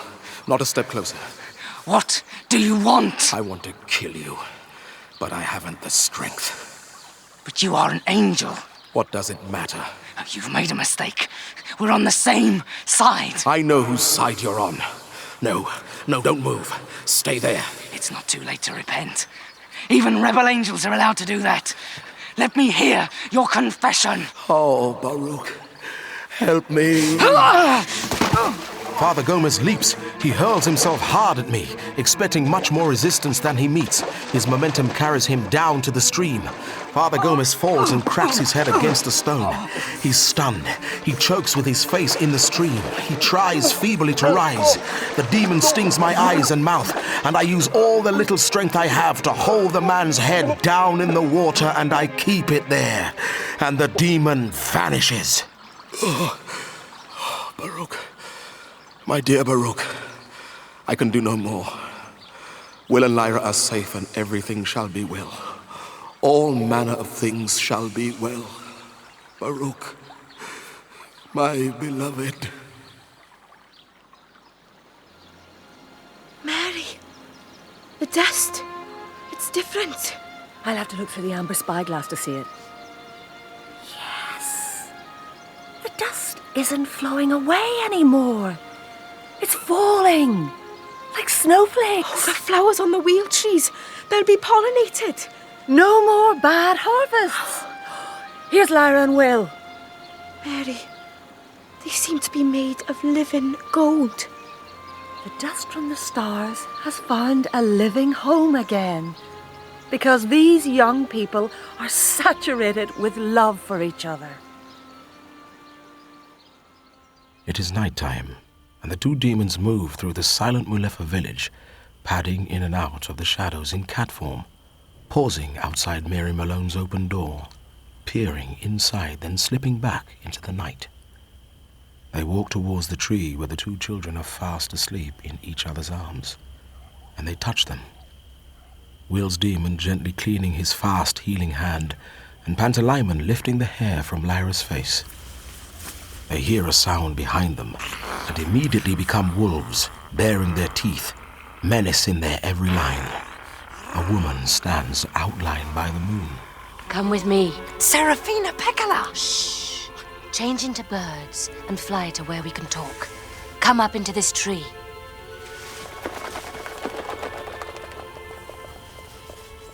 Listen to me. In leaving you both on the shores of the world of the dead, Lyra and Will did something without knowing it. You are still whole beings, but now you can roam free and see strange things and bring back knowledge. Now, I know Pantalaimon, but Will's demon, what are you called? I'm not sure. I didn't know I existed until I was torn from Will's heart. Then I shall name you Kiyava. Now, it's time to return to your humans. They need your help. You have to tell them what you know. All the windows must be closed, and your humans must return separately to their own worlds. Now I'm going to speak to Mary Malone. Serafina Pekkala flies down to the hut on her cloudvine. Where are Lyra and Will? There, asleep under that tree. They went looking for their demons today, but something else happened. They fell in love. You have a demon too, sister. I do? Mm-hmm. He's a little black bird with red legs and a slightly curved, bright yellow beak. A bird of the mountains. An alpine chuff? How can I see him? You may glimpse him if you half close your eyes. Right, I'll try. What I've come to tell you is that the children must return separately to their own worlds. The windows between them must be sealed and the subtle knife broken. The demons will help, but you must comfort them too. They're in love? I know. Can you see dust, Serafina? No. Until the wars began, I'd never even heard of it. I made an Amber Spyglass which lets you see it. Here. That is dust. Oh, it's beautiful. Turn to the tree where Will and Lyra are sleeping. Oh, they're bathed in gold. They did this? Yes. Because they saw each other differently, and the dust was suddenly and powerfully attracted to them. It stopped flowing away. So that was how it was to happen. I met an angel. Her name was Zephania. She told me that all the history of human life had been a struggle between wisdom and stupidity. She and the other rebel angels, the followers of wisdom, had always tried to open people's minds. The authority and magisterium had always tried to keep them closed. The struggle isn't over. They'll regroup under a new commander. We must be ready to resist. So what's happened to Lord Asriel? He and Mrs. Coulter fought the Regent of Heaven, the angel Metatron, and they wrestled him down into the abyss. They're all gone. They won't become ghosts and defy death? No, their atoms were destroyed. Once, in my world, I saw Mrs. Coulter torture a witch, and I swore this arrow would find its mark in her throat. I must now break it. She sacrificed herself with Lord Asriel to save Lyra. Oh, how can we tell Lyra that her parents are dead? Wait until she asks. And she has her symbol reader. That will tell her anything she wants to know. Can you foretell what they'll choose to do? No, but if Lyra returns to her own world, then I shall be her sister for as long as she lives. What will you do, Mary? I suppose I belong in my own world. I'll be sorry to leave this one. I've been very happy here. The happiest I've been in my whole life. When we part soon, we'll part forever. At the same moment, the demons are approaching Will and Lyra as they sleep under the tree. Lyra! Pan? This is Kiyava. Will's demon. Kiyava. My demon? Serafina Pekkala named me. Serafina Pekkala came to us just now. Pan! What is it? What's the matter? Aren't you pleased to see me again? It's something terrible. We have to tell you something terrible. It's about dust. It was all flowing away down the abyss that you saw in the world of the dead. That golden light was dust. And it's still leaking away into nothing. And it mustn't. It's got to stay in the worlds. Otherwise everything good will die. Will, Every time we made an opening between worlds, us or the old guild philosophers, we cut into the same emptiness that exists at the bottom of the abyss. You must close every opening for good. Every one. No. There's no choice. So one of us must choose to live in the other's world. We can't exist in each other's worlds without being affected. My father was dying after 10 years. All the windows must be closed. Who said? A female angel. We can make just a small window, and we close it up each time, so hardly any dust got out. No. The spectres. What about them? We found out where they come from. They're the children of the abyss. Every time we open a window with the subtle knife, it makes a spectre. That's why Cittàgazze was so full of them. And they grow by feeding on dust. And demons are sort of similar to dust. Grown-up demons, anyway. Will, remember Ulrich Bernison saying that the knife has intentions too? That must be it. We can't let the spectres out. If one of us stays in the other's world, that should work. Your father didn't have any doctors to help him. He was a shaman. He knew more than most doctors, and he was still very sick. But if we ask Dr. Malone, there might be specialist doctors and research in that. No. No. Another thing my father said. We have to build the Republic of Heaven where we are, in our own worlds. I thought he just meant Lord Asriel, but he meant us. We have to live in our own worlds. I'm going to ask the alethiometer. That'll say. I don't know why I didn't think of it before. Lyra, what's wrong? I can't remember what it means. I don't understand it anymore. It's left me. It was easy all the time I needed to know stuff. For rescuing Roger and helping Ulrich Bernison. But it's got more difficult. I thought it was because I was tired, but it wasn't. Lyra, he's the angel we saw. William Parry, I have come to ask you to help me. How can I help an angel? Show me how to close the openings that the knife makes. In return, can you help us? Not in the way you want. Your sorrow has left traces in the air. Why can't I read the alethiometer anymore? You read it by grace, and you can regain it by work. Yeah, but how long will that take? A lifetime. Grace attained like that is deeper and fuller than grace that comes freely. And all the windows have to be closed. Understand this. Dust is not a constant. There's not a fixed quantity. Conscious beings make dust. They renew it all the time by thinking and feeling, reflecting and gaining wisdom and passing it on.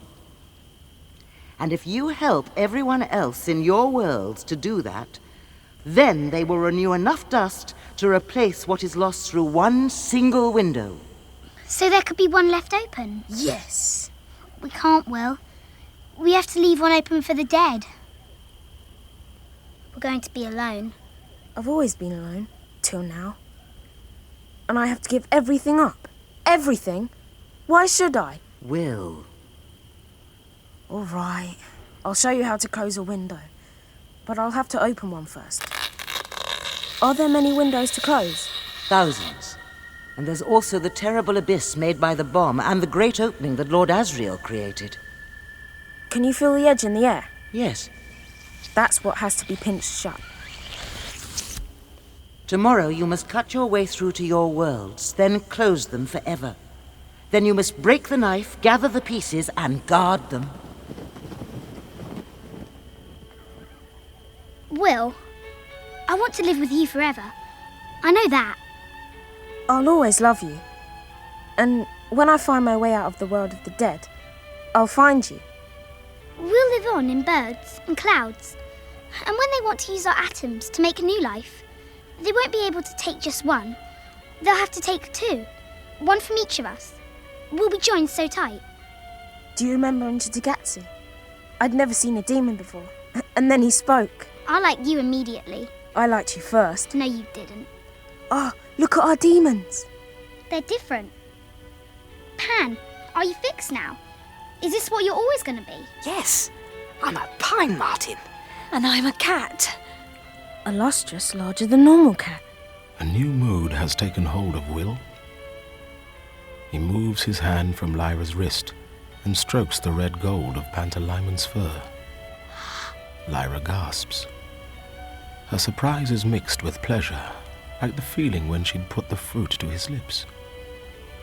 With a racing heart, she places her hand on the silky warmth of Kiava, knowing Will is feeling exactly the same thing. Neither demon will change now. These are their shapes for life. And Will and Lyra hold each other close as the earth turns slowly and the moon and the stars blaze over them. The final day in paradise has arrived. Goodbye, Mary. Here is a lacquer phial containing wheel tree oil and a bag of seeds.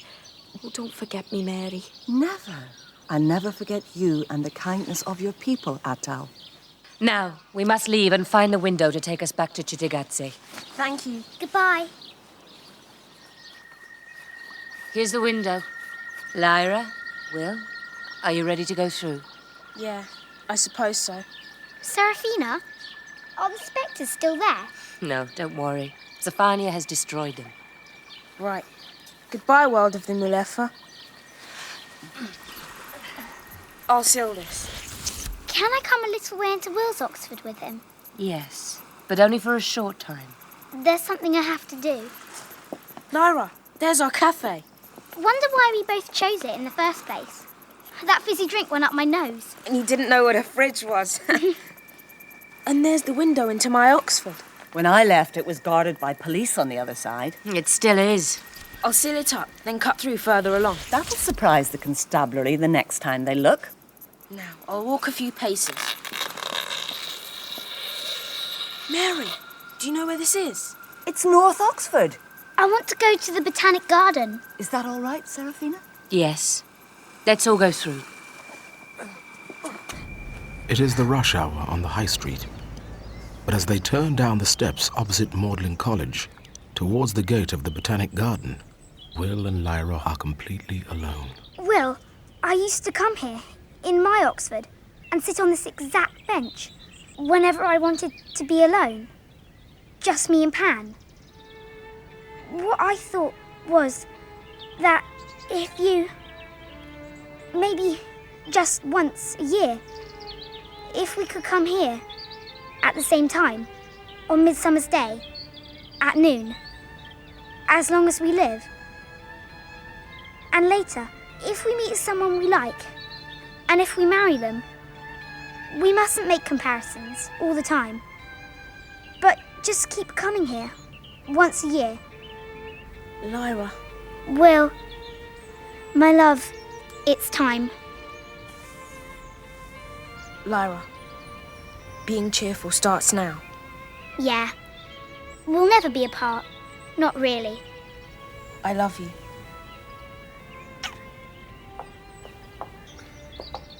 Lyra, it's time. Will, come back with me to my flat. Perhaps we can work something out. I may be able to... Well, we can help your mother. Goodbye, sister. Serafina, Goodbye, sister. Come on, Pan. Goodbye, Kiava. The knife will break when the window is finally sealed. 3 weeks later, Lyra is sitting on the bench in the Botanic Garden in her Oxford. It's midnight.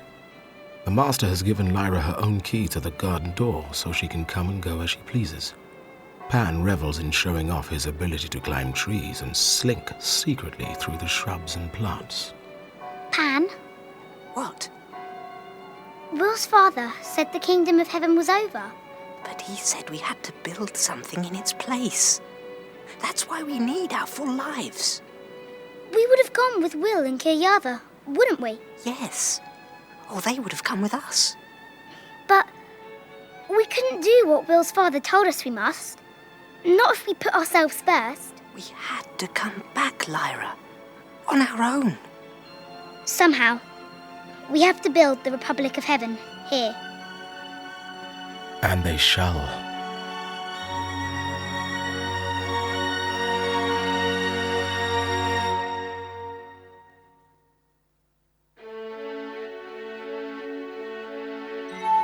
In The Amber Spyglass by Philip Pullman, dramatised by Lavinia Murray, Lyra was played by Lulu Popplewell. Will by Daniel Anthony. Lord Asriel by Terence Stump. Mrs. Coulter by Emma Fielding. And Balthamos by Ray Fearon. Baruch was played by Steve Toussaint. Mary Malone by Briege Brennan. The Boatman by Trevor Peacock. Lord Roke by Adrian Scarborough. Lady Salmakia by Joanna Monroe. And Tialis by David Timpson. Serafina Pekkala was played by Tracy Ann Oberman. The Inquirer by David Calder. King Ogunwe by Bert Caesar. Zephania by Jenny Stoller. Metatron by Philip Maddock. And No Name by Adjua Ando. Armour was played by Jasmine Hyde. Attle by Laura Doddington. Jane by Emma Williams. And Dr. Cooper by Martin Hyder. Lee Scoresby was played by Peter Marinka. Stanislaw Grumman by Jack Claff. Pavel by Stuart Fox. And Yorick Björnesen by Steve Hodson. Pantalaimon was played by Richard Firth. Kiyava by Carla Simpson. Ozymandias by David Holt. Roger by Lee Conwell. The Ghost Girl by Sumair Keynes. The Ghost Children by Victoria O'Donnell and Greg Prentice. And Lyra's Death by Scott Brooksbank. Technical presentation was by Peter Ringrose, Colin Guthrie, Richard Beadsmore and Paul Arnold. The music was composed and realised by Billy Cowie.